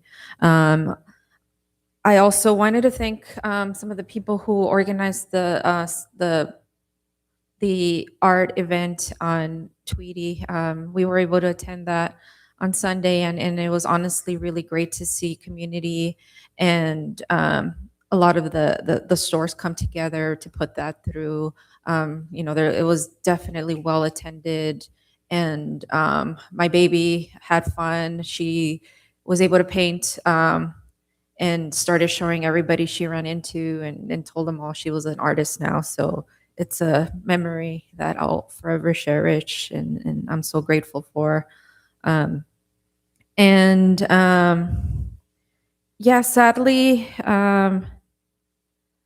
I wanted to bring up just the sad effects of the budget cuts, and you know, I wanted to see if our Parks and Rec director could speak on why the classes are being cut. I mean, I'm pretty sure I know why, but if you can make that clear and just explain. I know that you're going to kind of explain, or if somebody else pulls it up, I have to leave after to pick up my baby from grandma's house. But you know, just how much what the budget cuts are, or how they are affecting the swim classes and why they have to stop before the pool closes in November. That would be great. And the last thing regarding the park construction, I'm grateful for the parks that are being built, the 3 new parks that were built on the especially Urban Orchard. As an environmental justice advocate, it's important for us to have the green space, especially when we're converted contaminated sites. And there are residents who live next to these parks who I know enjoy them. And, you know, they are very frequented by those residents, and they too deserve access to clean, beautiful parks. And thank you. And I would encourage for more.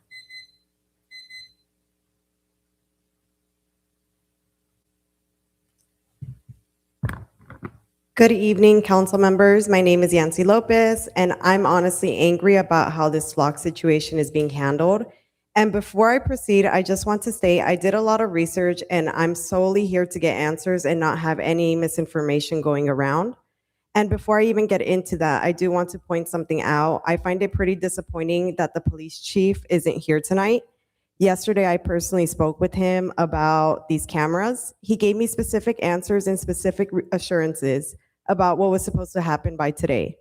And now I'm standing here because what I personally saw today doesn't match what I was told yesterday.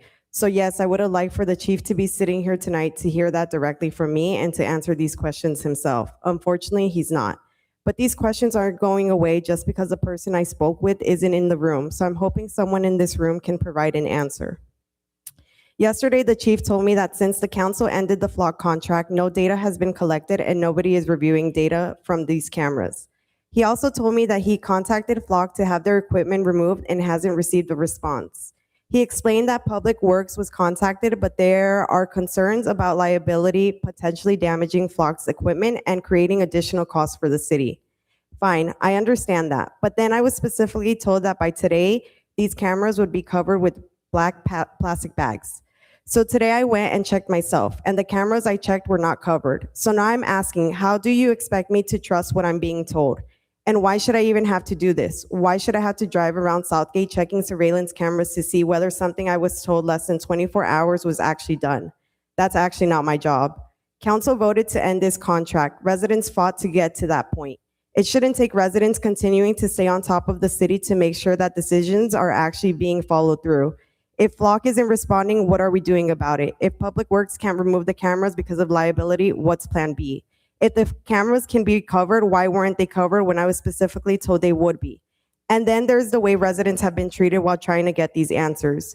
We've dealt with a lack of responsiveness, a lack of cooperation, unanswered questions, and quite frankly, attitude from staff when we're simply asking for information. And let me remind everyone of something, because I think we're starting to forget.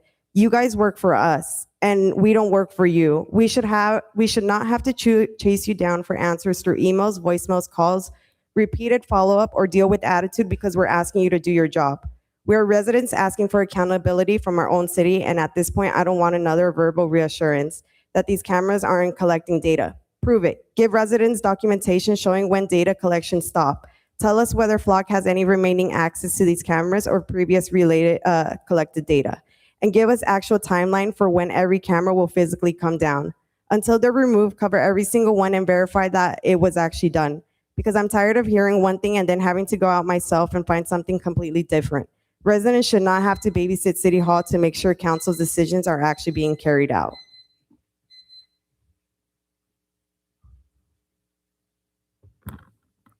Hello, my name is Carolina. On July 15th, this council rejected renewing its Flock camera contract. Today, I'm following up on what is to be expected with the cameras remaining in the city. Now, I've already requested public records, but I'd also like to state my concerns to the council and our community listening. When will the flock cameras be taken down considering the contract was rejected? Are the cameras still active and recording? Who has access to previously saved data and where is the data stored? When was the last day Southgate PD had access to cameras and data? Can the city confirm whether Flock has remote access to the cameras? Can council confirm that no data has been collected after rejecting the contract? Is there a deadline for physically removing these cameras? And I do want to emphasize my concern for the question of when was the last day recorded that Southgate Police Department had access to cameras and data. Also, does the contract rejection and an inaccessibility to data also include Flock cameras on private property, like at the Walmart or the CVS? Will those also be removed? Because when you go on a Flock Finder app, all the cameras in the city still seem to be active or at least still registered.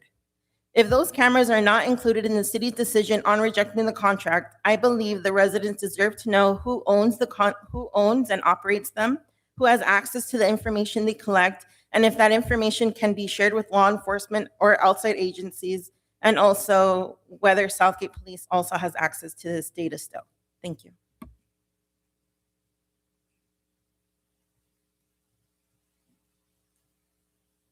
Good evening, Robin Logan, Hunt.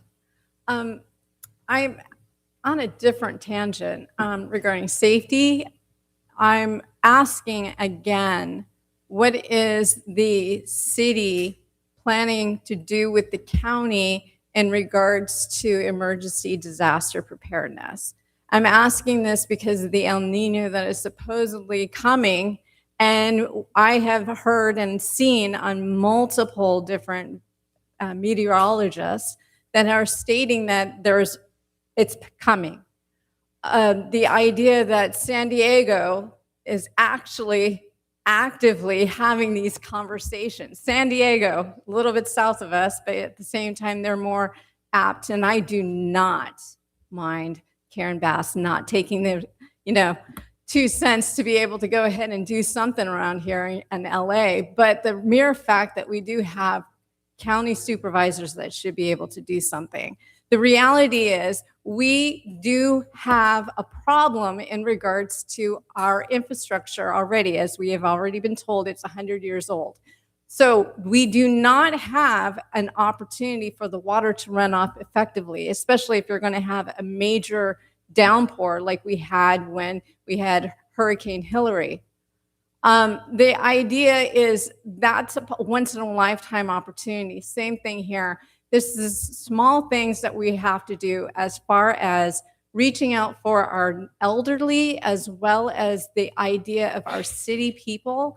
Yes, we possibly have a opportunity for using the park or whatever, but the reality is that not during a downpour will we be able to use the park when we have trees and everything else and limbs that are going to be falling at the same time. So that's not safe. Again, how are they going to be able to cross the street? Will they need a raft? I'm trying not to be funny, but at the same time, hey, it becomes a little bit more daunting. And I come up here regarding pedestrian safety, and yes, we finally are talking about it a little bit more productive. But the reality is I'm still waiting for a call from Legacy High School to see the principal, and I'm never going to get it. And I'm not caring anymore. So they lost a lot of money out of that. Too bad for them. Oh, well. But the reality is, when you have citizens that are willing to do something, and we are just coming here and we're asking, we would like to get some kind of response back positively. Whether we see it or not, yes, it's election season. The other two people they're not going to do anything. They're just going to do nothing but complain. So I'm just letting you guys know this is your opportunity to shine. Thank you.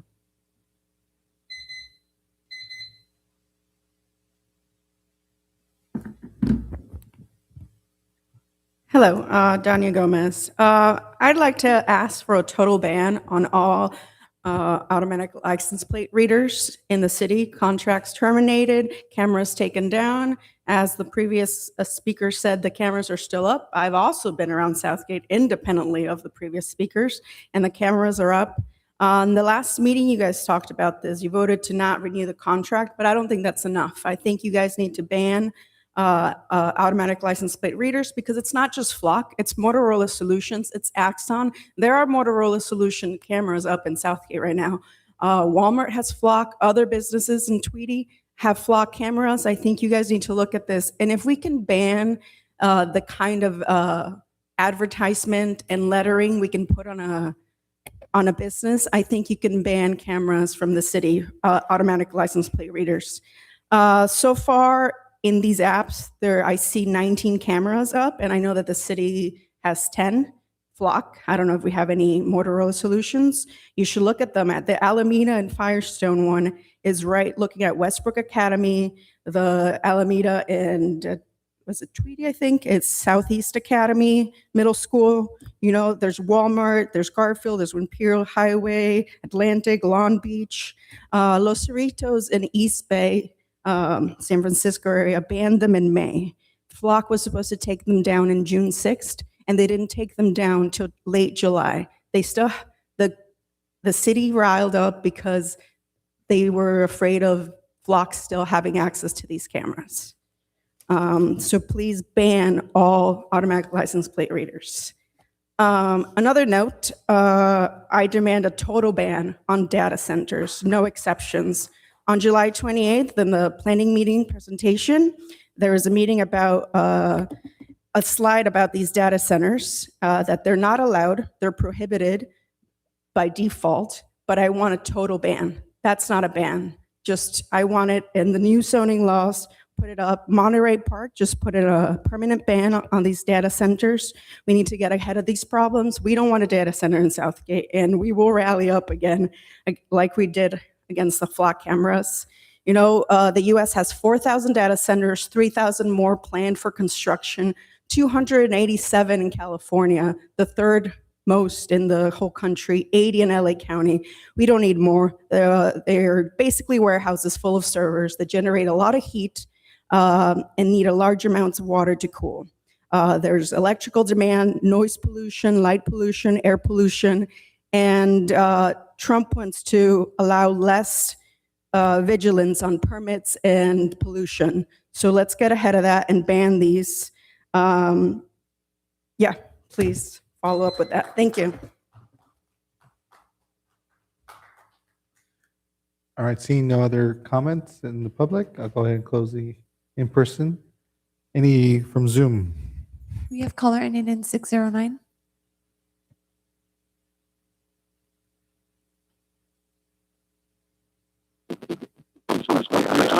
Congratulations to the community. Great job on your outreach and Thomas, we can't hear you. I'm going to give you an opportunity to maybe try to call back, and then I'll go to another caller. All righty. Go ahead. Next, another caller. Oh, we have Mr. Mario Dominguez. So I want to salute and give a high five to one here, City Hall employees there. I mean, this All right. So can you hold on? I'm sorry. I think we're going to have to take a break and maybe restart our system here.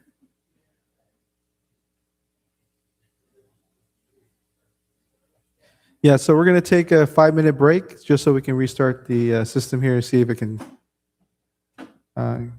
fix this issue. Thank you.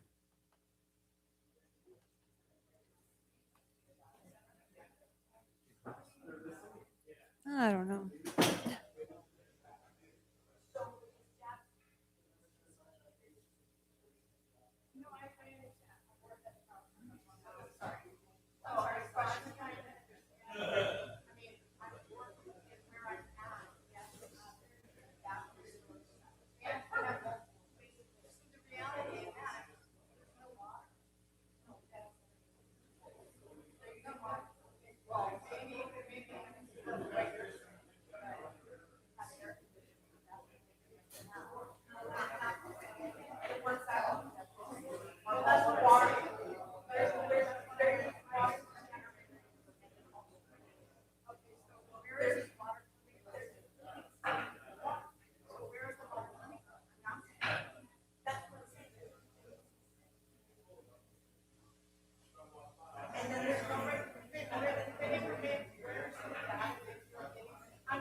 What do you think? I mean, you heard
Testing, testing.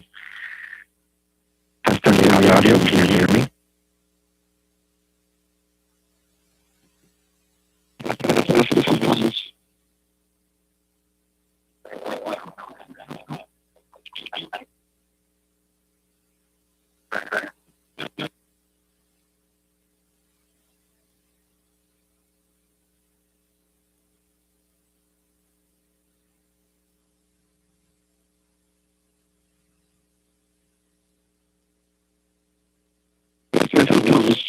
test, test.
Test, test, testing.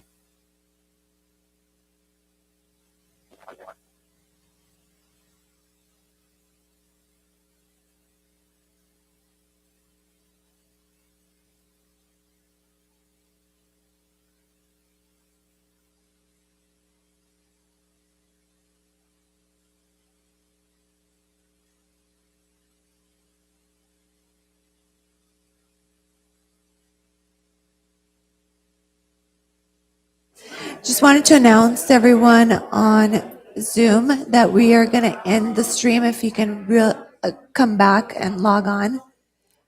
Again, if you can log back in once the stream ends so that we can test it out. Thank you.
Zoom, if you can please raise your hands if you would like to have a public comment for a non-agenda item, please.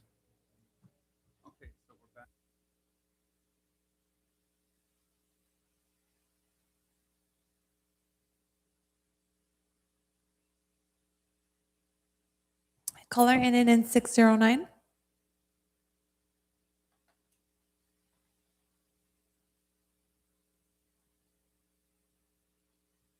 Thomas? Yeah, can we do a test first, just before I begin? Can you hear me okay? Perfect. Thank you. Okay, thank you, guys.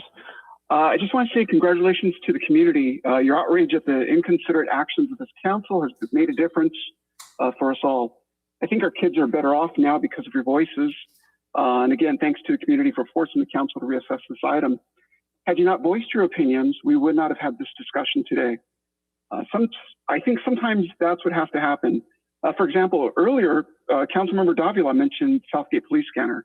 And also earlier, Councilmember Hurtado used the phrase corrupt government, which kind of reminded me something about our city.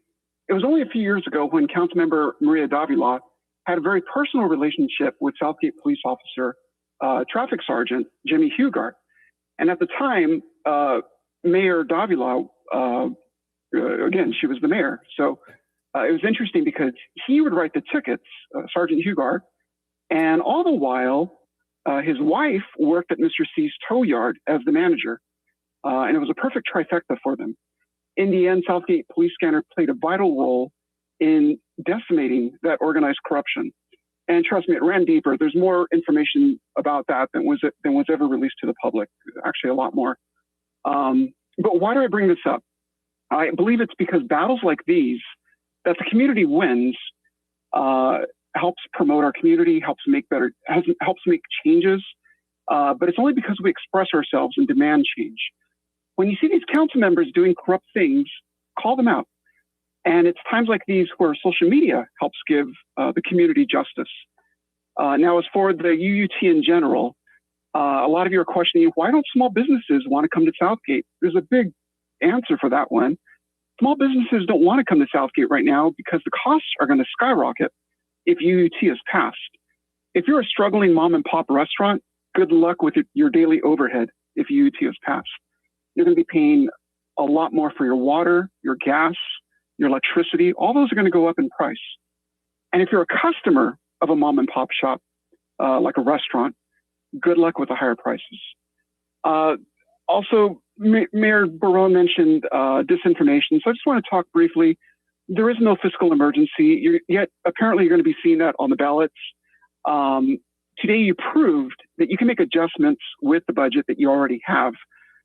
So there's no fiscal emergency, guys. And this legislative body proved that upon their deliberation and decision. Thank you. We have Mr. Mario Dominguez.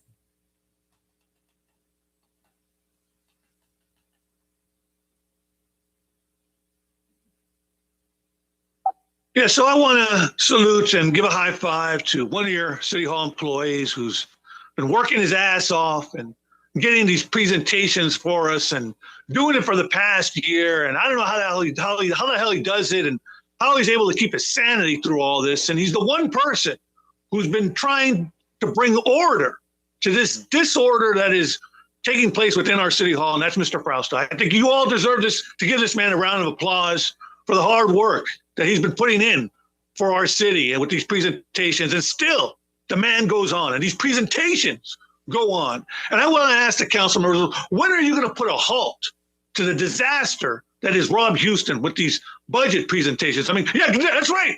There you go, Mr. Treasurer. Yeah, you do it. He deserves it. Everyone should be standing up and applauding this man for crying out loud. What you've done is you've taken this man and you've hollowed him out to nothing. That's what you've done with these presentations. But still, he's still at it. And he's going to do it again in October. Watch. He's going to do it all over again with the quarter-year budget presentations. And you people have no compassion or consideration for overworking this man. You know, everyone has a breaking point. This man's going to reach his. You understand? You're gonna just run him into the ground just like you have our City Hall, for crying out loud. Now, the thing I want to say, this disaster to the city manager, when are you going to put a halt to these presentations? We've had 3 this month. 3 for crying out loud. And still it goes on. Regarding the approach, when are you going to get a hold of the Tweedy Mile Association and the other useless assholes, our Chamber of Commerce? When are they going to collaborate with our city and start putting up flyers on the businesses saying, yes, we support this Let's Save Our Ass tax, and this is why your city would benefit from it. This is what you would get from the utility user tax. Here's what you stand to lose if you don't vote for it and it doesn't pass. Why isn't the Chamber of Commerce, the Tweedy Mile Association engaging with our businesses, having them put up flyers saying that they support the utility user tax? Where the hell are these useless assholes? Why do we have them, for crying out loud? You gave them the kickback money, I don't know how many council meetings ago, for the Chamber of Commerce. Where is their contribution in helping support this endeavor, for crying out loud? This is why the Let's Save Your Ass tax is going to crash and burn on us in November. You're not putting enough effort. Everything you're doing is inside that building. You're not going outside. Why aren't you having meetings at the auditorium? Why aren't you having them in Spanish, for crying out loud, for the residents who aren't as well informed? Because now you're just what is it? A broken record. You're just preaching to the choir here. And I'll end with that. That is just, what more can I say?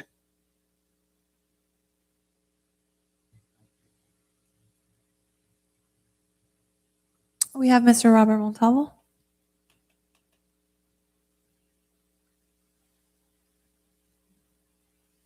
Thank you very much.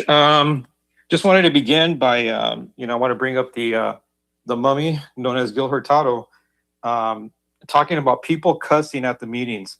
This drunk sailor is sitting there dropping S-bombs on the dais, and he has the nerve to criticize people for cursing.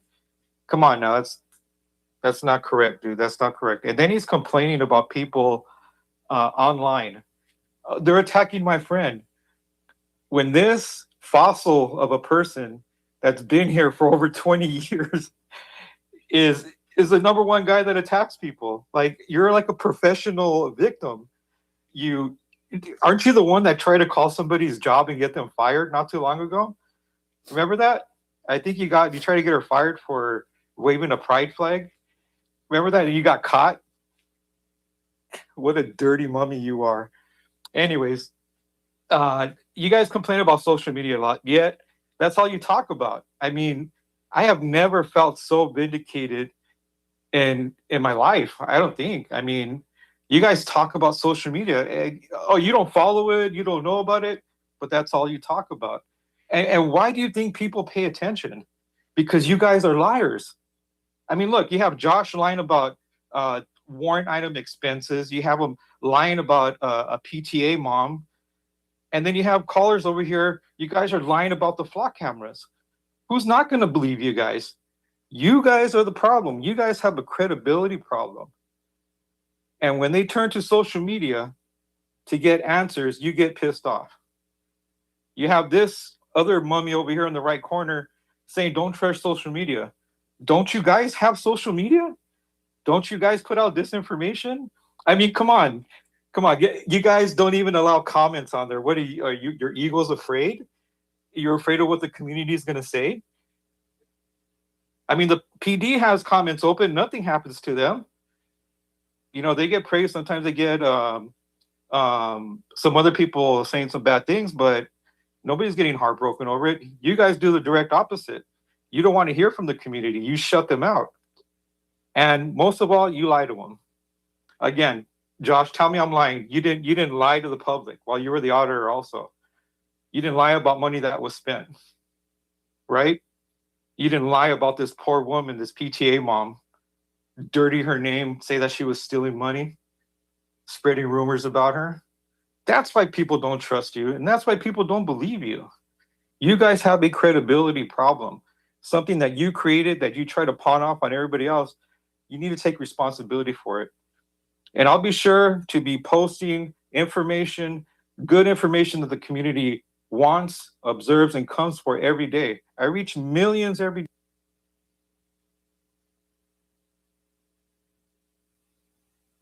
We have no other, Mr. Mayor. All right. Thank you. Any emails, Madam Clerk? No emails. All right, we'll go ahead and close the non-agenda items. Go to reports from city officials. Nothing to report, Mayor. Oh, directors and city officials. In regards to comments made by one of our speakers here, so we have had to eliminate some classes in our swimming pool area just due to the fact that a lot of our lifeguards have gone back to high school and to college. So, towards the end of summer, they're unable to finish out the rest of the summer as they've now been back in school, and as well as the fact that we've lost lifeguards just because they're leaving with the uncertainty that they don't know if the pool's going to be open after November 20th. That's it. No comments from community development. No comments from finance. No comments from human resources. No comments from the police department. And I'll comment on the flock camera question that came up. So the direction from council was to not renew the contract. So the new year of contract is the cameras are not being used by the police department. There was no direction at that time or agreement that meant all cameras would be removed. They're not being used. So since that time, there's been questions, and our police chief, who's not well today, so he wasn't able to come in, but is there any temporary solution? Flock's been asked to remove them. It takes some time. They're not being used. So there's no violation in any agreement that was ever made by the council or that by staff. And then is there an ability that we might be able to do to put a bag over top of them to give the community some extra sense of safety, even though, again, they're not being used? Yes, we're looking into that. That's going to take our limited staff. As we talked about, we don't have as much staff as we used to. We have priorities lined up. We would have to get staff at each one of these sites on a bucket truck with traffic safety up there to put a bag on each one of these cameras. It's going to take some time. So there was no agreement from our public works department. It would all happen within 24 hours. We have people waiting.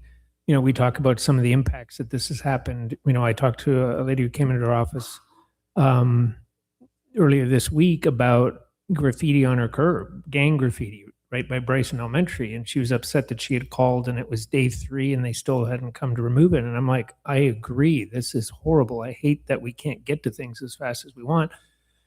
This was last week. And so I ended up authorizing a special on-call, which costs extra money, not in our budget, to have somebody go on the Friday, because this was Thursday when she talked and she had been waiting since Monday. So we don't have enough people to do all sorts of things, and bagging the cameras are on our list now. We're going to get to them as soon as we can, but please be patient. And there's so many other priorities in the city. So that's just an update on that, the bagging will happen. The cameras are not being used. Hang on before you go.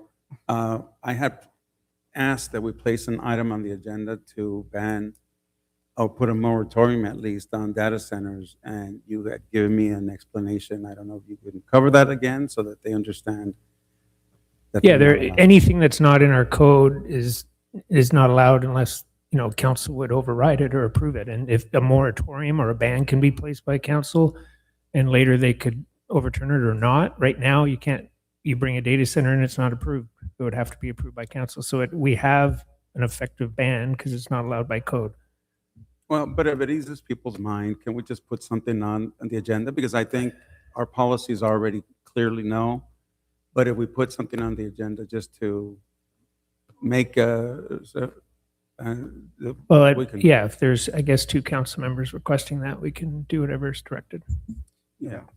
Yeah, thank you. And I think we should just codify that, and that way it wouldn't be a subject anymore. And related to the flock cameras, I want to just point out that I'm very appreciative of the residents coming out and supporting when we placed it on the agenda. It was something that I was very excited to know that we weren't going to be able to fund because of the budget, because of what I've read about their sharing data with, DHS and ICE, right? So when we saw the payment go through and we were, hey, wait a minute, what is this? We pulled it out and we requested it to be put on the agenda.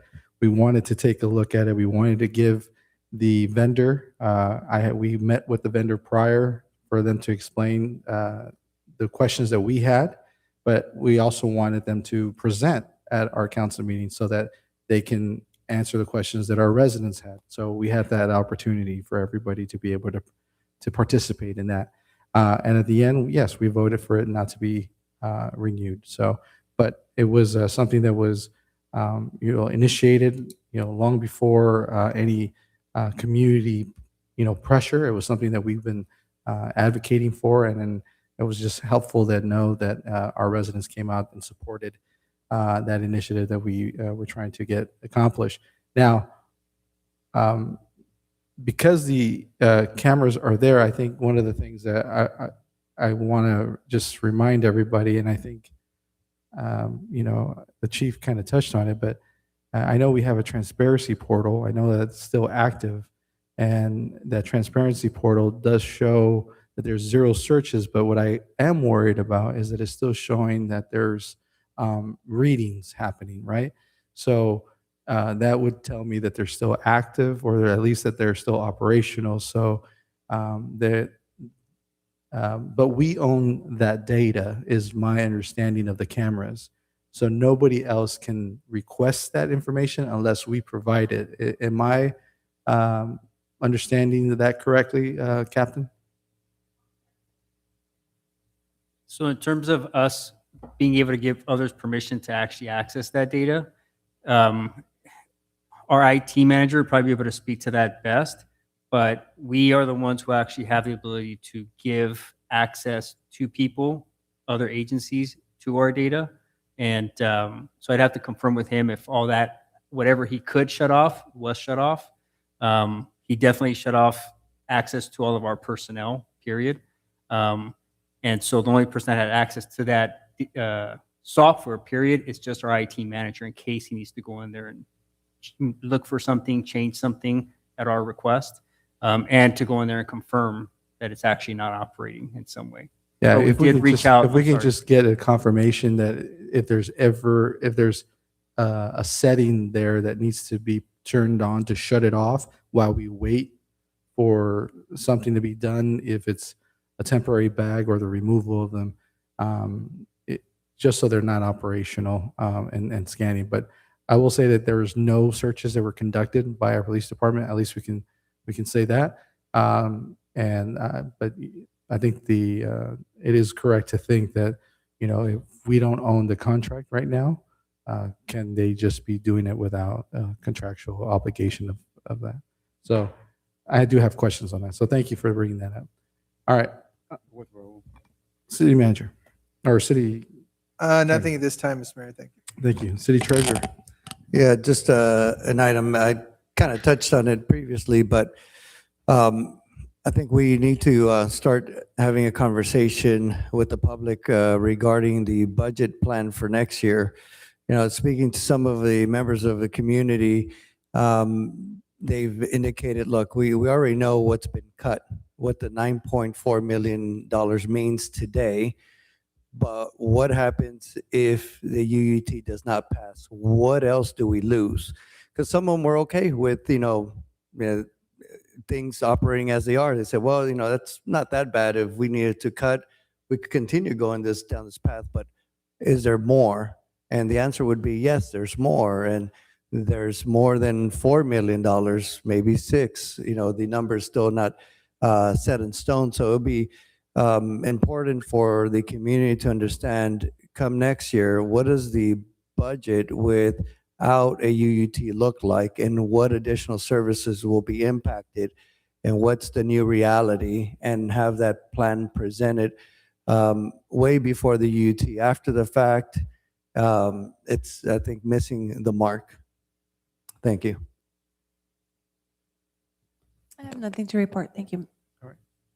Thank you. Councilwoman. All right, thank you. I just Councilman? want to make it brief. I'll get that shortly. But the question about how this will impact businesses. Well, other cities have it, and their businesses are up and operating.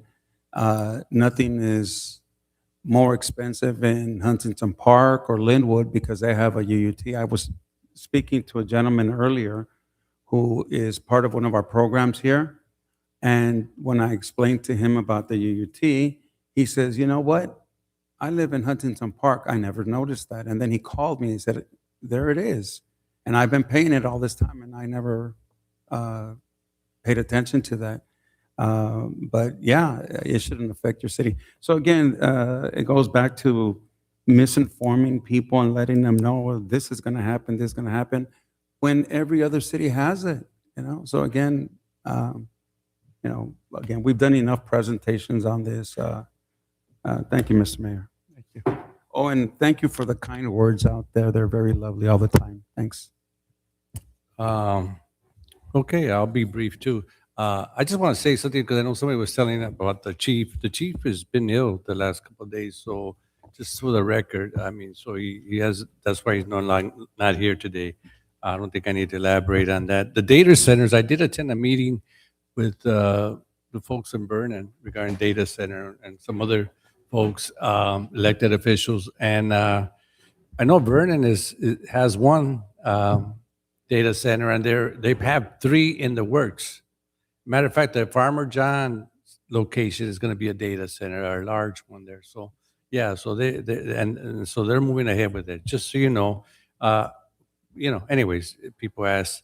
The other thing, I believe the city treasurer made an excellent point regarding a plan if it doesn't pass the UUT. I think but if we do come up with it, it's going to take time and effort. I know staff, and then they're going to say, or you're fear mongering, or this, so it's like, I mean, we do it, or so I mean, I don't think it's going to change people's minds. I mean, but that's something to think about, Anyways, the main issue I would talk about is, I know that it's been getting hot, the cooling system. So at the nearest one, I noticed Hub Cities does have a cooling. They were one of the ones listed. I know you're on their board as a cooling state, but at what point, I know the Conley level, but I think it's getting too hot. At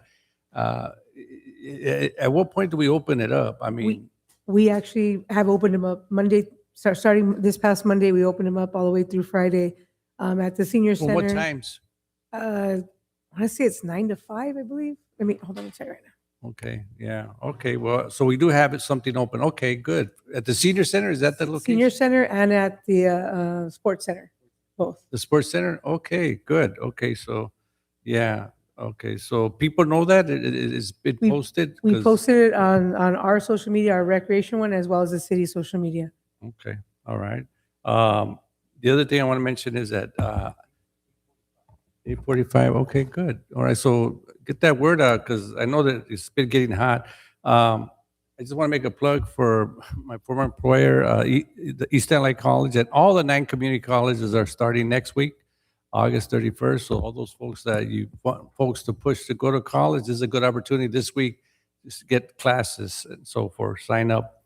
I want to also say that staff did a good job getting the Citizens Budget Review Committee going. They met last week, right? So that's a good thing. We got other folks going to be looking at the budget.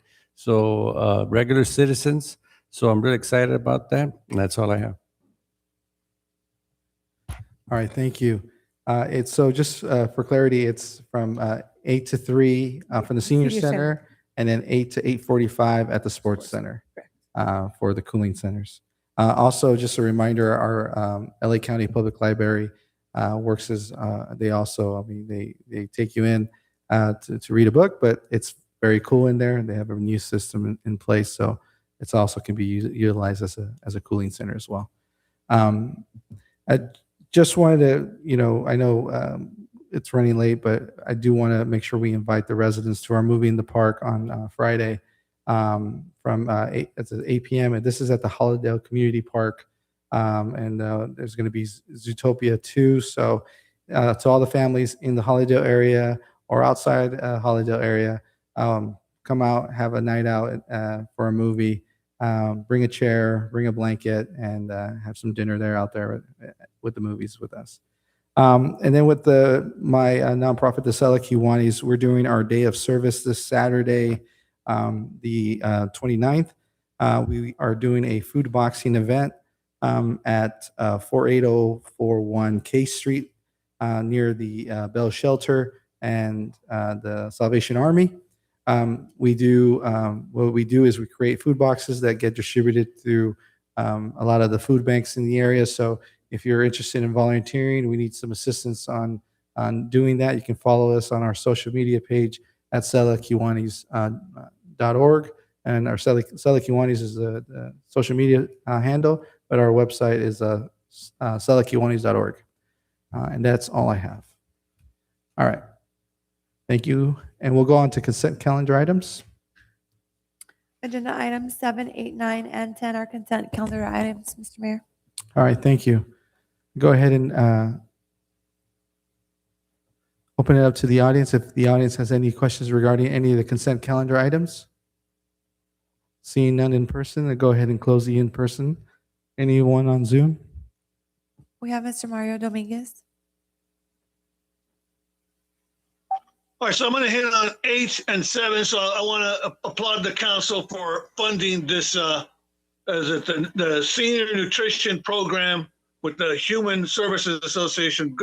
That's great that we have money to take care and feed old folks. And 7, so the thing I want to say about 7, so when I had a chance to speak with our city treasurer, and I said, look, our council members can't be stupid enough to spend the Let's Save Our Ass tax money to fund salary increases, compensation increases for all these unions, the cop unions, the city hall staff unions. I mean, they can't be that stupid to use the utility user tax to pay for salary and staff increases. I mean, they're not that dumb. I mean, it's like, council members, if you do that, you're putting us right back where we started, where we have no money. Once again, I am not going to vote yes on the Let's Save Our Ass tax for you guys to then take that money and then use it to pay for the salary and the pay increases for our city hall employees. What I want to see you do with the money is you pay for the cost of our city hall's operations, the cost of operations, and then 2, you hire the staff that we lost, the positions that are vacant, so we can have a properly functioning and working city hall.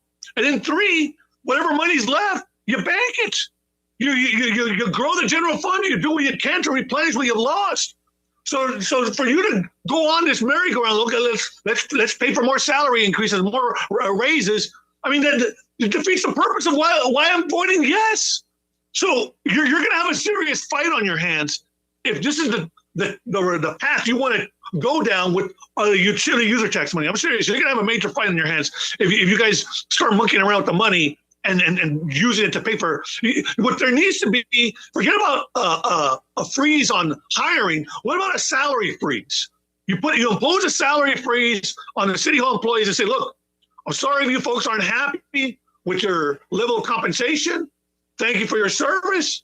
But if you want to go elsewhere, you can go elsewhere. I have no problem with folks leaving our city to go work elsewhere because our city has no more money. We cannot afford to keep paying people more money when we're already broke. And also, we're going back to the cops. Are the cops going to do economic development for us? Are they the ones that are going to help build our business community? No. With the utility user tax money, I want you to hire a director of economic development. That is key paramount position that needs to be filled within our city hall building. You just barely figured out of hiring an investment firm to handle the city's money and investment portfolio. It's 2026 and just barely figured this out. When are you going to figure out we need?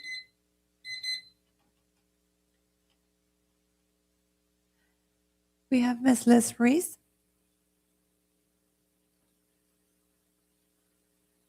Good evening, everybody. Liz Reese on Kaufman.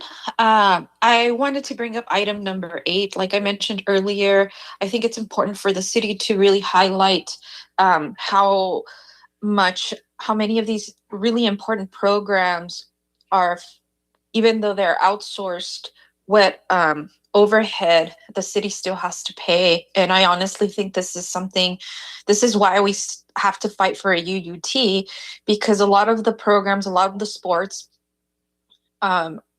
do have to be subsidized by the city to some extent. And I don't think enough people know. Recently we had a lot of our elders being lied to, and we're being told that they're going to have to pay a UUT when a lot of them aren't, especially when they're low income and are in a fixed income. And so I think, this is something important to highlight, the benefits that a lot of them are already getting, and how important it is for us as the rest of, the members of their community to be able to fund these important programs. And so I'm really happy that this is on the agenda, that this is going to continue thus far. But it's sad to see that, we can't make a long-term commitment. So I'm hoping you can speak to that, our Parks Director. Thank you.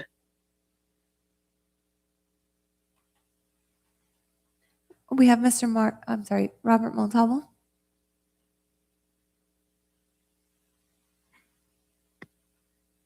Hey, how's it going, everybody? So I'm looking at item number 7, right? And I'm looking at the contracts, and I think somebody mentioned this before, but yeah, these compensation packages are really high. Not saying that nobody deserves it, but how do you plan to mediate that with revenue coming in? I mean, if we can't afford to pay it, do you just pay it anyway?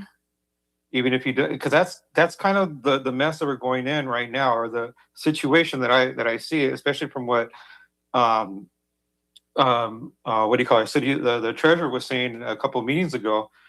How are you guys going to mediate this? You're going in the same circle, the circle of fiscal irresponsibility.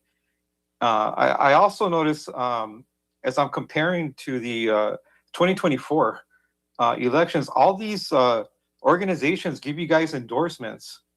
Is that a coincidence? How does that work?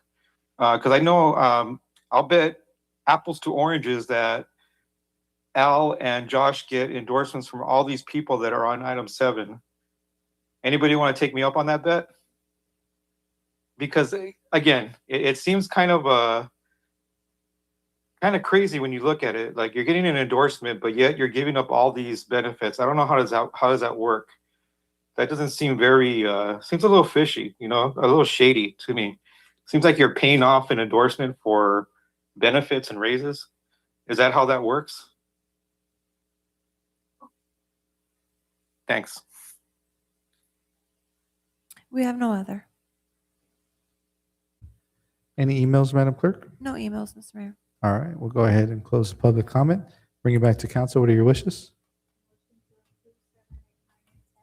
Second? Okay, we have a first and second.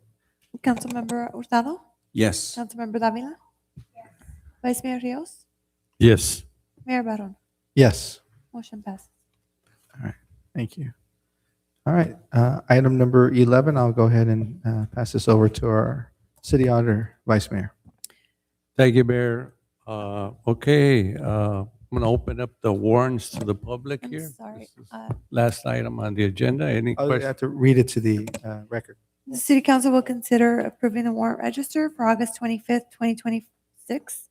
The grand total is $13,959,024.47.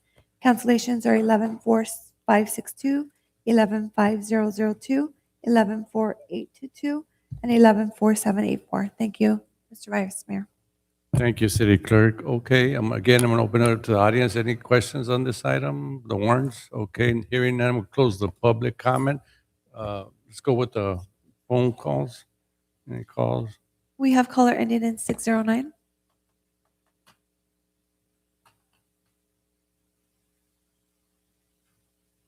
Go ahead. And This is Thomas Buckley. Hi, it's Thomas Buckley. On page 7, there's a slew of new water meters, I guess, installation. And then on page 9, there's also a reference to utilities water bills. I'm reading that verbatim. I had 3 residents from Southgate reach out to me today. And one of the residents stated that their water bill for July never arrived. They've emailed, called, There's no luck. Their online balance shows zero balance as well. Another member said that they haven't read, that the city has not read the meters, but that they're anticipating that the bills will go out next month. And that they also said to just go ahead and leave any amount with the city, I guess, to go in person. And that'll go toward the bill. And then finally, I had another resident reach out and say that last week the city had told them that this was due to layoffs and hours being cut by staff. They haven't gotten to the water billing yet, so that everybody's gonna have to wait. So I figured since I saw these in item number 11, I'd bring it up. My questions to you are, are the residents in this situation going to be facing late fees, even though the city is causing the billing delays? My other question is this another attempt to strong arm the residents into voting for UUT? And I guess my last question is there a practical step, a kind, humane step, instead of them, being forced into voting for a tax they don't want? Is there a way that we can just be human about it and say, hey, this is what we can do? Again, a kind gesture, a human gesture. I also heard one of the council members use the phrase fear mongering. I just want to say being prudent is not fear mongering, good sir. It's actually just, I guess simply put, don't repeat the same mistakes. Be proactive instead of reactive. Thank you. Thank you. I don't know if anyone wants to react to that. Still have more callers. Arturo, anything? We still have more callers. One more call. We have Let's go. Mr. Mario Dominguez. Go ahead, caller. Yeah, proactive is something that our city council members definitely are not. Our city hall is not proactive at all. So when I saw this warrant number, 13.9 million, I was horrified. I called our city treasurer and I had to have him talk me through it. I was like, please tell me, what did they do? Like, how did they blow the 13.9 million? So he went through it with me and he said, yeah, it checks out. It's okay. But my question is, because I'm still unclear, where did the 13.9 million go? Like, what did we get?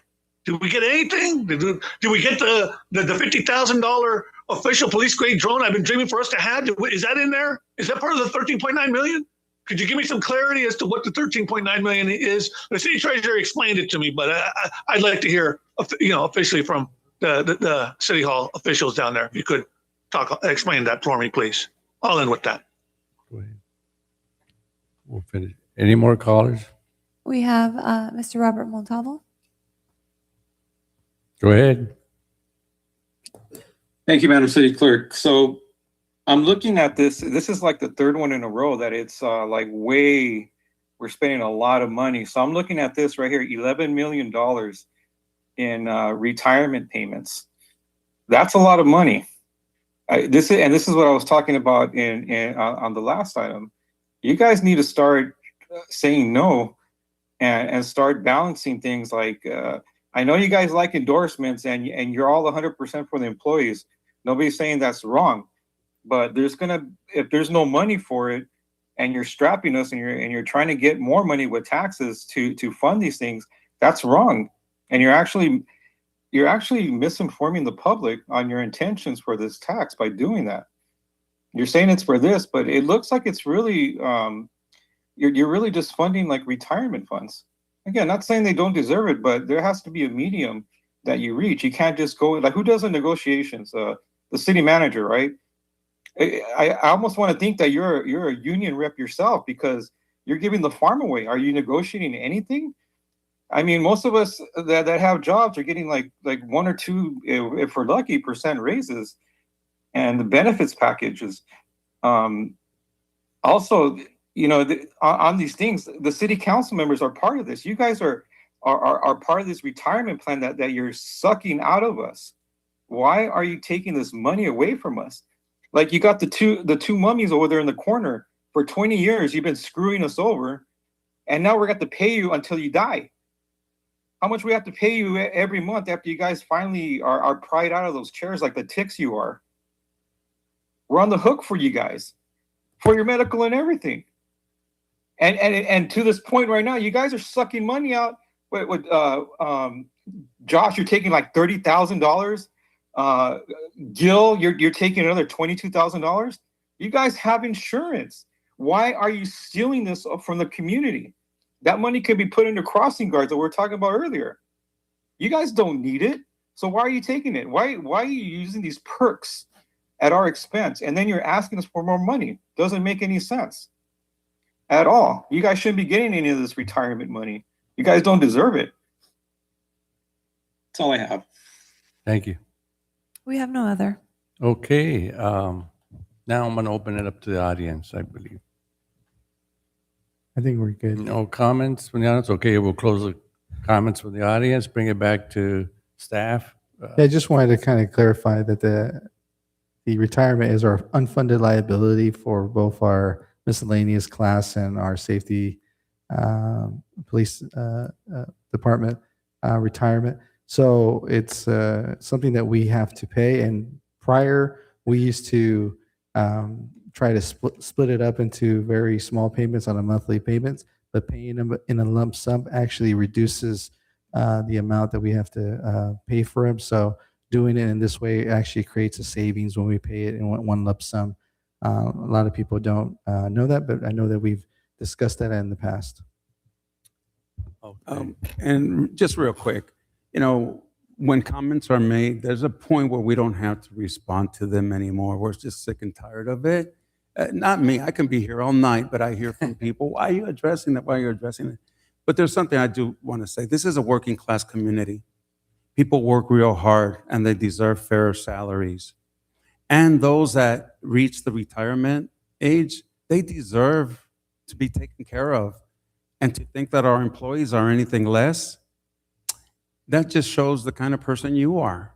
We need to protect every single person who works in our city and after they retire. So with that, I'll make a motion to move forward on this. Thank you. Okay, there's a motion, there's a second. City Clerk? Councilmember Hurtado? Yeah, absolutely, yes, every penny of it. Councilmember Davila? Yes. Vice Mayor Rios? Yes. Mayor Barron? Yes. Thank you. All right. Well, thank you, everybody. And can I get a motion to adjourn? No, we're going to stay here. We're having fun. Yeah. All right. We're adjourned. Thank you. Have a great night.